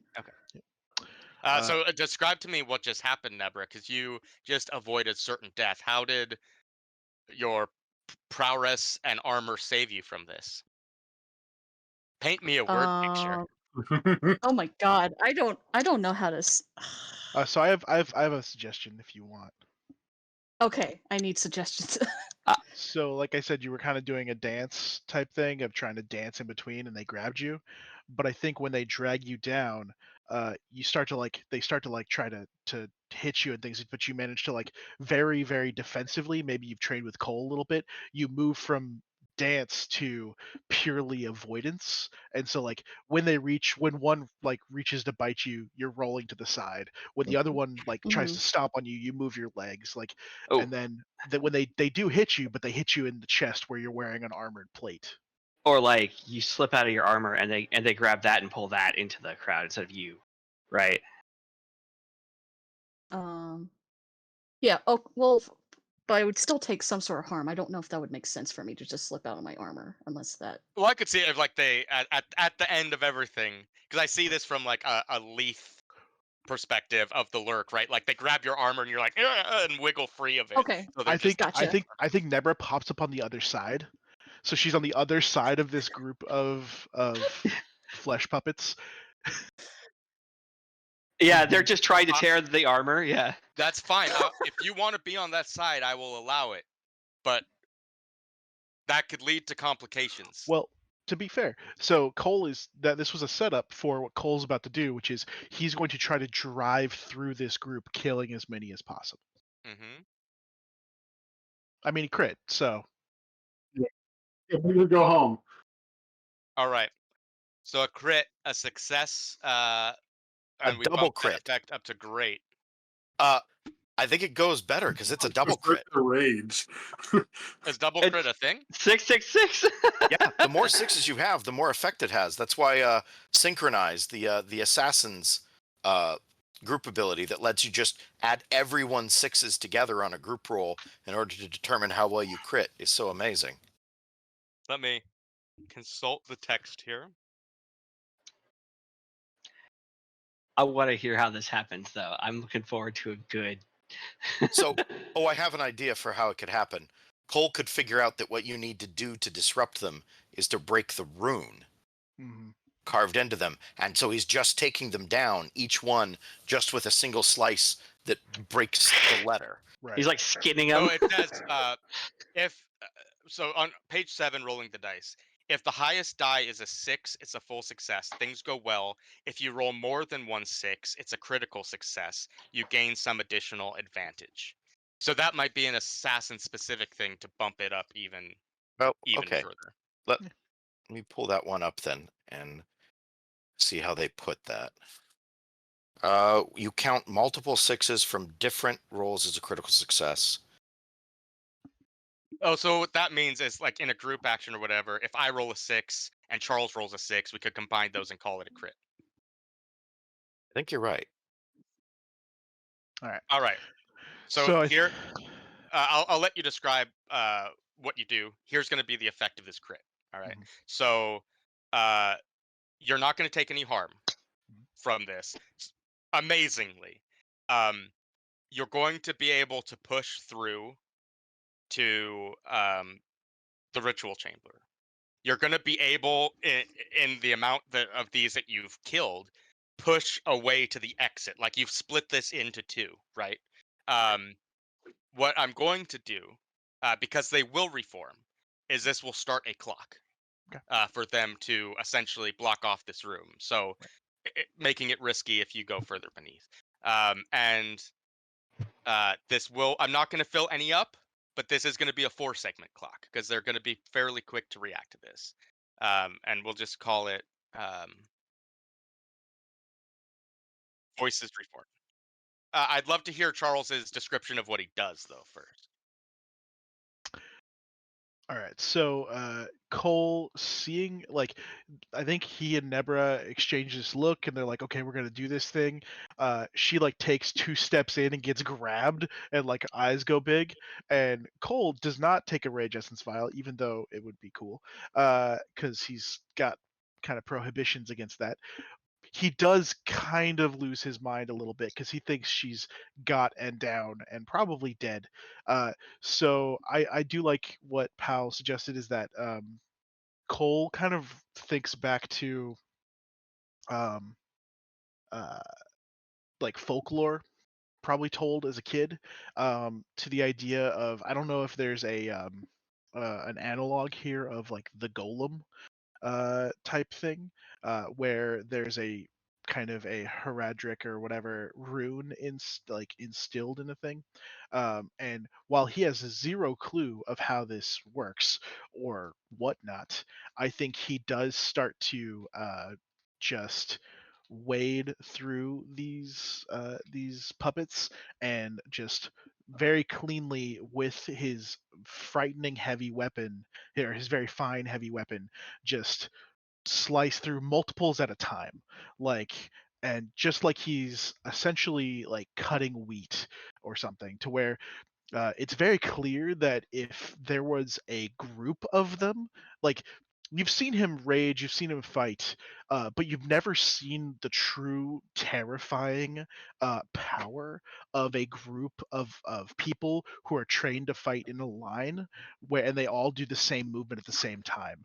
And so you can only imagine if there were ranks of other Coles here just sweeping and in one motion just going through and laying waste to everything in front of him. Only to get to the armor and keep going, and then end up on the other side where Nebra pops up. Right. Love it, dude. Epic. But I So- do think that Cole, when he gets to Nebra, he like puts his arm around her and is like, "I thought they got you." As he's I still did doing stuff. too. Because there needs to be a time component here, I am going to need a roll, like a group action again, to get down to this ritual chamber.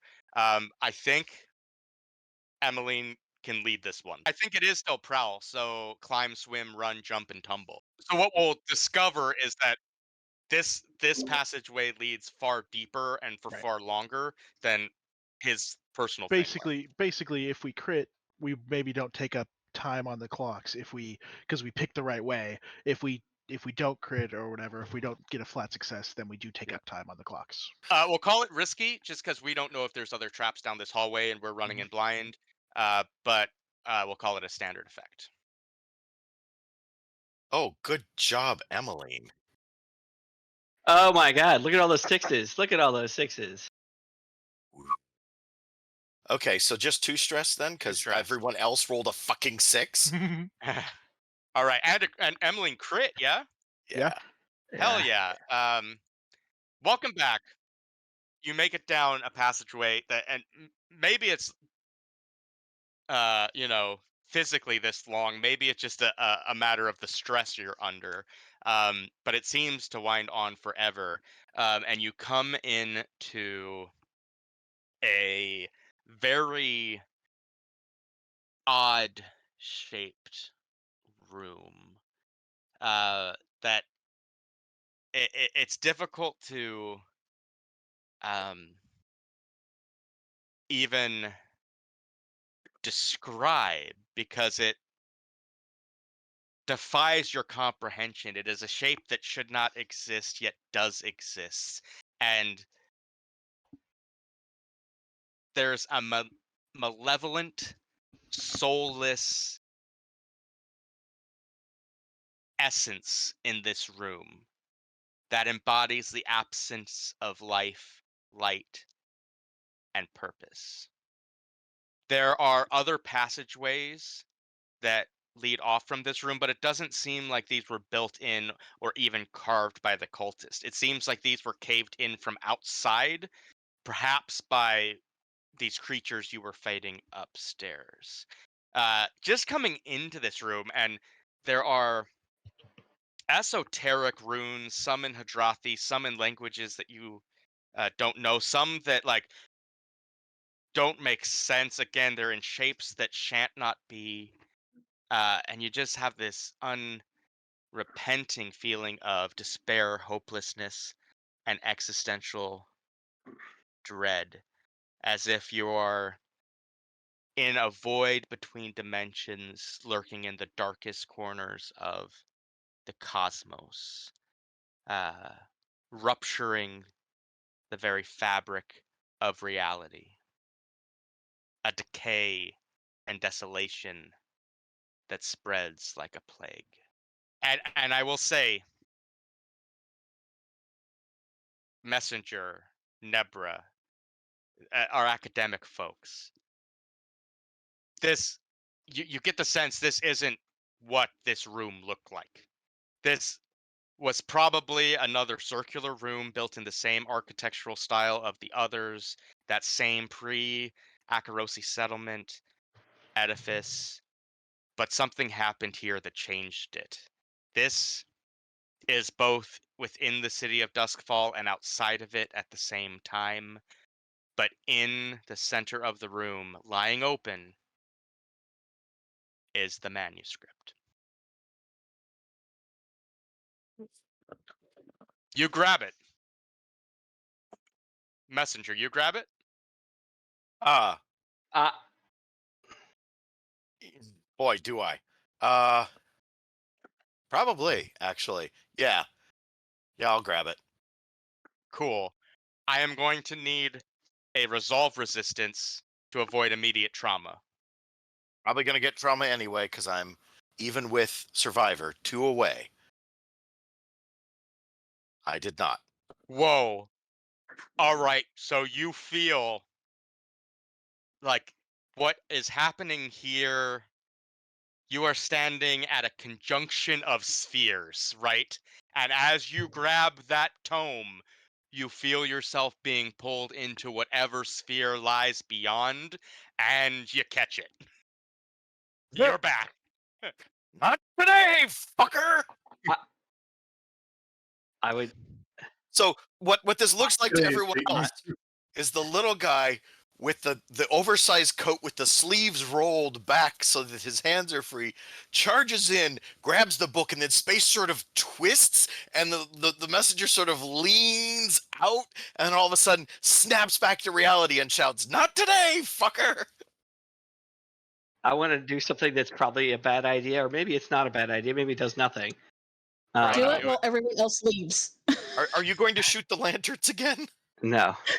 Do it while everyone leaves. Just like If you'll, and I don't know if this, I don't know if you would want. I have a very low key flashback just to make the story complete, but it doesn't Mhm. gain an advantage necessarily. But I would like to have a flashback where I brought the statue with me, and I would like Okay. to put it on the stand where the book was. Okay, cool. Yeah, so we'll call it a one stress flashback, and I don't think this breaks continuity because you had talked about bringing this to the pub with you. So perhaps you didn't put it in its spot that you were going to. It was still in your pouch.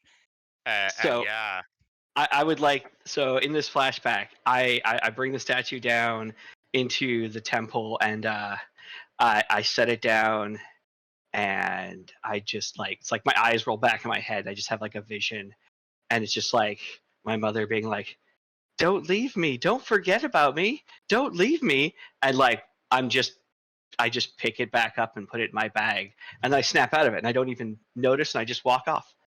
yeah. I don't even remember until just this moment, and I'm like, I love it, dude. This is awesome. Would you rather stress or harm? harm. I can't take Okay. any more stress. I literally That's fine. can't take one more stress even. Yeah. Well, yeah, I'm trying to be nice. Can I roll to resist it though? Yeah, you might take more stress, but yeah, absolutely. Uh, so here's the happenings, right? You know the empty vessel is a forgotten god, and it seems like whatever was happening here, the empty vessel, the god, had some say so in this matter, and what you're standing in is essentially a piece of their realm that has manifested here in Duskfall. And you said, you know what, the empty Fuck you. vessel, fuck you, and you put a potentially competing forgotten god statue there, which the empty vessel notices. And so you're going to take level 3 harm, smote. Okay. As and you can describe how you think this eldritch being smites you for the insult. Sure. And obviously you can resist. Yeah. Or we'll use do- armor, because I do think it is a Oh, physical smote. Okay. I'll use armor. I'm definitely gonna use some armor on that one. Because I can't take stress anymore. Cool. So we'll drop that level 3 harm to a level 1 smote. Okay. Just a baby smote. Okay. Singed. Cool. Moody. Yeah, but Okay. please describe to me what this looks like as others witness this. Okay. I just, and it's like just like that moment. Just suddenly, I just reach into my bag as if like compelled to, just like for vengeance.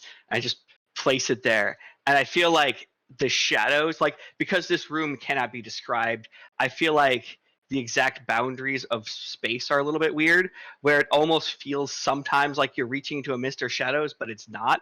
And as I do that, the shadows almost like turn into tentacles and just start trying to crush my hand. But I've got my workman's gloves on, these steel gauntlets for like welding. Mm-hmm. Right. Excellent. So they do kind of, your gauntlets do kind of implode with Yeah. this force. So that's like the level 1 harm Right. of the smite. But yeah, you do avoid it. But oh, you pissed something off today. But I love it, dude. Excellent. All right. Well, we have the tome. What's next, guys? I may have made. I may have also made a new. I may have Yeah. also made a new friend today. Who knows? But yeah. At the tome. What else can we go out one of the collapsed ways? One of the Yeah. ways that collapsed into existence. Yeah, you don't know where it leads, but you can certainly try. We've got a choice here. We go back to Sticky Monster, or we try one of these, which is how the beast got out from a collapsed something. No. Beast didn't get out this way. Those things came in. So where did the What? beast come out? Beast came out that hole in that main room where those creatures now are. The holes down here, it looks like that's how these creatures got in. Oh, never mind. They probably buried them trying to get rid of them, but it didn't work. We have to go back through there. Climb out. Right. So wait 1 second. There's a hole in the main room, right? The room upstairs? Yeah. Yeah, a ceiling hole, like from that was a sinkhole from the ground above. Yeah. Okay. How high So up? I would like. Maybe 30 feet. I'd like to propose a flashback. Does that? Yeah.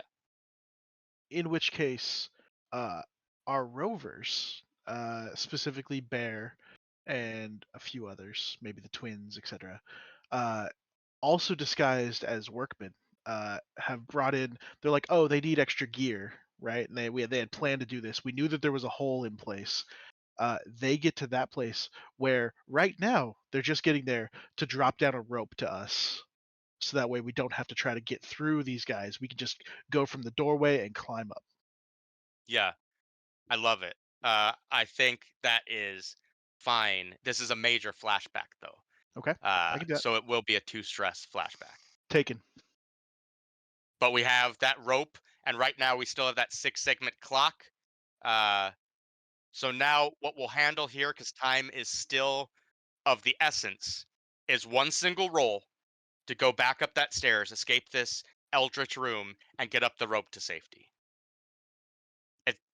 It's either going to be everyone doing it individually, in which case you may fail, or we're doing a group action, and who is leading that?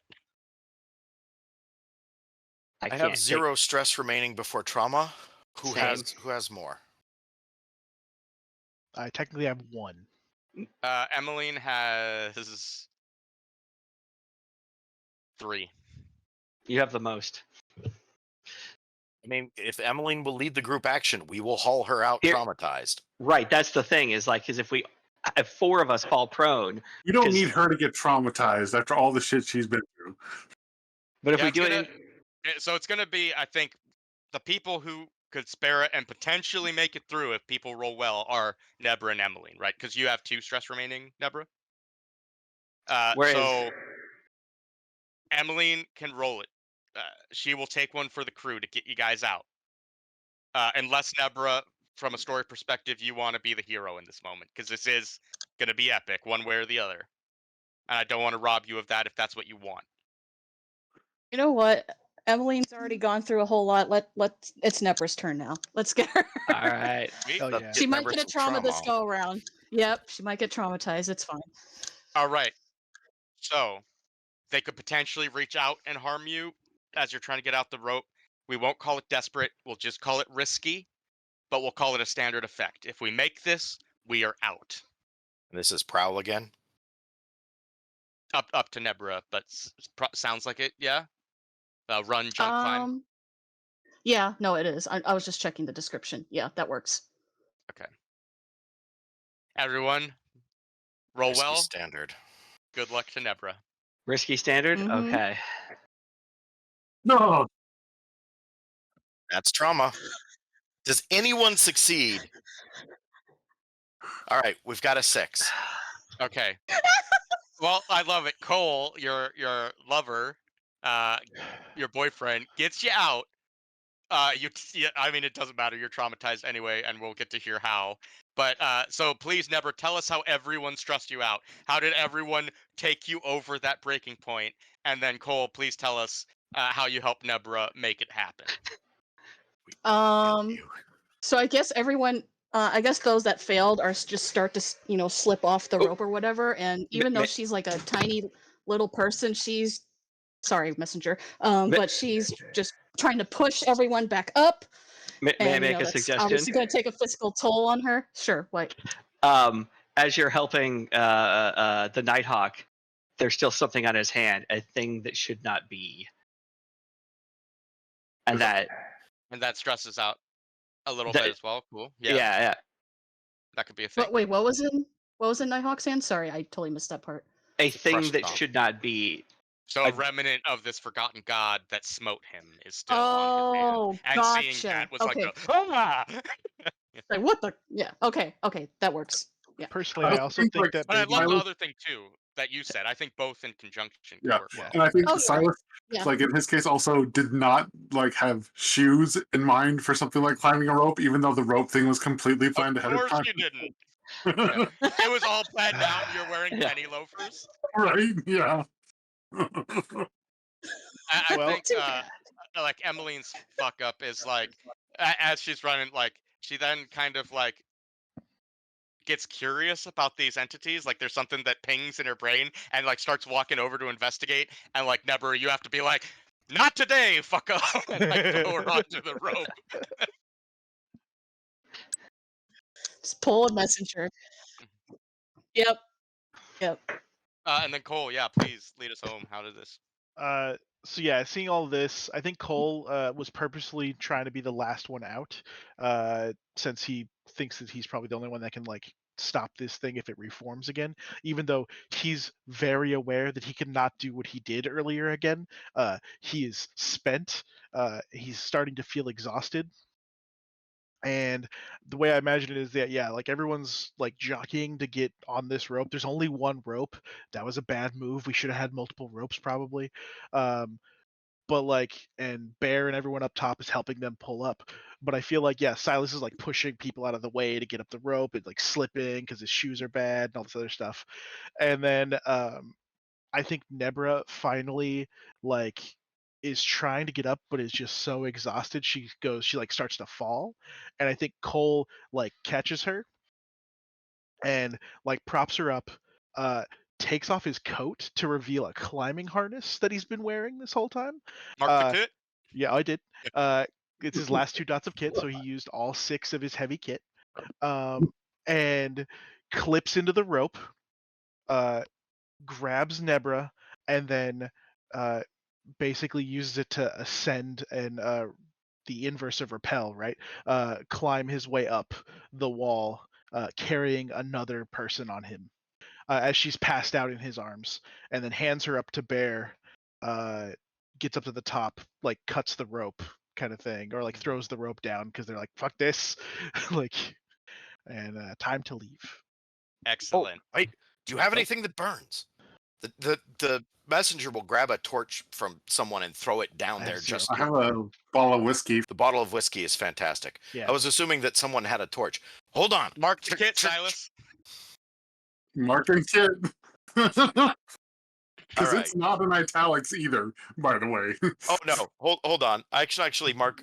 Yeah, okay. I'm marking a lantern. So I'm mixing your lantern with the whiskey to make a very primitive incendiary device. Yeah, so you throw the thing, you hear the as things go up in flame, and I don't think any one of you want to stick around There to is see what happens after that. there's a single tear on Silas's face. For the With wasted whiskey. Yeah. Yep. And You know what's so going to be interesting? They're going to find a bunch of like maybe ashy skeletons, and they're going to think the work crew died. well Work. set up. So here's what happens next. So Nebra, you took the trauma, you passed out, so you're gonna miss this scene. But because Bear, the twins, they'll take you back to the crew. Like Cole hands you off to them, and they're like, "We'll get her back. We'll make sure she's safe." Because they realize shit went from control to fucked very quickly. So they're Like it off. do. What needs to Got it. happen now is the handoff with the Gondoliers. So we'll No. take it for granted. No. The messenger is not letting go of this book. We will get it to you. We promised it to you, but you don't get it yet. I feel like there's some went pages I'd through like too to tear much. out. I stepped into weird space. I need the secrets. I'll give it to you. You can come with me. You can come with me and watch over the will. book. But I am going through this book. Well, are we? I will go through it with you. Can we Nebra. hand the messenger off and the book? To the Gondoliers. Yeah. You could. This is the Yeah, worst scene the from party's Never at an to miss. impasse. You'll fancy man. all have to decide how. Yeah. So How you I wanna guess do the question is someone driving us to say we should go to the Gondoliers? Because Cole will say we should just go back to the lair, get Deborah back up. In Yeah. a couple of days, we can go talk to the Right. The Gondoliers. And I will happily If the help the I messenger think go the through the book. Gondoliers should meet us because they know what's going on, and we can still have this scene of refusal. Well, right. I Well, just didn't know if we were in that scene yet. Yeah, but Do there's you no want it- speculation that as soon as we got a copy, the meeting had to happen then. That's, So I'd but like they to hold do my idea. interrupt us. They I do have a interrupt us. proposal. Kyle, do you want to roll a fortune roll to see if the Gondoliers meet us on the canals? We're So all- I think because of some things I know, Mm. it's not like that, right? They're like when Okay. you get the book, because they didn't give you a timeline. You still have technically a week to get it to them, right? Right. They're like when you get the book, hand it off to us. So they're not coming out looking for it. They're just expecting it or the payment. So you do have a little bit of wiggle room. But what I do want to touch on before we move into other things is that handoff. So that handoff could be a week. We could do one more week of kind of montage at the end of this game and then hand it off. We could hand it off immediately. You guys can decide how you want to do that, but I do want to touch on that handoff. And so, to let you know what I have in mind for the messenger here, this is going to be my vice check, if you'll let me.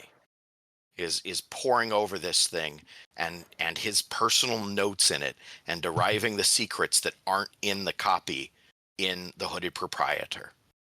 Because now I've got the deleted scenes, I've got the director's cuts, I've got the director commentary. Mm-hmm. Yeah, I'm going to find out how Scorsese makes a film.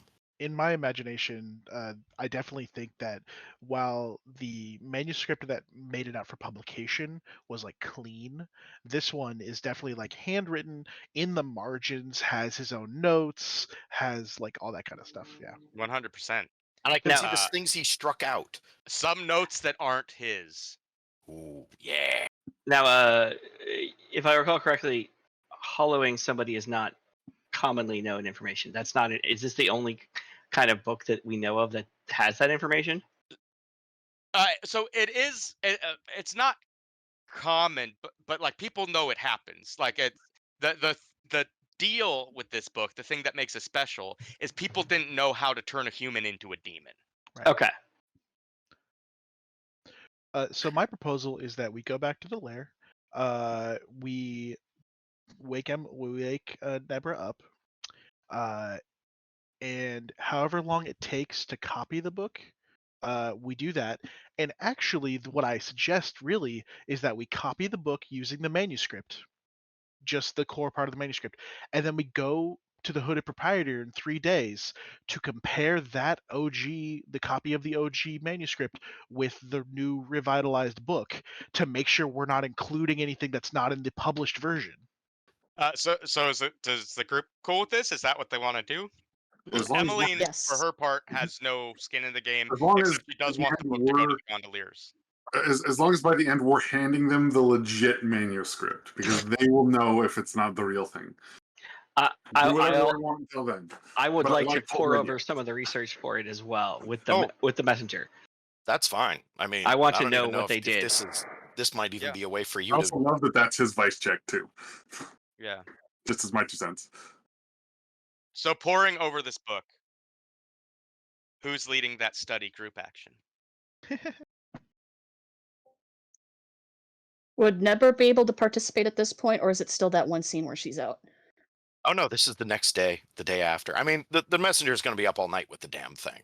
Yeah, Like- and strictly speaking, we'll say after that trauma, you would have cleared your stress. So I'll allow you to take those additional stress if you want to lead the group action in this study. I don't have study, so you But she'd be 0 stress, so she could take some. right. I mean, unless everyone screws up. Silas, do you Let's still study, have so- do you still have a free help? I do. So can I help her while she's doing that? You're not Yeah, taking for- part in the action, so For a Oh yeah. +1 So yeah. So I won't be part of the group action if I help her. correct. Okay. Yeah. I'll do my. Free help. Somehow I knew this was gonna happen. Foresight. I knew you'd want the damn book. Yep. I knew it wasn't going to be going to them directly. All right. Like, I fucking knew this. Do it. Just get it Ginevra over with. We need Is to get leading it to a them. study role that is desperate and limited.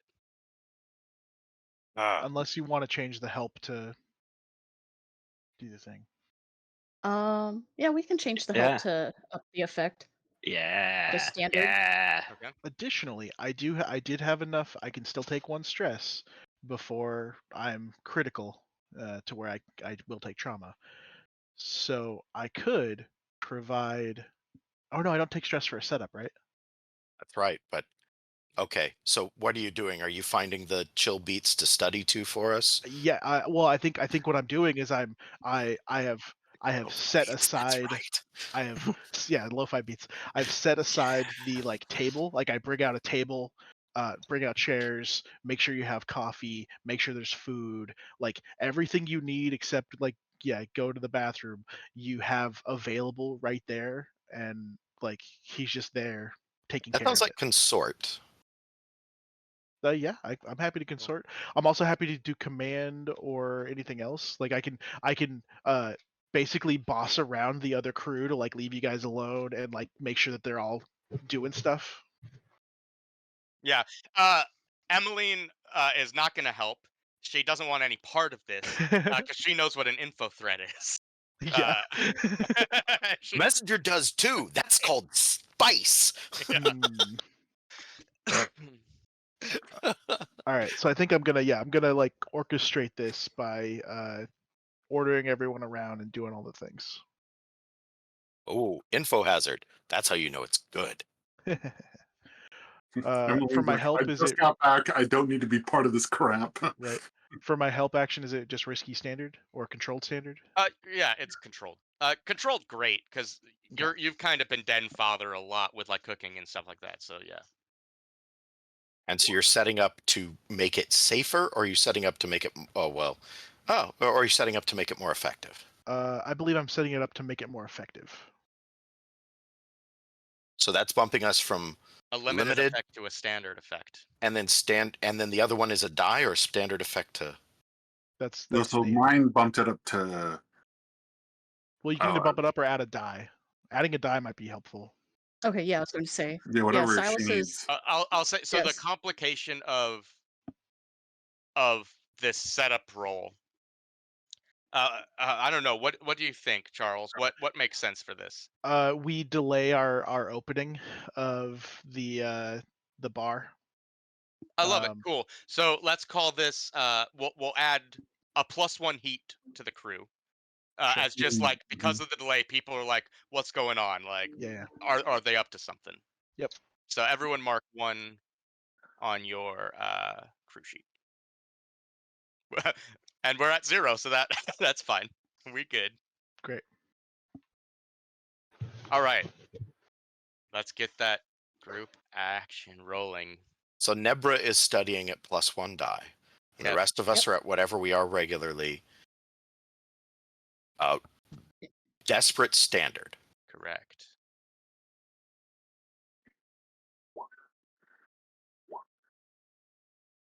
Good job. All right. So you take a stress from Virgil, but you get that 6. And thank goodness you did. Oh, so many bad things would have happened if you had complicated that roll. So I think yeah, you're able to copy it down. There are some things like you copy it down, we'll say correctly, like 100% accuracy. But again, I said like you have the notes of Preceptor Dunville, Messenger. You note that there's like in this book are like not post-its, but think of like leaflet inserts in Casta's hand that you recognize, being like, make sure this doesn't get out, like this cannot be published, like she was advising of how to contain certain pieces of information. And then there's another set of notes which are just marks on a page that you can't make heads or tails of, but you know there's some, and you're able to copy those marks, but they mean nothing. It's like It's not a scribbles. Drathy. It's not. It is not. We cannot identify the glyphs. Yes. And what you felt that was making this so desperate is that as you're copying it down, all of you, the three of you, get the sense, and it's difficult because you don't know the extent of what this even means, but the only thing in your head is this feeling of, you know, it knows, you know. But you're able to gird yourself, so you are left with that feeling and that knowledge, but there's no adverse effect of the implications that could arise from that. This I know so we'll it say, knows. The book knows it's being read. yeah, and so we'll say 3 days pass, and you go back and you cross-reference this copy you made versus what was published, and Cole, if you're the one doing this, you recognize instantly it is night and day. Like it is almost like these are two completely different books. Like this, like the one that was published is like, here's the theory of how I think it could be done. This one is, here is how you do it. And not all of that was discovered by Preceptor Dunville. There was something else telling him, oh, you want to do this? Here is the roadmap to all you want. I kind of want to know, is there a way to reverse it? I think that might be another role, but we have the book now.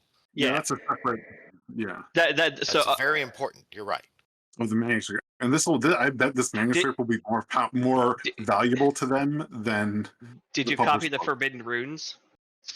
Yes. Yeah. Doesn't know what they mean, but copy them perfectly. So the Everything. copy could be watching us theoretically. Well, you know what? Those I'm are gonna do bridges the we'll have to cross. I'm gonna do the end of the ring on this shit. I'm gonna make plates. I'm gonna run print. I'm gonna bind quine, and I'm gonna hand books out.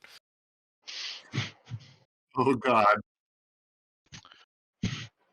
Is your next pamphlet just going to be your next published book? I And think I thought it was Cole. going to be Skurlock who destroyed Yeah, the right. city. Right. I think Cole will eventually bring over like a big piece of like oilskin, and like put it on the table and be like, let me know when the book is ready, and I'll take it to the Gondoliers. So, great. We get this thing prepped, and we can go meet the Gondoliers. First, if the messenger does manage to get this thing printed, the first copy is going in the hooded proprietor marked second edition. Yeah. Principles of Oblivion, second There we edition. go. Love the academic nature coming Right, through. right. Make sure you remember that when we get to XP, right? All right.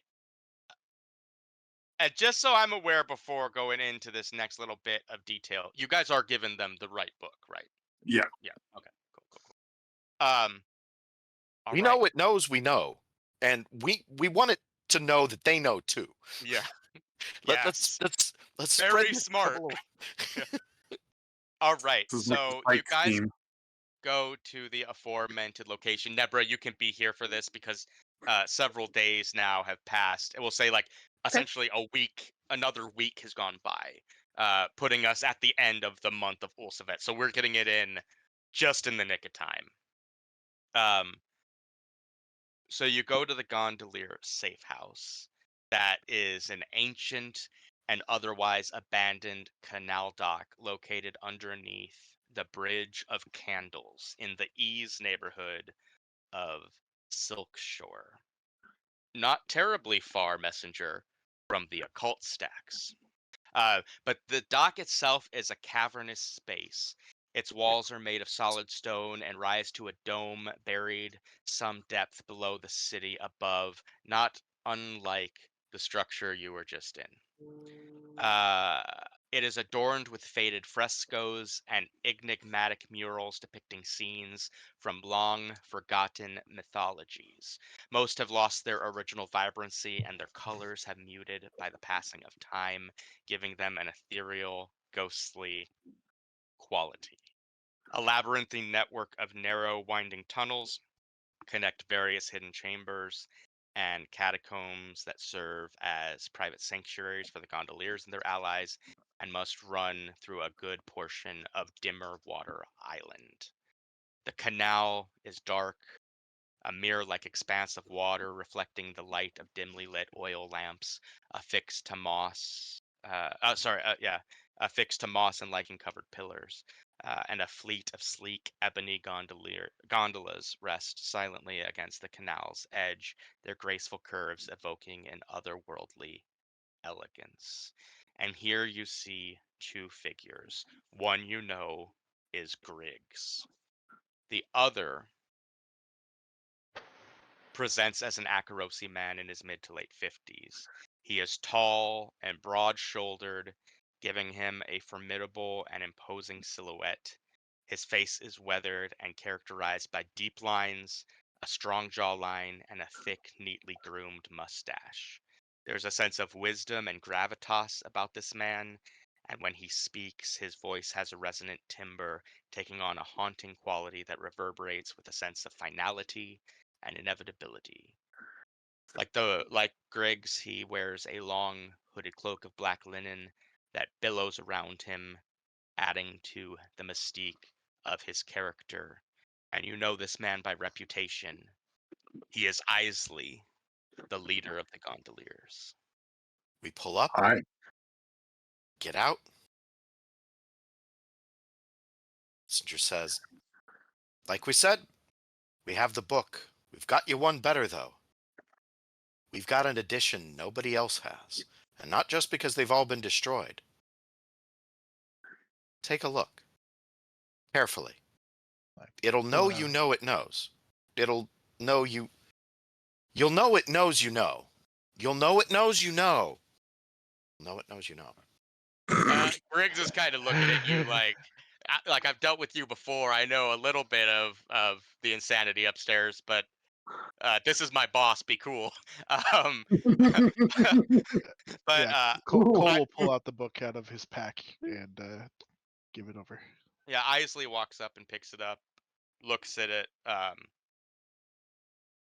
doesn't open it because immediately can tell like this isn't the one from the hooded proprietor, and you can tell by his face, which is fairly stern, that does not disappoint him. uh, this is impressive, and he will say, "Whoa, my God, what will he say?" Uh,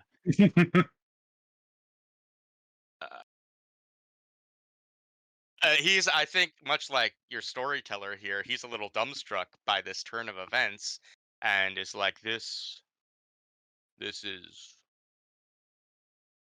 more than expected, and Under promise, over deliver. will help us a great deal. in the situation we currently find ourselves in. What is that situation, by the way? He kind Are of you, looks are at you Greg. Oh, go ahead, Messenger. are you going to fabricate demons too? Demons. No, uh, no, we do not traffic in their kind. We are more concerned with the massive hollows created by this ritual that seem to be united in some fell purpose and controlled by some unknown power. They've been infesting the canals, some of the waterways, some of the tunnels, and as it is our responsibility to keep these public areas safe for the people of this city, uh, we need to deal with them. And I'll say that's been a difficult ask as of late. We were hoping that this book could shed some light on it. Oh, it will. Dark light. Again, Greg's like, dude, be cool. But Isley's like, the contents of the book don't matter in so much to us, but we needed that physical copy, something written by the hand of whoever did this. I'm assuming Dunville, but who knows? Well, are you familiar with the demon hunter, Casta? She may have written our boats, but that's as far as I know. Well, she's causing you problems. So, Presenter Dunville is involved. She's also involved. This is more than just those hollows. So be careful. Well, whatever more than these hollows exists, so long as it stays to the dry land, becomes someone else's problems. But so long as they're on the waters, we have a duty we fulfill, and we do not shirk in that responsibility. And he kind of holds up the book. I thank you for this. Again, more than was expected.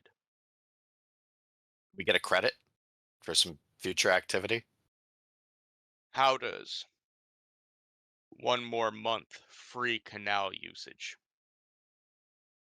sound to you? I totally look to Messenger totally looks to Silas. So it's like, that's very Silas good. is like 2, and it's a deal. No, Silas still also doesn't feel like we're in position to be like, because we've already physically handed in the book, and it's not like we can take back. Like 1 month is great. That's great. Yeah, Hey, I think we could can have I- asked for more, but I do have a couple of questions though. What do you guys do with bodies that haven't shed their ghost yet? So you used to handle the dead, right? Right. We gave you a And- weird sister And you still do or dimmer sister. if you get the chance. What do you do with those bodies? I'm afraid that in particular is a trade secret I'll need to keep close to the chest. Do you liberate the ghosts? We make sure the ghosts go where they are meant to. Okay, cool. That's great. Wait a minute. Are they meant to go here? Here, where? As Kyle's saying this. Yes, Paul, here rather than there. Oh, no. Okay. While our beliefs are not in line with the Church of Ecstasy's teachings, they take it to an extreme. It is our consensus that the dead should not linger in the lands of the living, and that they need to be ferried onto something more. Something else. Cool. 1 month. We all learned some important stuff. Enjoy your Greg's Volvanet. learned. God damn it, that little guy. We'll Make see me look you bad in back in front of the boss. Calabat. Try to keep him away from Isley. Cool. And with that, we end the score. Can't I hear anymore? So first, kind of the unfortunate news of all of this with the payoff. So this was for 0 coin, so we don't get any coin for this, but we did save ourselves from having to pay 9. So And maybe more look in the future. half empty, It's a half credit. full. The credit is still something. Now the other negative here is we're getting +4 rep a tier 1 versus a tier 3, but we're rep capped, so kind of for not. Yeah. Now There's let's more rep on extra downtime actions. Yep. So now let's consider heat here. So +1 heat for a high profile or well connected target. Yeah. I think we got to go 1 heat. This is the Church of Ecstasy, like the state religion. Yep. Yeah, that makes sense. +1 heat if the situation happened on hostile turf. I Not think yet. this one has to go as well. Yep. This is their cathedral. What, but are we hostile with them? We're I robbing them. think we are in a negative with them to some degree, but even beyond that, it's not necessarily the faction. Like some things will always be considered hostile turf. Yeah. We are -2 actually. Oh, okay. That Well, makes for sense. now, I'll get Well, ready we're to going to be be at war with with them in a them. minute. Yeah. Oh, geez. Oh, gee. +1 heat if you're at war with another faction. Which We we are. are. And Is that then one for each, +2 or- heat if killing was involved. Now, no bells went off, but incidentally, in a weird way, yes, killing was involved. I mean, does It's it the count? messenger These throwing the people are already fire dead. down there at the end, wasn't it? Indeed, it was. Or was it Rhys's? And Cole going heckmat and killing a bunch of them to clear room. May I roll entanglement? Yes, please. A 1 on 6 heat, right? Yep. All right. I will let you guys choose because you have 2 options you could choose from. One is flipped. One of your PC rivals arranges for one of your contacts, patrons, clients, or a group of your customers to switch allegiances due to the heat on you. They're loyal to another faction now. I would also allow that to be like enemy factions or something like that. We did that before with the Red Sashes. And the other one is interrogation, which is the Bluecoats round up one of the PCs to question them about the crew's crimes. Either pay them off with 3 coin, or they beat you up, level 2 harm, and you tell them what they want to know, +3 heat. You can resist each of those consequences separately. Well, we got the coin to pay off. Can I pull a coin from the stash, from the vault, Hmm. rather? Yeah. I don't want to spend all 3 of my coin. So I only got 3. But 3 is a lot. I already spent I'll all my spend coin 2 of on them in the- one on the, and just solve that. I already spent all mine on the Scotland invasion. I understand. I'm asking the group, can I take one from the vault? I was going to suggest just taking the 3 from the vault. There should be more than 3 in the vault. Okay, well, 3 from our crew's stash of coin. Okay. Okay. They pick up Alright. the messenger. I could potentially have an alternative, in which case the bill hooks flip the vultures away from being an ally. They're a very small gang, but they are a level 3 ally with us, and basically they intimidate and threaten them because the bill hooks are so much bigger than the vultures are. So I kind of like that too, because it has the bill hooks starting to become a serious problem. Oh, I do like that better. That's a Yeah. good Yeah, point. that's a good suggestion. Cool. So Yeah, add I those do like 3 that coin one. back in, and we'll do that. Okay. And yeah, that's cool because that'll lead to some cool Fuck story them stuff anyway. down the line. Alrighty. Thanks Good call. for the suggestion. Good call. Okay.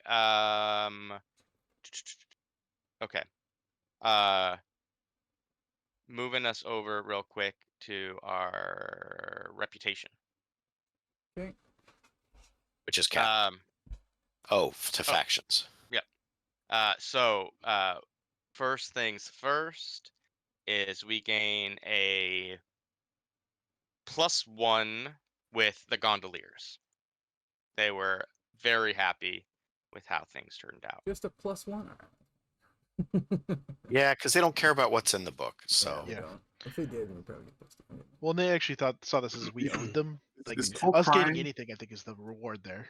Yeah, fair enough. you avoid any faction loss with the Church of Ecstasy because of your expert stealth maneuver in the beginning We're there. not at war. And then you take a -1 with the Horde. Huh? Yeah, Where are they? they're in the fringe, For the horde? underneath Forgotten Gods. Because you have now pinged their radar. The horde was what you were fighting. But their gripe isn't with you. You just happen to be in the way.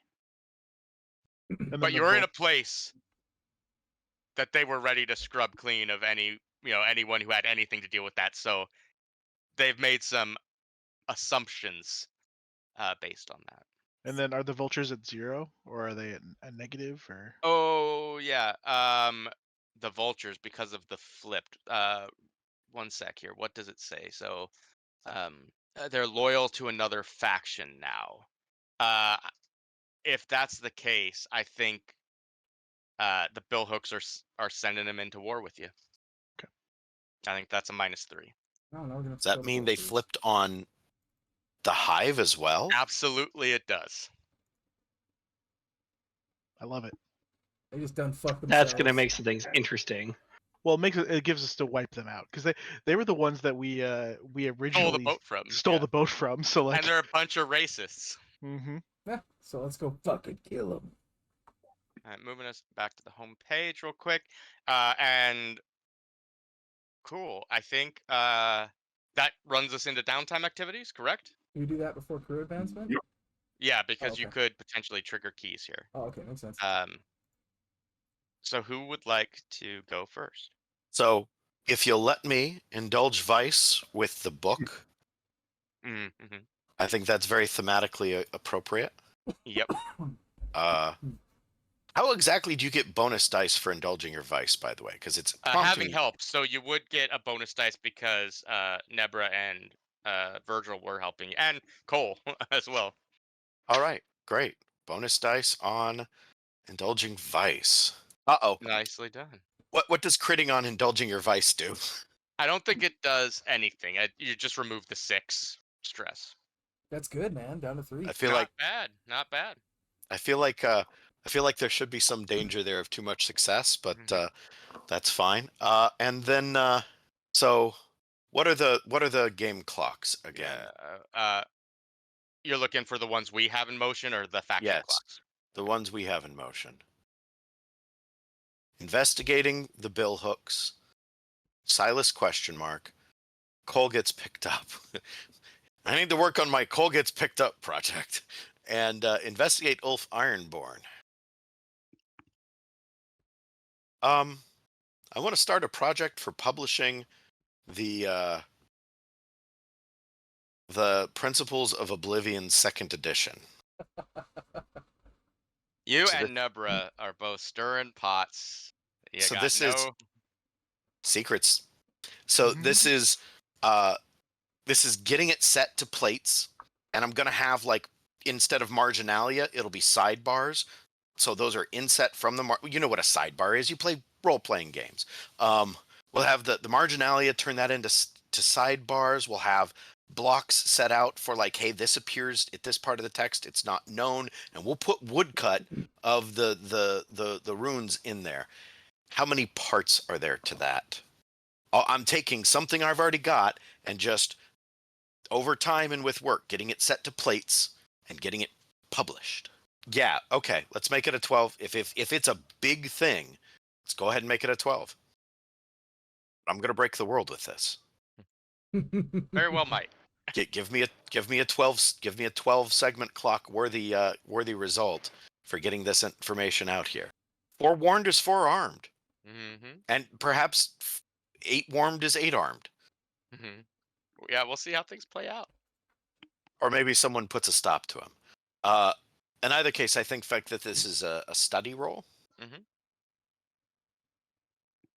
And it is going to be controlled standard, I think, because that's how these kind of things go, correct? Unless there is some special risk to this particular project. There is, but not the part you're doing. You're good. 6. So that is going to fill up 5 segments. No, sorry, 3 segments. But you could pay a gold or a coin to make it 5 with a crit. I'm going to pay a coin to make it 5 with a crit. Boom. And I'm going to pull a rep to do it again if I may. Do it. Okay. Decreasing our rep just by 1. I will spend another coin All right. to make Take that a yours, crit. then. And I am done. I'll go. Mhm. I would like to finish healing my harm because I now have 2 level 1 harm. Is that correct? I guess. Yeah. 2 level 1s, and you have. Oh, so you had 2 things of your healing clock. Did you take a harm this session? Yes. Then that clock has been set to 0. Okay. Gotcha. Cool. Okay. So I need to heal some harm. And I also need to reduce stress. So what's the roll to heal? And can I get some help with that? Yeah, you'll So you get. click healing. Yeah, you'll get +2 dice from me, one from me and one from the other Sawbones that Cole knows. So what's the number of dice I get? You'll click 3 healing, Uh-huh. and then you'll put in 2 bonus dice. Or does healing ask how many total dice? It just asks how many total. Okay. Then you're rolling 3. Okay. Good job asking. 4. So you fill up those 2 you just lost. Great. But you Sounds could good. spend a gold to bump that to 3. I don't think I have any coin. Fair enough. You could just spend a gold or a rep to try again as well, because you'll get at least 1. But how's your stress? Maybe you I'm want to maxed indulge out your on vice. stress. Yeah, I want to indulge my vice. And I'm guessing we don't bank any of that reputation that we gained. So we need this reputation we're Yeah, spending. correct. I mean, Yeah. I would love to spend it, but I only get 2 downtime actions, so. Well, That's if when You you could spend rep to get another. Oh, okay. So spend rep, heal again, and then Sure. indulge your vice. I'll spend some rep then, and heal Reduce it again. by another one. Yeah, let me, do I roll again? yes. Same number of dice. Crit. Woot. Correct. So that fills up your clock. All your level 1 gets dropped. You are healthy again. Yay! Alright. And then I will indulge my vice. This is going to be a great indulgence. I'm going to commune with the forgotten god of vengeance after putting his statue on the altar of the god of the void. Here's the thing. You try, and you do feel like he was pleased by this, but the forgotten god that answers your call is not the throne of vengeance. It's the dream beyond death. Who, I mean, what's the point of what you did? It's to use a roll 20 phrase. It's 2 sides of the same coin, right? Uh, Oblivion and And a the dream void. beyond death. Yeah, right. Can I use a rep to go again? it's up to the crew. I mean, we need to take turf before we grow again. I think it's fine, but I don't know how everyone else feels. And like, How's everyone else Last feel? game we banked everything because we were hoping to take turf this game. So Spend it. well, then we should have Alright. attacked the Dimmer sisters and taken their turf. All right, Yeah, I'll I do agree. that again because I have max stress. So yeah. All right. 2 more. Wow. All right. Well, you've got 5 to work with there. Oh, that did actually okay. That's right. You can't fail. So yeah. Sorry, it's just the maximum number. Okay. So Well, if you need some more, I don't think you can help him unless he goes with you. He is and- calculating, so he can give other Yeah. people downtime activities. Oh, rather that's than right. I'm himself. sorry. Yeah. So I'll see that he's kind of being stressed out after all the stuff, and I'm like, dude, just take another day. Like, just okay, He can't Do what you gotta overindulge do. now. I could potentially overindulge, which would be weird. It would be very, very Nighthawk. All right. Let's roll with it. The dice roll. And there it is. Yeah, that's So let's just hit that 1d4, Nighthawk. yeah. That's the one over. wait. I thought you had 5 stress left. He had 4. He had 5 Oh. stress free. Yeah. So I had what 7 full. So You had 4 no, stress 8. left, and you made Nate spend his thing for your 4 stress. Okay. Yeah, didn't have to take it. Yeah, that's true. I'm Well, just trying to help. No. Roll This your is great D4. because this is very Nighthawk. Yeah. It is. Nighthawk is trying very hard to get in touch with the Throne of Judgment. He's up there going Yeah. on the dials on his cosmic radio. Right. So roll that 1d4. All right. And then Uh, Mother Judgment. so just slash roll. Yep. Slash roll 1d4. D4. A 2.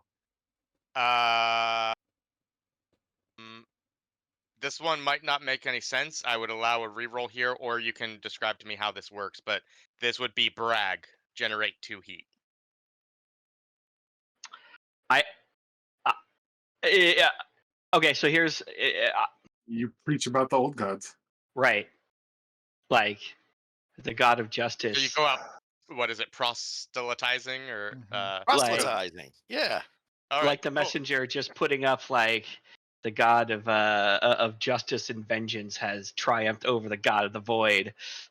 Oh, Oh my great! God, Yes, love it. Is Batman It's a is great- out there with a bundle of Yeah. of pages That and thing no one's blaming us brush. for. You Leaflet. ought to. Yeah, the Uh, void is taken down a notch, for justice and vengeance has triumphed this day. All right. Either one of So us sees him do this. And I feel like Silas goes out and sees him doing this and is like, oh no. What? So so we're at, everyone add +2 heat to your crew sheet. We're 1 away from wanted. fucking Nighthawk. so Nighthawk. I It's love how great. Nighthawk Oh, this I is. love it. Just wastes resources and gets us heat. All right, let's do it. At least he's not stressed. Yeah. Yes. At least he's good. So who would like to go next? I'll go. I would like to go with Nate. Okay.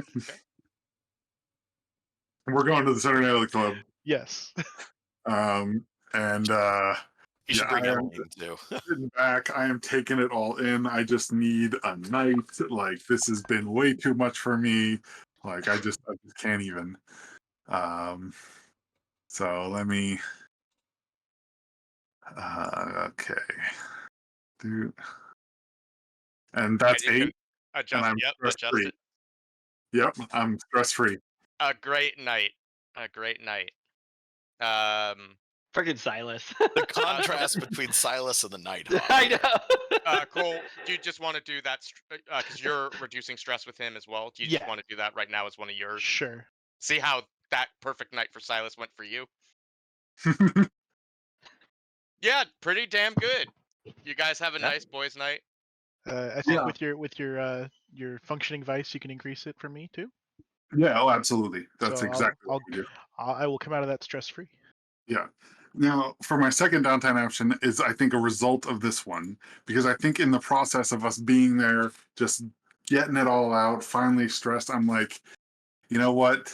Yeah, the bill hooks are a problem, and I gotta do more to find out about them. And so I'm going to continue my investigate the bill hooks clock. Okay. And I'm going to consort with people, particularly in the Saturnalia Club. Do you want to consult with people in the Saturnalia Club, or do you want to bring them back to your bar where you get an extra D? Oh, okay, yeah, I'll do that. So let's say you meet like some magistrates at the Saturnalia Club, and you're like, hey, stop by our place, and then when there, you can be like, so the whole bill hook situation, what's happening there? That's weird, right? Yeah. Cool. And so that's controlled. Yep. And so I'm getting a bonus D. A 6, which is 3, so this fills up the investigate bill hooks clock. So I'll move you guys over to our faction clocks real quick, and we'll find out what's up with the bill hooks. They got 1 clock going, which they just filled up, and because of that, I will reveal it and tell you what their next clock is going to be, and have that revealed for you guys as well. You get 2 for. So the bill hooks here have been terrorizing magistrates to pardon their members in prison. Oh. So it's not the Lord Governor who's been pardoning. They've been attacking magistrates threats, etc., to get their people out. So this might belie the fact that they were working for someone. It seems like this is all self-contained for whatever means. And their next clock, which I haven't determined how big it's going to be, but you'll guys find out when I post that, is going to be rise in tier now that they have all these new members coming in. They just need to get them trained, get them out on the Sounds streets. like something we need to Aren't put a they a stop to. 3? Are they a 2? There are two. There too. Oh, yeah. Still, don't want that happening. And that'll be it for me. Charles, you're already halfway done. Would you like to finish? Sure, I can. I'm going to go recruit some folks. So I'm going to go try to recruit some thugs temporarily to beef up, to at least temporarily work at the bar. Yeah. So we know, like, thematically, the folks that are off limits at this point are like the Skovlanders and the Aruvians, because they're fighting their own kind of war. So where are you grabbing these thugs from? I think I'm going to the docks. Get some dockers. Getting more Killian's folks. And... Yeah. Like seeing, I'll talk to Killian and see if he has anybody that he needs to rent out for a while. Maybe they're not getting enough work. Is that what do I roll for that? Do you remember, Kyle? Maybe a consort or something like that. Okay. Yeah, I can run consort. I will invite him to have a drink at our bar. Make sure he has a nice meal on the town. Cool. A 6. I believe that's a tier +1. Yeah, I believe so. So that'd be however many is a Tier tier 2. 2 amount of people. I think it's of 12. thugs. It's somewhere between 6 and 12. Mhm. And then for my calculating, I'm going to try to reduce heat. I think with those same magistrates that Silas was working with, I'm going to consort with them, try to wine and dine them, explain how clearly it's the I think I think what I'm going to do is I'm going to invite a couple of Imperial officers that I might still know that are not necessarily super friendly towards me, but aren't completely hostile, and try to wine and dine them in my bar, and reference the fact that we know that these magistrates have been letting out criminals. I'll say the Imperial officers are going to be unavailable, and the Okay. reason for that is they just had the Paragon stolen. Gotcha. Fuckers pulled it off. They did Yeah. it. Holy They have been shit. working on a clock to do it that completed last session. Nice. Nice. Wait, what was it they were trying to do? Steal the ship. Steal the Paragon. They Ah. stole a dreadnought, man. Yeah, they they stole stole the a biggest, fucking baddest awesome. ship you can build these days. That's Uh, awesome. In that case, I guess maybe I invite like one of the blue coats, like maybe the commander of the night market district, to have dinner here. 5. So we reduce heat by 2. I'll go ahead and how many rep have we spent so far? We spent 3. I will go ahead and spend one rep to try to reduce heat further. Okay. If the crew is cool with that. And I think for this it'll be like inviting like local merchants, or like, we're clearly we're a legitimate business. We are legitimate business people. We're doing legitimate business here. We are international businessmen. No one believes that we're legitimate business people. No one. No. Too much of a rep. But we do lose 1 heat, but yeah, people aren't buying it. Yeah, but they'll take the dinner. That can be a good thing, though, in certain Yeah, circles, yeah, right? yeah. You're making a name for yourself. All right, so okay. That's it. All right. I'll go next. So first, gonna indulge my heat, and that will or indulge my vice, and that will be essentially will feed into my second downtime action. So indulging the vice. Here we go. I don't think I get any bonus dice for that, right? Unless you're getting help from someone. Nope. Yep. All right, drop 4. And how does this look like, your obsession? He's diving back into which feeds to my next one. He's working on his next design. So puts me down to 4.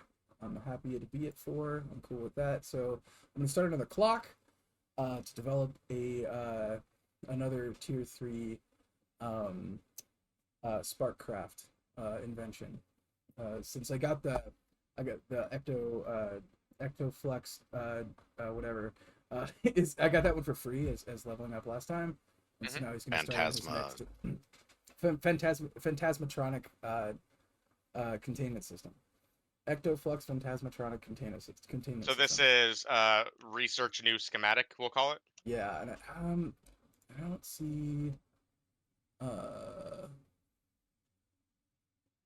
Okay. What's the minimum equal level? Okay. What? Okay. And I guess it doesn't show how many. I guess I'll let you pick how many spots that's gonna require to complete. We'll call it a 6-segment clock. Okay. All right, just doing a tinker roll on that guy. Just more controlled, standing position. Here we go. Boop. All right, got 2. All right. And that is my downtime. Who would like to go next? I think that leaves me. And Emily. So Huh? And Emily. Oh, Emmeline, I'm sorry. You can go, please. Okay. So for I'm electing not to indulge on my vice since I only have 1 stress. So that means with my 1 trauma, I gain 1 stress as a result. Correct? Okay. Yeah, So I'll because just of do that. how that worked out. Yeah. Yeah. Okay. So I'll do that. I think the next thing I want to do is help Messenger with his clock. And I Really? think, yeah, really. And I think what I would want to do, assuming Nebra can use the roost as a place to consort as well, is to invite. Actually, so I guess first Nebra will try to get a contact, maybe through the Aruvian consulate, of like an Aruvian-based like book distributor, someone that can like put books into like shelves and stuff, and invite them to the bar, and maybe convince them to actually distribute Messenger's book, at the very least down to Aruvia, but maybe all across everywhere else. I don't know. At least that's my line of thinking. So yeah, that will be a consort. And then it's +1 die for using Consort if you're the. doing it at the roost, yeah. Got it. Okay. All right, well that fills up the clock. Boy, we got a lot of 6s on this book. If you guys will forgive me and indulge me, I will tell you the consequences of this clock in the next game, because I did not foresee this going this direction. I need some time to think about how this plays out to do it justice. But it has been done.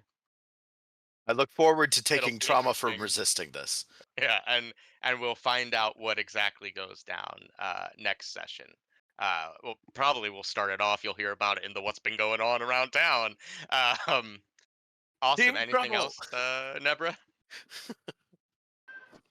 Oh yeah, sorry. Sorry, I'm just trying to figure out what else to do. Do I want to reduce heat? Yeah, we could use that. Okay, well, I'll go ahead and try and reduce heat. So I don't know if this is doable, if this needs to be like another activity or something. But what I want to do is sort of kind of just do this like counter smear campaign against the billhooks. So like maybe try to maybe through like pamphlets and stuff, and maybe Messenger can help with that part. Maybe distribute some information that says the You need to stop billhooks were hanging out. You're destroying the world. So yeah, I don't know if that's something that's doable in like just one downtime activity, or if I need to do another one to. Yeah, as a encompass that. reduce heat, I think that's fine, and that could be like a study reduce heat. Okay. Is that something Messenger can help with, or is that totally separate? Yeah. Yes, absolutely. Sorry. Oh, no, it's fine. So that'll give you I a thought plus my 1d. sound, my utterances of agreement had come through before, but no. Yeah. No, that's my pamphlet. Anyways, okay, so that'll be a study. A 6, so we reduce it by 3. Ooh. And I think So we're at that's it. 2 heat total now. Nicely done. Nicely avoided consequences. Anything else, Nebra? Want to spend gold or rep to do another thing? I think I'm good for now. Cool. All right. So for Emmeline, the first thing she's gonna do is indulge vice, and incidentally, she's going to go to Cole to help with this. So I think after what happened, realizing the impact it had on the crew and the impact it had on her finances, she is looking to find a safer alternative than her drug use, similar to what we experienced with Rhys. However, she is not going to leave uh, stupor. So what she's going to do is go to Cole and be like, "Hey, I know you've had some connections with like the Grey Cloaks and their fighting pits. Do you think you could get me in?" And she's gonna go full Fight Club and be like, "I just want you to kick the shit out of me until I can't see ghosts anymore." And see if that's not better than opium use or the equivalent, right? Sure. Cole, I mean, the Great Cloaks are the better place to go, but you'll need to be careful. Not, you don't want to end up fighting for the fucking Sergeant Velk and those fucks. But yeah, come with me. Like, I'll go introduce her to the Grey Cloaks, and I mean, I'll fight her if she wants to fight. Uh, Mostly in the like, we can train. We could So train I until think, you. yeah. So I think this will be a double part of this because I think Yeah. she's actually going to train Prowess to Yep. represent this as her second one. Mhm. So she'll take that to Pips and Prowess, and that could be the thing. But I think she is want to go like send me in against. And she's not going to tell you. She just wants to get Yeah. the shit kicked out of her. But she's like, send me up against the biggest guy you have. Like, and it is like if you're watching her fight, it is she's like throwing it. Yeah. Like she's there to get blacked out. Right. All right. Yeah. Cool. He can't stop her, so he'll make sure she gets home safely after that. How'd you do? Down to 1 stress. So like and this might be a bit of a shock to Cole because this is a bit out of left field for her. But yeah, she gets battered, bruised, it does not look good. And like it bothers you maybe a bit because you trained her, you were training, like she got those extra 2 pips and like why didn't she fight back? What's going on? But maybe that's a conversation for another time. But in those moments of blackout pain, uh, she gets a bit of release from the ever presence of the ghost field. All right, I think that's everyone. Let's do crew advancement and then we can go into character advancement. Who would like to lead us through crew? I will. Okay. Uh, First, I think we were vengeful, but I think we were only vengeful once, in that it was Emmeline versus the church. Yes? Well, and Virgil versus Preceptor Dunville. Oh, vengeful twice. Good job, team. We got 2 for that. Smuggling or acquiring new clients or contraband sources. Man, I Just don't being think that like that's a source. I just don't know if pissing off stealing the something God of the should Void always count is count as vengeful. smuggling. Oh, Virgil definitely smuggled a statue that didn't belong in there, though. I was gonna say, just pissing off the God of the Void count is vengeful as well. Well, Well, we we can only only get do it 2. twice. Oh, you don't get to. Oh, but yeah, I don't know. I don't know if this is smuggling. Anyone got any feelings about that?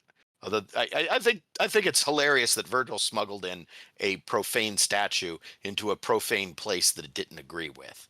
Anyone have any other feelings about smuggling? Was it smuggling when we took it out? I don't I think think so. I think that was I just think theft. to separate like a smuggling job from just a theft, I think smuggling there needs to be a component of distribution, which I think could be argued you distributed it to like the gondoliers, and now you're distributing it, so it might be Oh. actually right. Oh, okay. Yeah, that sounds like one for smuggling then. Does everyone feel good on that? It's because we're Yeah. doing something very rash with this book.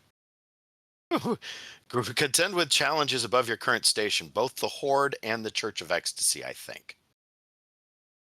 So I think just contend. I think just the horde, because you didn't contend with the church, and they don't know it was you. okay. One for the Horde. Uh, I would consider the Deathland Scavengers and the Bill Hook stuff mainly in that, like the Deathland Scavengers are taking credit for, or at least they told us, they told the messenger that they burned down that warehouse of the hives, and that is definitely above us, even though we're kind of the instigators for it. I'm not personally. My opinion is I'm not sure That's fine. we've contended with that yet. Like if Silas has had that meeting, or when Silas does, I think that would be the. Fair. okay. Bolster your crew's reputation or developed a new one? This was ambitious as hell. In my opinion, anyway. We just snuck right into the catacombs, the holy place of the Church of Ecstasy, busted into the cult basement, and grabbed a book off a profane altar. I would also say that if nothing else, the Gondoliers said they needed a book, and we got them the original manuscript of that book. And the whole point was that they were like, "That's more than we thought." Mhm. Okay, ambitious. It looks to me like we're 2 away from advancement, and I do think we're going to get that 2 out of expressing the goals, drives, inner conflict, or essential nature of the crew. The essential nature of the crew being different people have different agendas. Or how was it put earlier? I don't know. I'll have to wait to see it on the video. Does that sound like at least 2 for us because we have so many different things going on? Yeah, I mean the inner conflict of Nebra kind of And confirming Rhys. information and Rhys around our good old boss Silas, I think is really interesting. The Nighthawk's pursuit of. All right, so does that cap us then? I think that gets us a Yep. crew advancement, Mhm. Yeah, Sweet. exactly too. and we are back at 0 on that. So it's unlikely we'll get one next time. Okay. Do we want Uh, to use those two for the thug? Get our thugs. yeah, actually, Is that another cohort? Mhm. Yeah. Okay. I vote for that. I'm Cool. happy with it. Awesome. So, and we won't go into this now. You guys discuss amongst yourself what you want their edges and flaws to be, and we can have those ready to go next time. Consider who you want those thugs to be. Cool. I think that finishes crew advancement. Cool. Mhm. Do you want to jump into yourself? I'll do that. As described, I did help out with 2 Vengefulls. Mhm. So that is 2. I'm just going to put these right into resolve because I want something there. Addressed a challenge with tracking or violence. I did track twice in the Deathlands and then figuring out which rooms were most and least used. Mhm. Expressed your beliefs, drives, heritage, or background. Academia came up a lot. The one with the 2nd edition, I think, is the biggest one. Maxing resolve. Putting a dot in a tune. I think that came up more than once. And then struggle with issues from your vice or traumas during the session. I think the messenger wasn't all that paranoid this time. There was just the one I will not give this book up until I have learned its secrets thing was the only really thing that came up there. Does that seem right to everyone else? Mhm. And let me know if I put on another performance of paranoia and forgot about it. But I don't think he was very. I don't think they were very paranoid this time. Anyway, I'm good at that point. And on to the next. I've got 2 dots in a tune now. I'm gonna get more into the embracing the Taikarosi heritage. Nice. I can go. All right. I had a couple of desperate actions in there. I think both of those were prowess.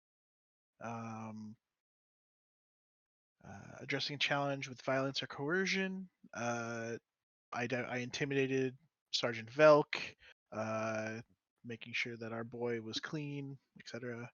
You lawnmowered the horde. I lawnmowered the horde, yeah. So I think 2 there. Beliefs, drives, heritage, or background. I think this again was Cole's beliefs and drives were again on display. Talking about it's very interesting seeing him talk about retirement, right? Because he's not thinking of it in what we think of as retirement of you're old, so you uh, can live on the farm type stuff. His retirement is when do you stop being a criminal, right? Uh, because he recognizes, I think, that there are very few old criminals, and so there's you kind of want to have an exit plan at some point where you do become kind of legit, and maybe you do end up running a bar or something like that. And then additionally, talking about how the crew is really what matters the most, I think is interesting. And just the things that Cole does, I think are kind of cool. So I'm thinking four total in that. And then struggling with issues from your vice or traumas. I'm torn on this one because I don't know that he struggled with it so much, but again, dealing with ghosts, um, the trauma I think got played, but I don't know that he struggled. So I'm happy taking 0 there. So it would just be 4. Okay, I'll go next. Express your beliefs, drives, heritage, or background. I think that came in pretty heavily in the first scene. There's lots of Skovlander camaraderie there. I don't know if there was much else outside of that, so I'd stick that at 1. And then you struggle with issues from your vice or traumas during the session. I think his obsession over his new vice was pretty on display. Let's go next. Okay. Let's see here. Address a challenge with deception or influence. I mean, I think the only thing I did here was obviously the welding mask. We set up the initial. Well, even for all of us, the whole deception disguise, I think, was a slide's bread and butter, right? Oh yeah. So I think there's at least a point there. And then express your beliefs, drives, heritage, or background. I mean, I think that came on display, particularly at the very end there. Putting that statue down. I think also just we're doing this mission because I have beef with this guy, or my friend has beef with this guy, right? I mean, that could give me another point for deception if you want, but I think that I was going to go more with the beliefs and drives there of I want to get revenge against this guy. And then struggle with issues from my vice or traumas. That came up several times. I think multiple times. With the door, with the statue, with just Well, again, just because it happens doesn't mean you struggle with it. But I do think in this case you did, especially because now Emmeline and Nebra know a big secret about you. Right. And I was wondering if we were going to have if Emily wanted before we turned the book in, where she's like, "What does that mean?" And I was thinking of how I would do it. I was thinking of something along the lines of "Oh no, I'm Spider-Man. Peter Parker's just a reporter I help out. Virgil's just a guy I work with, right?" Mm-hmm. Play that off kind of like that. But I don't, I have some time to think. Maybe I'll come up with some different because it sounds like you said Emily would want to mention that later at some point, right? Maybe, or you could approach her. Sure. I don't know. I don't know that she knows though. Well, I think it was maybe not, but I think you might be able to put 2 and 2 together. She's someone who sees. Right. ghost, and if you thought that this was a real ghost, you might assume Emmeline caught sight of it. But. Yeah, so I think that's 1. I think that's 2. And unless anyone disagrees, I think the last one would be 2 as well. Total of Okay. 5 for you? Yeah. And so that will give me a playbook rank up, which I'm thinking of taking Ghost Voice myself, given also the elements and circumstances of his new vice and what he's experiencing. Mm-hmm. Getting that bond is now getting stronger, and he can now, more engage and talk with it, right? Love it. But that also might be why I now know they might have heard it too, right? I'll go next. So I did a couple desperate rolls, which was nice. You addressed a challenge with stealth or evasion. Definitely did some sneaking around, or at least tried to. I did also try to finesse the wall of flesh, and that didn't go so well, but I don't know if that counts as evasion or not, but at the very least, that's 1 for that, for the prowling. Yeah, it doesn't Um, say we successfully defeated a problem. It says you addressed Right, it. It right. kind of addressed you back. Yeah, that's true. That's very true. In that case, I guess that works for 2. You expressed your beliefs, drives, heritage, or background. The academic background definitely was like a very prominent aspect of this session. I would argue that that would be worth 2, just because 1 for the book. It was mainly the book. Um, just trying to like copy it and actually getting it distributed and stuff like that. Well, it was the Um, Cliff Notes first. So I on the definitely Cliff think Notes. that's 2. Yeah. Right. Yeah. And then you struggled with issues from your vice or traumas during the session. If gaining a trauma counts as 1, otherwise I can totally see not being the case. But at Yeah, because most I I'm would not sure say that it probably came 1 or as 2 for that. a direct thing from your vice. Right. No, that makes total sense. Okay. And then my vice didn't really come up either. So yeah, that'll be 4 for me.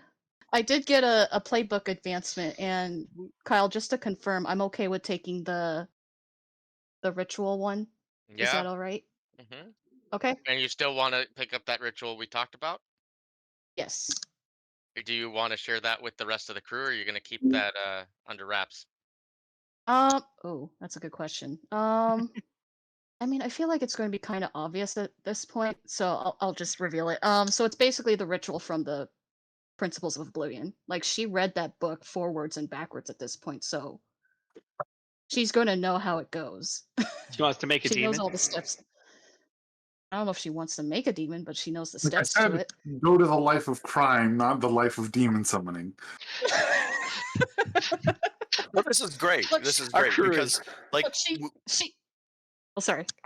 it's just that so many different aspects of this crew are doing so many different things. Like Cole, the revolutionary, Silas, the cowering war criminal, war profiteer, at least, Nighthawk, the Nighthawk, and like Deborah, the boy, what you do with the international politics and now the occult stuff.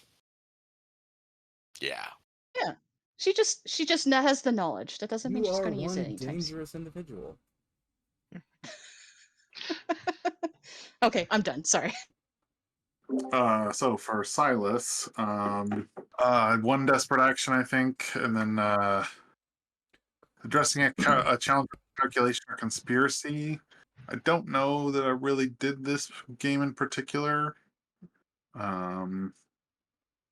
Express your beliefs, drives, or heritage or background. I think having the meeting in particular at the tavern and having that be a like big endeavor, like extravagant endeavor, was part of that.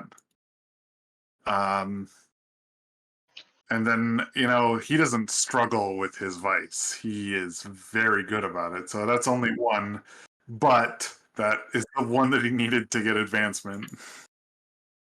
And so he's going to be weaving the web. What does that do? Gain +1 die to consort when you gather information on a target for a score. You get +1d to the engagement roll for that operation. Great. Just remind me that is a thing when we Yeah. roll engagements. Well, particularly the consort roll first as well, Mhm. because I have to do that and then that'll apply. Gotcha. Mhm. Great. Cool. So real quick for Emmeline, she did at least one desperate action. I marked those as we went. You addressed a challenge with knowledge or arcane power. So at least one for dispersing the ghosts in that initial chamber. You express your beliefs, drives, heritage, or background. So I think this was two as well. So both with, I'm going out, I'm getting the crew back. Oh, by the way, you guys know that dead isn't dead, right? That's just another level of existence. And then there's the struggles with Rhys and her sister, and what that means that people that she considers family are now dealing with her family that she doesn't like. And then struggled with issues with vice or trauma during this session. I think there's at least one for this because she kind of had to go on the apology tour for thank you for dealing with my vice for 3 weeks. And now let me change it to something more manageable. Getting the shit knocked out of you. Yeah, I would actually. I would even consider two, just for one for doing the apology, and then one for actually changing, like because you could have done the apology Yeah. and then just fallen right back into it, or something along those Well, lines. and also you went from one extreme to another, right? So that definitely feels like an extreme. Like the lengths you're willing to go to be put into a stupor, show struggle. So yeah, she is I currently would struggling with it. fully argue you get 2 for that one. All right, cool. Well, that's a total of 6, which is nice since she missed a lot of XP from previous games, and she's throwing all those into playbook advancements to see what kind of crazy shit can happen. Cool. Is that everyone advanced? I think so. Cool. So let's move straight into rounds to wrap things up. I can start. So it's interesting to play Rhys in this new world for him. It seems how he's stepped out of his stupor and into his more study approach to his vice. So he's gone from one addiction to another essentially, and so at this point he's just working himself to death to learn as much as he can about this this technology. And try to utilize it the best he can to help his friends and to help the crew. And so I think that definitely came out in this game. It was pretty interesting. In terms of the world, I mean, I don't know if he knew about the Horde beforehand or what their situation is, but he does now, and that's really fucked up. Is it just a giant pile of mass under the crust of the earth that's crawling around as a singular entity? That's pretty fucked up. So that's yeah, he probably doesn't want to run into that again if he can help it. In terms of other characters, I mean, Cole, like, you just slaughtered a whole bunch of those dudes. He's glad he brought you along. He's always happy to have you by his side. You are his battle brother from, ride or die, man. And beyond that, you're just a really great field operator. You're a great field operative, and you bring a lot of toolkit to the party. So he's always Literally happy to and have you around. figuratively.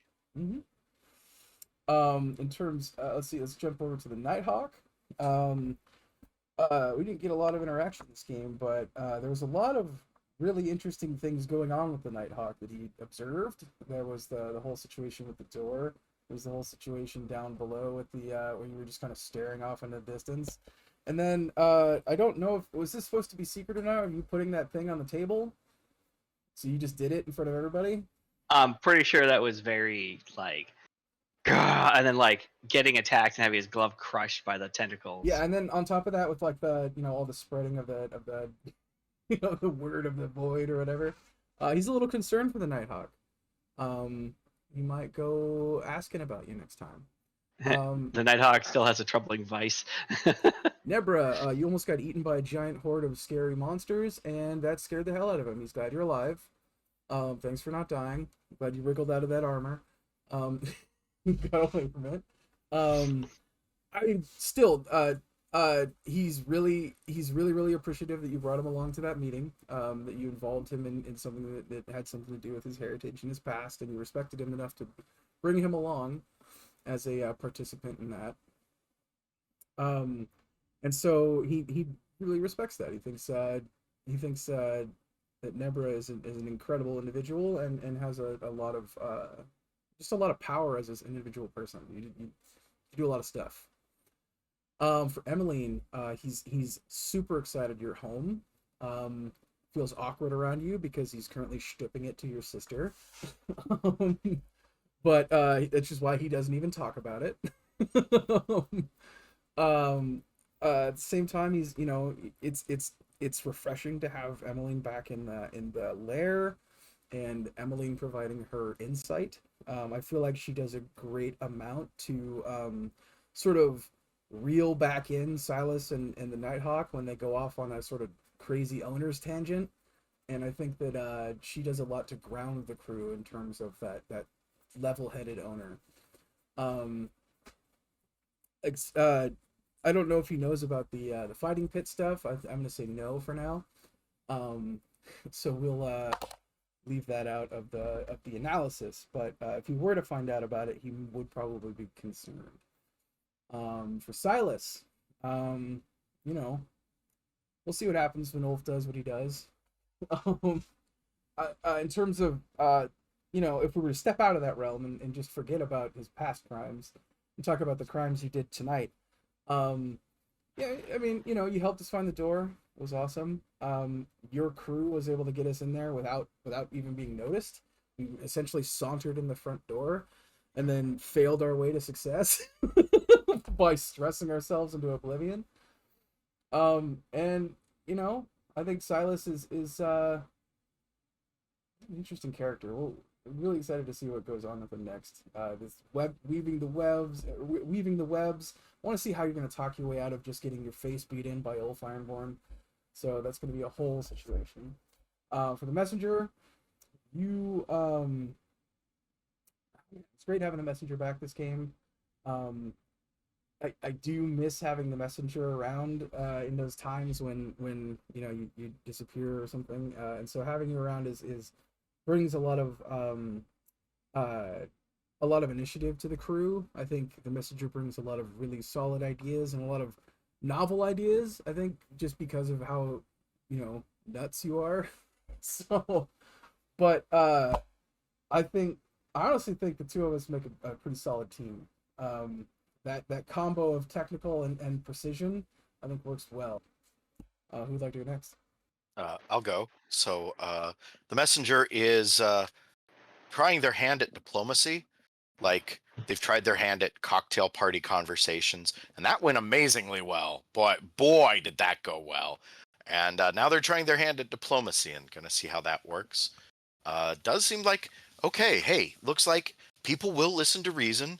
And when you let them know, you know, you draw them a chart with 3 things, and we're going to grid this out, and this is why we should quit. This is why we should all calm down. We'll see how that works. It certainly seemed to work with Sister Thorn. As discussed, the messenger and Rhys, Team Mayhem, get a lot done just by causing that particular kind of chaotic damage. The messenger and Nebra, Team Academia. Let's get this book out there. Like, clearly, what needs to happen here is the shit needs to get published. It is just, there's so much here. Like, this is what you do with this. You get it out. You credit the author, but our names go on the publishing plate, right? Like, we got our names on a plate in this book too.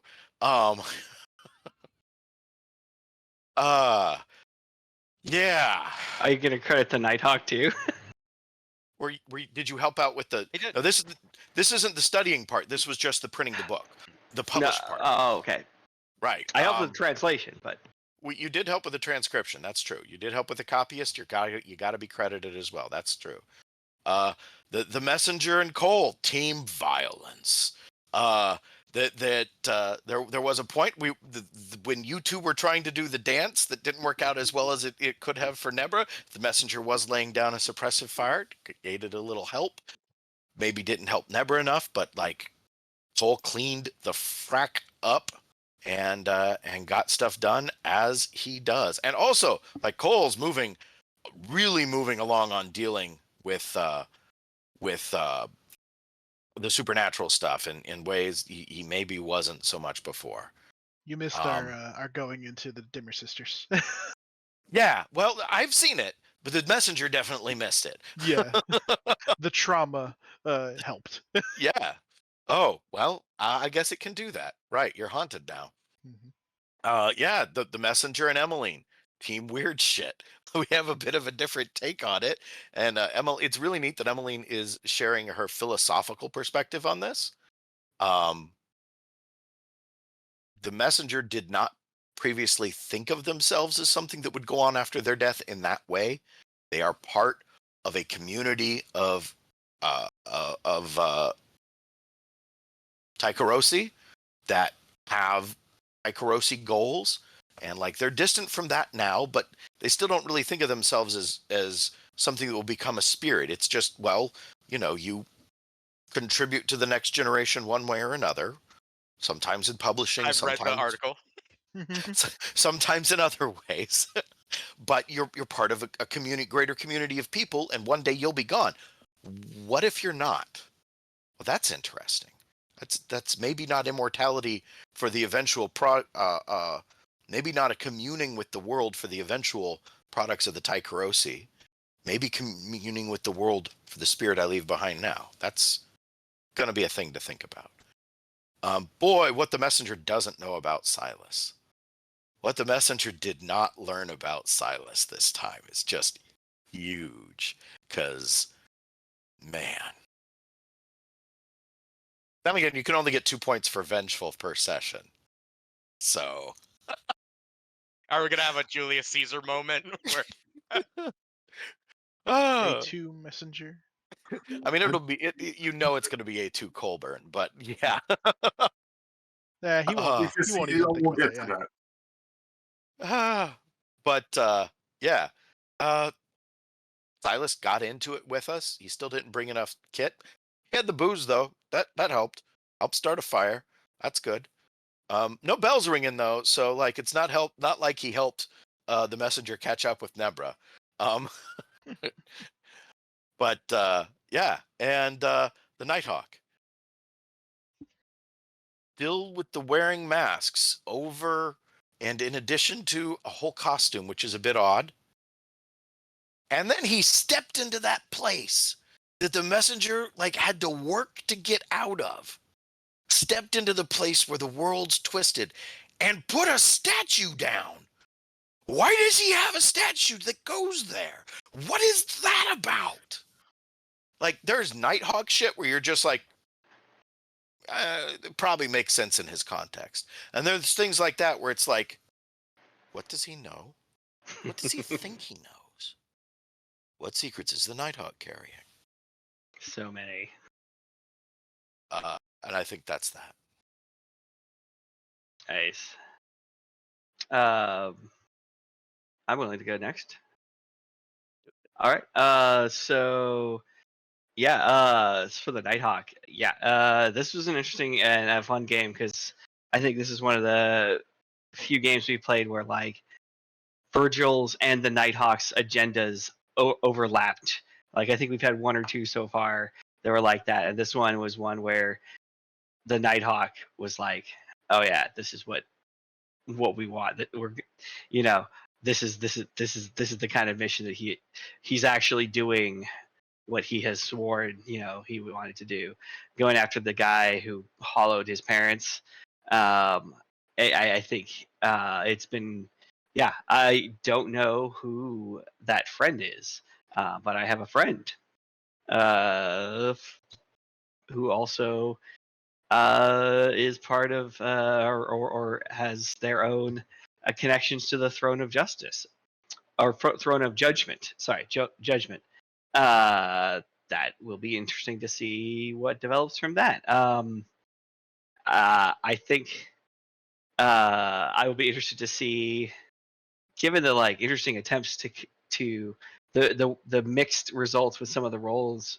It's kind of interesting of like, what is his relationship? Does the Throne of Judgment approve of these actions, or is it like not? Because I do get the impression that the Void and the Throne of Judgment are at opposite ends. It's like, as I think, in the Void there is nothing, the absence of soul and body and mind, and then for the Nighthawk or Virgil, it's like, but there's vengeance. It's like white burning hot like need to like get that vengeance, and that feeling of nothingness. Like, I think at least the way I was seeing it at the moment. It'll be interesting to see what kinds of things play out more for that. I'm excited for to have that kind of to get some moments in, and also traumas being haunted. That's something that is going to be interesting to explore. I like that. That question of, is it really your parents' ghosts or is it something else? And I think it is not, or at least at this point it is not. But like, I'll leave it up to the storyteller if there is a point where it could be, right? Because that could be an interesting reveal of like, you think it's actually the Forgotten Gods, but they're just pointing you towards this, right? Like, or maybe one time it actually is, or something. That'd be kind of interesting. I don't know what the future holds for that, but that I think is going to be fun to continue to play with, and struggle with in the future. Because now, going to characters, now Emily might know something, and same with Nebra. They heard the name Virgil mentioned, and I think he might have to have a conversation and just see what they know, or at least what Emily knows, and like what she may have seen there if she saw something, and see what if he can cover that up or not, or what happens next. We'll find out. As far as I think with Nebra, man, you are going to get. Do you want the world to burn? It'll be interesting to see. I don't think the Nighthawk specifically knows your full intent or extent of those yet, and that could be interesting to find out more later. I think. Does anyone else know besides you, actually, in the crew? I don't know about that, but I think mostly like you and maybe. No, I think it's just you who knows what some of like what's going on there. I don't know about. Yeah, that'll be interesting to see where that goes.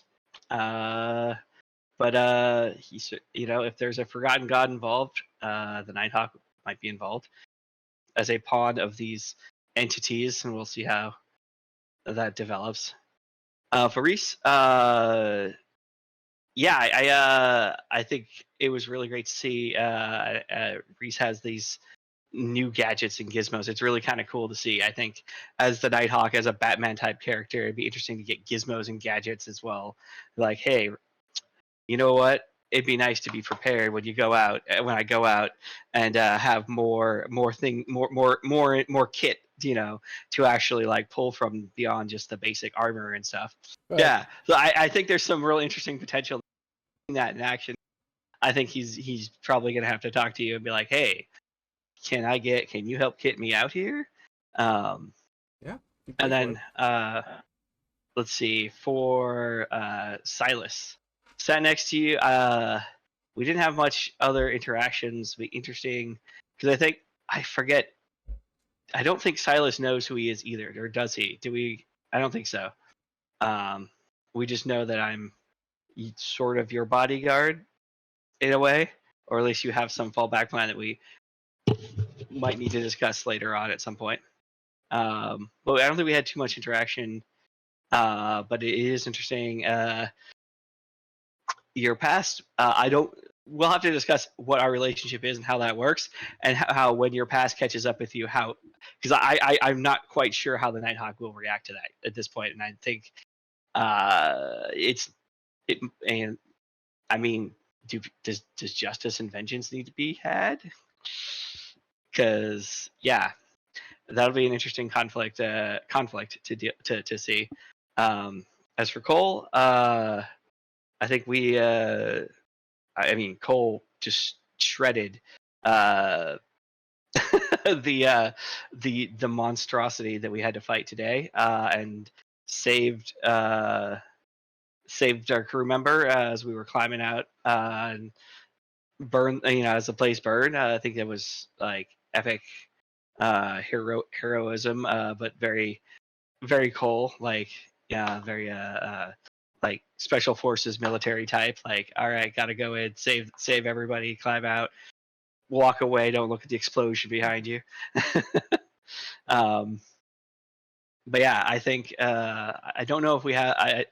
I think it'll be interesting, because I think the Nighthawk wants to help train some of the crew, but also like this is like him trying to convert them in a way to like you must channel your desire for vengeance, right? It'd be interesting to see if there will be if we can have a conversation about how to train people, but I don't know if we'll have the agreement on that or not. But it'll be interesting to see how that plays out if that happens. Lots of interesting ideas there from that. Yeah, that's, I think, everyone. All right, I'll go. So as far as himself in the world, I think he definitely sees the place that the crew is starting to have in the city and its influence on things, and what we're capable of doing even under extreme stress. I don't. While I think he's freaked out about some of this crazy supernatural stuff, I think as long as he can still make some coin, he's not really as concerned about the end of the world. Though he would prefer things like Life of Crime over Life of Demon Summoning. I do think part of what stressed him out in the crew in the event when on his group action is that he sort of was seeing death for the first time in his face in a way that he hadn't before, especially when he talked to Emmeline about his little dirty secret. And so I think that, plus no one was finding an entrance or a door, that just like damn near put him over the edge, but it didn't. And he still was able to get himself completely stress-free. He's going to very much enjoy the tavern that we have, and being someone who frequents it regularly and is seen around it when it's fully open. As far as others, now as I was saying about like the Et 2 stuff, it wouldn't be Et 2 Cole. Like, Cole is the one he knows will just straight out kill him. There won't be a discussion, there won't be trial separation, nothing, just straight to death. And it'll be more like Et 2 Emmeline or Et 2 Nighthawk, like, for stuff like that. With Rhys, he's good at what he does. He's got lots of cool gadgets and tricks up his sleeve, so that's pretty cool. Nebra, crime, not demons. Crime, not demons. Like, that's what we need to be like focused on here. Good to have Emmeline back. And he's glad that he was able to tell someone about the secret, and hopefully they can work on taking care of that together. And it's good to see her back in good form. The messenger, Silas, was very genuine about hey, you did good by not going in guns blazing. We will hopefully be able to like be friends with these people, and we can have this meetup. Like, yes, please, because like war is expensive or vengeance is expensive. But yeah, that was you did good. Nighthawk, you also had some cool tricks up your sleeve. You are into some weird shit, but again, like, I don't think Silas is nearly as phased about that as he probably should be. Like, yeah, some tentacles got your arm, and it's more like, of course that happened to Nighthawk. Like, who else would it have happened to? Like, obviously, because I feel like Emmeline's a bit too careful to do something like that. Yeah, and that's Silas. I can go. The world, I very much enjoy playing Cole. He gets to do a lot of things I think that are uh, kind of indicative of my own personality of just kind of always trying to come up with a solution or have an answer to everything. So it's um, even though he has his background and his motivations and things, he cares about the crew, wants to do things, and is very much. It's kind of interesting to see this character who uh, could be like very two-dimensional and could be just a former soldier, et cetera, but is actually like could have been an academic, or might be in the future if he finds a patron, could easily run a public house, right, definitely that kind of person that can recruit people and bring stuff in, could be a career criminal, but is clearly in it for the like short-term gain of get enough money to like live the rest of your life on, and then get out of the dangerous parts of it. And I think a lot of that comes from the fact that he spent however many years, I don't remember, it's like 13 years, in the military, literally fighting his countrymen, for as essentially a slave soldier of the empire. um as far as the crew and other people, Rhys, yeah, I think Rhys and Cole have a very strong bond. Rhys is the person that brought Cole in originally. Like Rhys was kind of the doctor tinker that was recruited by the team. When they're like, "Hey, it'd be really helpful if we had a smart guy that was willing to do some stuff and patch us up when shit hits the fan." And everyone was kind of, the original crew was looking around going, "Well, what we really need is we need some muscle." And they kind of got screwed because they got Cole. So he just wants to bring up philosophical discussions and uh, you know come up with plans, and then also decide to vote against his own plans or whatever else. So that happens. But I think Cole and Rhys are yeah, definitely battle brothers, very very close. um, Cole is really excited to see that Rhys has changed a little bit. Uh, like he, I think he recognizes that Rhys is burning himself out, but much like how Emmeline, if he thinks about it long enough, he'll think that Emmeline's change is good as well. Um, it's a little bit more manageable, maybe. Like that obsessive or compulsive nature, maybe is a little bit better uh, than being addicted to drugs and being quite so deep in that. As far as Nebra goes, I think Cole and Nebra have a great relationship, whatever that is. We didn't actually have any scenes like together this game, but there was still the Nebra doing the Nebra things, which are amazing because, like we always say, that Nebra is the best criminal out of everyone. Mainly because she's like the only one set up to be a criminal, I think. The rest of us are like just happened into criminal crime for whatever reason. Uh, but Nebra is like, uh, could just be a cat burglar, right? She could easily be a 18th century like gentle lady who happens to also be a cat burglar, type thing. But I think that was really good. I think they support each other very well. Cole would be very interested to hear what had happened with the Ulf Ironborn thing, but he wasn't available during that period of time, so that'll come up or it won't. And that'll be that. Emmeline, Cole is incredibly happy that Emmeline is back. Um, Mainly because even with Emmeline's like faux pas or whatever, well, first off, Emmeline never apologized to Cole, which he's actually 100% cool with, because he doesn't really see, like, he understands that what she did was dangerous and hurt the crew, but like he was more worried about her as a person.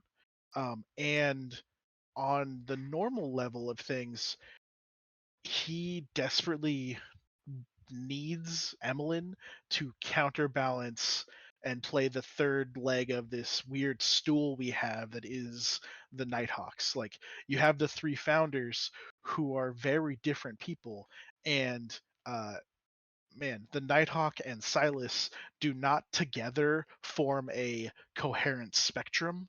They need someone else to kind of like to be a third party, and that's really what Emmeline I think does. In that, yeah, she can be a little weird and whatnot, but I think also it's very helpful.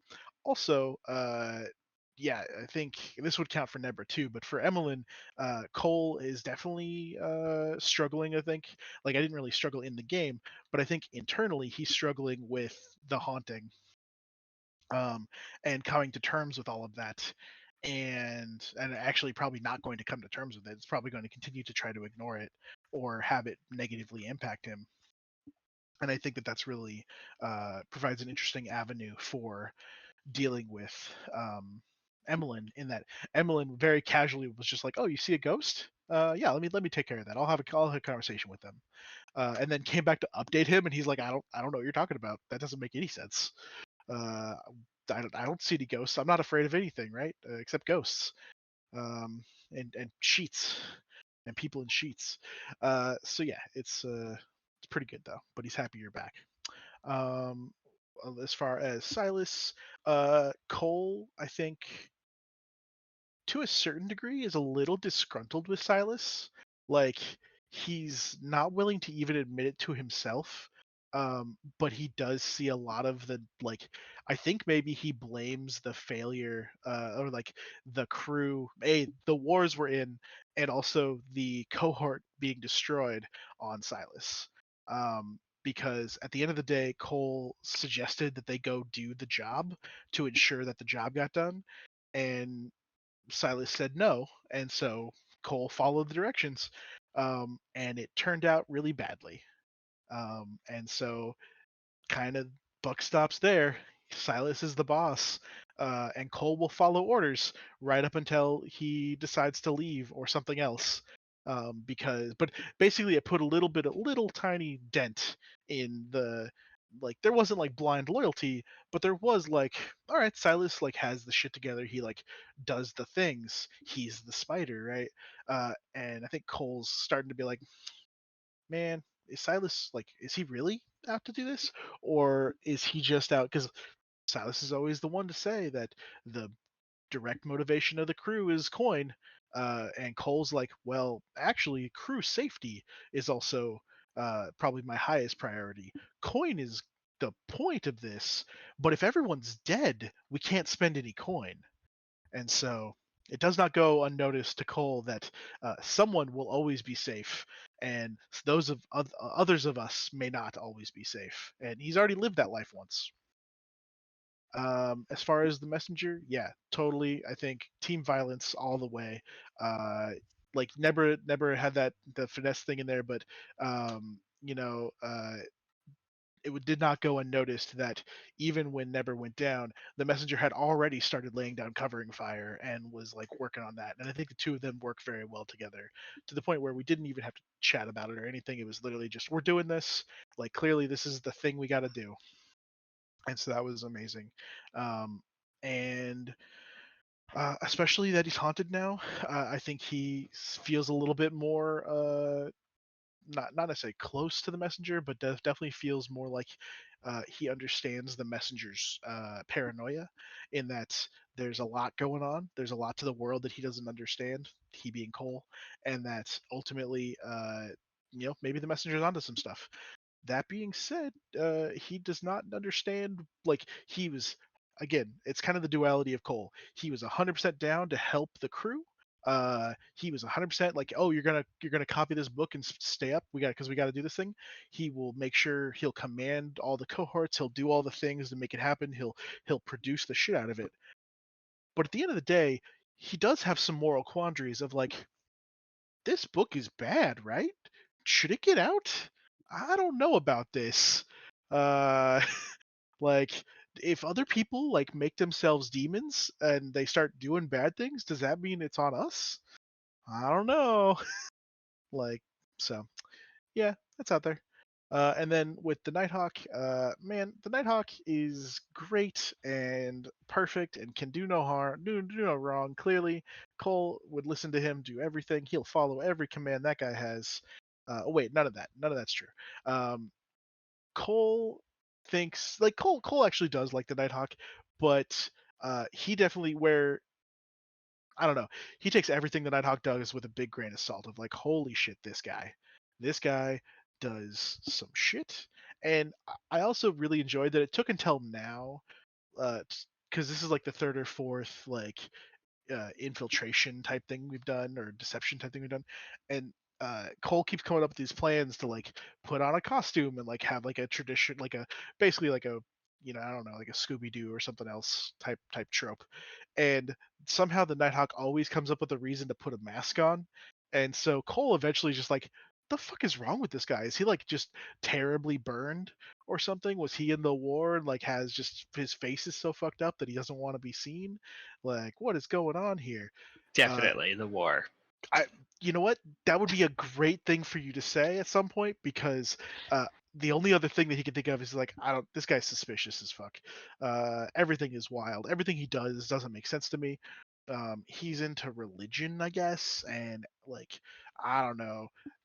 That's, you know what? That's between y'all. I just work here. Like, if the Nighthawk tells him to do a thing, he'll be like, "Yeah, boss," and he'll leave, and hopefully he'll go run into Emmeline or or Silas on the way out to be like, "Hey, so Nighthawk told me to go beat up a bunch of dudes. Do you want me to do that?" And they'll be like, "No." He'll be like, "Cool, I'm gonna stay here then." So that's cool. I'll go next. Yeah, Nebra went through it this entire session. She almost died, ripped apart violently. She got traumatized, super stressed out. There's this Virgil Caesarian guy that's probably stalking her right now, and she don't like it either. There's just a lot going on. A lot of just like emotions and thoughts and stuff that she's never really had to deal with before. And I think it's fitting that she did not indulge in her vice or consult with her family on anything this session, because she's not sure if that's something that she can really share with them. Um, it might be something that she just has to deal with herself, and work it out on her own, which may be a good or a bad thing. Well, we won't know for sure. On the plus side, she got to do her academic stuff with a fellow academic, and she got to help pursue and distribute knowledge, and that's always a good thing. You know, just because there's instructions on how to summon a demon doesn't mean people are going to just automatically do it. It's the figuring out the research. That's the reward right there. And yeah, just because she knows how to do said ritual, that doesn't mean she's going to do it. She just wants to know how to do it. That's different. In terms of other characters, Cole, so he's always there for her. Obviously, they're obviously a couple. There's just no denying it at this point. Even though she kind of passed out in the middle, it was clear that Cole helped her out the situation when she passed out. So clearly, he was basically her knight in shining armor again, and she appreciates that. And yeah, she doesn't want that to change anytime soon. For Rhys, she's grateful that he went along with her to the talk with Ulf Ironborn. She was worried that her meeting with him would come off as her sticking her nose where it doesn't belong, since this is kind of like a Scovlin type, base situation. But just having Rhys there to kind of vouch for her, I feel was very helpful, and she does appreciate Rhys for what he also does as well. She's very knowledgeable about all this tinkering, all this tech stuff, this spark rate, electroplasm stuff. She has really no knowledge of whatsoever, so she appreciates that he has that expertise and that he's trying to pursue, more knowledge on that front. And she's always going to encourage that. For Emmeline, she's very glad to see Emmeline back and well, and in her element. I mean, I guess on the one hand, she does appreciate, Emmeline on her apology tour, I guess, trying to atone for her mistakes and whatnot. But on the other hand, and I think someone else touched on this, she's just more grateful that she's here and that she's alive. And it looks like she's trying to better herself also similar to what Rhys is doing, but a little bit differently. And again, she'll support whatever Emmeline's trying to do. For Silas, yeah, it's Silas, man. He did some shit clearly, or did some crap. Sorry. Though at the same time, Nebra kind of realizes that, even though Silas did all that stuff, it kind of helped him, like, elevate him to where he is. So maybe there is some sort of um, truth to, what Silas is trying to make, try to convince Nebra to do, and be more of a criminal, maybe be a little bit more violent, possibly be a little bit more vicious, which is going to be the trauma that she'll take. So yeah, we'll see how that goes. For the messenger, again, it was great working with the messenger, just two fellow academics trying to do academy stuff. Being able to, get the book, copy said book, and, get all the secrets that we can from said book. And now we're going to be published authors soon. It'll be great. Looking forward to it. And hopefully Nebra will be able to do more of that stuff with the messenger in the future, assuming he doesn't disappear again. And then for the Nighthawk, I don't think we interacted too much during this session. Again, there's that Virgil Caesarian situation going on, but she hasn't really put two and two together yet. So as far as she knows, Nighthawk's just this weird guy who's into the Forgotten Gods, but he's also very helpful to the crew. So I guess he can stay. I mean, he's also the founder, so he has to stay, but he's still useful in some aspects. But yeah, I think that's it for me. Awesome. So wrapping up with Emmeline. So Emmeline in the world. I think, oddly enough, the events of this game and how things played out, like, this was the perfect storm for her to get back on the horse. Because I think after the events that transpired in the previous games, there was a lot of self-doubt and, like, self anger that she was feeling, because it's like, not only is it embarrassing what happened, but, like, you guys had to drop what you were doing and get me. That's not a good look, as someone who I think she does. Like, Silas has this, like, he wants to be high class, he wants to be all this. I think with Emmeline, it's like, I am a founder, I am someone in a leadership role, and it's not that I want to present that, but there's an obligation that she feels to lead by example, to put a good face forward, like a manager would at work. And when you see someone trip, she was worried, like, well, there goes my reputation, and, like, everything's bad, only to come back and be like, wow, when I'm not here, you guys do not view the world in the way whispers view the world.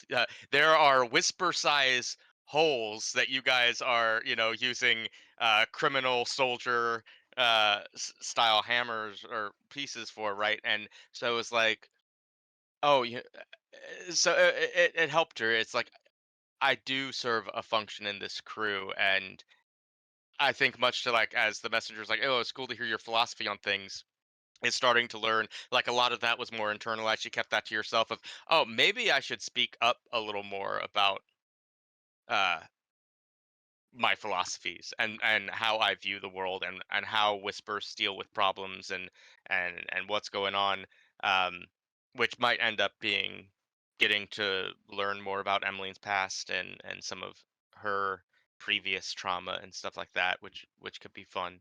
um and then, just kind of came back into the world, like, okay, I've been moping for a week doing the pity party, then come out and be like, oh, we met your vampire friend, please tell us about that. Did you know he's going to destroy the world and you're the one to stop it? Like, okay, what? Like, oh yeah, all of our crew's dead, and out in the Deathlands. Okay, that's a problem we got to solve too. And oh, we need this book right now. And oh, the Dimmer sisters are um uh, uh, a threat that needs to be dealt with. Huge stuff, huge. And I think, especially, like, with the Dimmer sisters, of, like, Silas is given the rundown of, like, hey, we killed the Dimmer sisters, and that he's like, yeah, big W for us. Where Emmeline's like, they're probably more powerful as a ghost, right? Like, I wouldn't celebrate this too soon. Though thankful there with the Gondoliers because she does have some trust for them, especially over the spirit wardens. Um, and then loved the opportunity to really stick one to the church. I mean, granted, we ended up fighting something that I'm not sure it was in any way affiliated with the church, but every little bit helps, I guess, in her mind. Um, and looking forward, I think she is to. All right, now I've reestablished. Let me get my ducks in a row, right? Trained with the silver nails to become a better whisperer. Let me train to become a better fighter, and get my vice in check. And now I can be the leader that needs to be here because I think much like who was it? Cole said sees her place in that as well. Like Silas, you do some great things. If it were just you, we would already be dead. Nighthawk, this is Emmeline at this point, not Kyle, because I love the Nighthawk as a character. Emmeline has had no respect from you from day one. And okay, you're tagging along because you and Silas are tight. That's cool. But you can't lead this. If we're left to your own devices, we're no longer going to be smugglers. We're going to be a cult, which maybe we should consider investing in some cult upgrades. But these are things we can talk about amongst ourselves. Character wise, Cole, I think Emily and Cole's relationship is very tight. You kind of touched on this as well, of like, you know, Cole does not like ghosts and he struggles with that. And Emily's like, that's cool. Ghosts are my bread and butter. I love them. I'll deal with the ghosts for you. Very much like someone who's like, I hate spiders, and someone's like, I love spiders. I have a pet tarantula. Like I'll handle those for you, right? Um, but and then likewise of like, hey, I could be bruised by a stiff breeze, and I want to learn how to fight and you know, get to the brink of death without actually someone killing me because I don't want to be a ghost myself. Learn that the hard way. um, and has kind of come to you for that, and I dig that, like where you and Nebra have kind of developed this romance. I think with Emmeline and um, Cole, there's like a brother sister relationship, and in her mind at least, I think in this Emmeline sees herself as the bigger sister. Um, with Rhys, uh, the relationship with Rhys is complicated right now. She's frustrated with you, but you are still a member of the crew, and this is a big deal for Emmeline because the crew she considers her family because she does not like her family. You guys are her family, and you are the closest living people she has ever been to. Yeah. Um, and so, like, I'm frustrated with you, but we're cool. And if you need help, I got your back. Not going to let anything happen to you.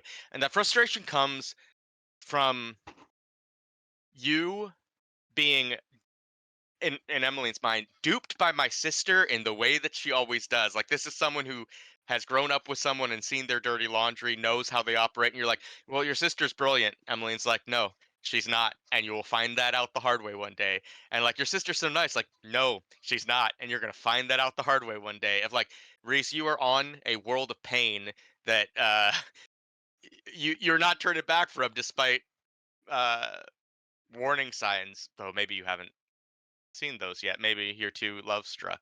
Um, but yes, for many reasons, for what's good for you, stay away from her. She's evil. Um, Nebra, wow, girl, you need the Duskfall equivalent of Jesus.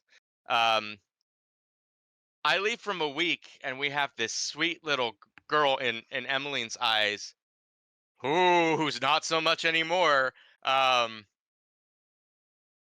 Well, okay, it's not going to be the ex-soldiers who start a revolution and a war. Not worried about that anymore. I'm worried about the academics who are publishing that which ought not be known by anyone for the world to know. A little bit outside of my comfort zone. I don't generally deal with the team and stuff like that. But whoa, stop, reel it back a little bit. Cool your jets. That's kind of her feeling towards her, and I will be interested to see some of those conversations and stuff come up because I think beyond Silas, Emmeline feels a close kinship with you and all of our, lunch dates and stuff like that. And it was just kind of shocked by, whoa, something changed in 3 weeks time. And now Silas, I think our relationship is the closest. Dug our scene together, and like as Powell was saying afterwards, like we are two who will share secrets with each other that no one else gets to see, and it's only in that microcosm of a scene that people are like, oh, it's here's the perspectives and a look behind the curtain. And I think when that reckoning comes, like if if the shit about your past comes out and people feel bad about it, like especially Rhys and Cole, uh, Emmeline's got your back for several reasons. One, like you're her family, your crew, and she stands up for that, and she wants this crew to be successful. And I think looking at all of us, we all have past. We've all done terrible things. We're all terrible people. And if anyone wants to throw blame on someone for something, let's just put that aside. Let's we're all into this together. When we're retired, it's like that Kill Bill moment. Like when you grow up, if you still feel wrong about it, you come track me down and you kill me. But until then, go about your business. And I think like the big deal that might come of that is the Cole, as Silas has been like, if Cole finds out, Cole's just gonna kill me. And like Emmeline won't let that happen, right? It's like, hey Cole, like you're gonna have to kill me first, and you probably will because you're stronger than me. But that's what's gonna have to happen, or we're all gonna settle down, act like adults, and make some money, and live our lives, and deal with this shit later. And if that comes up in game, that'll be an interesting time. The messenger, glad to have you back. Missed you when you were gone. Because of Team Weird, right? Enjoys having conversations with you. You're the one I would expect to do what Nebra's doing, so that's not a surprise, but still concerning. But I trust you enough, which is probably a bad idea, that you know how to handle this if it goes out of hand. That's a lot of trust she is placing in you. And we'll see how that all goes. And then Virgil / the Nighthawk. So yeah, I think maybe a conversation will need to happen about who you are and stuff like that, because I think Emmeline is a smart person. Of like, all right, a spirit in her mind, because she wouldn't. Well, it's weird. She saw the spirit, but she knows it's not a spirit, right? It's like it looked like a spirit, but my spider sense isn't tingling, so it is something else. Um, Called you Virgil very clearly. There's only one Virgil, as I was discussing with Cole in the beginning. You weren't here for this, who has been at everything. Like at first, we were like, maybe Virgil's the one who is sending the billhooks after us. Maybe he's like 3D chess masterminding this stuff. And now that it's like, well, here's a more simple, like, let's Occam's razor this. Maybe there's a simpler thing. But I think Emmeline's probably one of the better ones to find out about it, because like with Silas, like you have a past, you're hiding something, you have secrets on some level. We all probably do. If you want to talk about it, if you want to get to the point where you could take off the masks, that's great. But I don't care. You live your life. The Kasarian conspiracy. What I do care about is the corruption that the Forgotten Gods have already inflicted on you, which you have not seemed to notice. Like, here you are saying, I want vengeance on this cult leader who hurt some of my friends. And Emmeline's looking at the events of this game and being like, Nighthawk, you realize you're on step 1 of a 3-step process, which turns you into that guy, right? Like, I wouldn't be surprised in a month from now that if you're leading your own cult of words, especially you going out to the street to preach. Well, okay, I'm back, guys. Everyone's gonna drop the weird meter to like a 50% and let me handle that. You guys get back in your lanes. It's just Emmeline disappeared for a couple weeks and came back, and everything's in chaos. And she's like, I gotta clean it all up. Yeah. There's just statues of the Throne of Judgment everywhere, and like the No. layer. Like what? Nighthawk, stop that. Or maybe don't, and we get a cult. We could talk about that too. Yeah, so that's kind of Emmeline. Anyway, guys, a super impactful game. Crazy to see us go from a controlled position to everyone almost gaining trauma, dying, etc. Hope you guys enjoyed that as well. One thing, very excited. Our next game, Game 12, Blades in the Dark for 1 whole year. Huge milestone. Thanks for sticking with it for this long. It's crazy to think about, and I've been having fun You've been having fun learning playing. of this world with all of you and seeing your You've been characters doing a- grow and develop. You're doing a great You've job. been I doing really a great enjoy. job. Like, Oh yeah, I've enjoyed it. it's grim, but it's not fully hopeless yet. We'll work on that. Yeah. You've kept it popping. There's so many surprises around every corridor. You've got good prepared material without railroading us, because you're not at all. It's been great Thanks, to spend everybody. time with you. You're all very Yeah, very fun to play with. Been a good time. having fun. Yeah. Thanks all.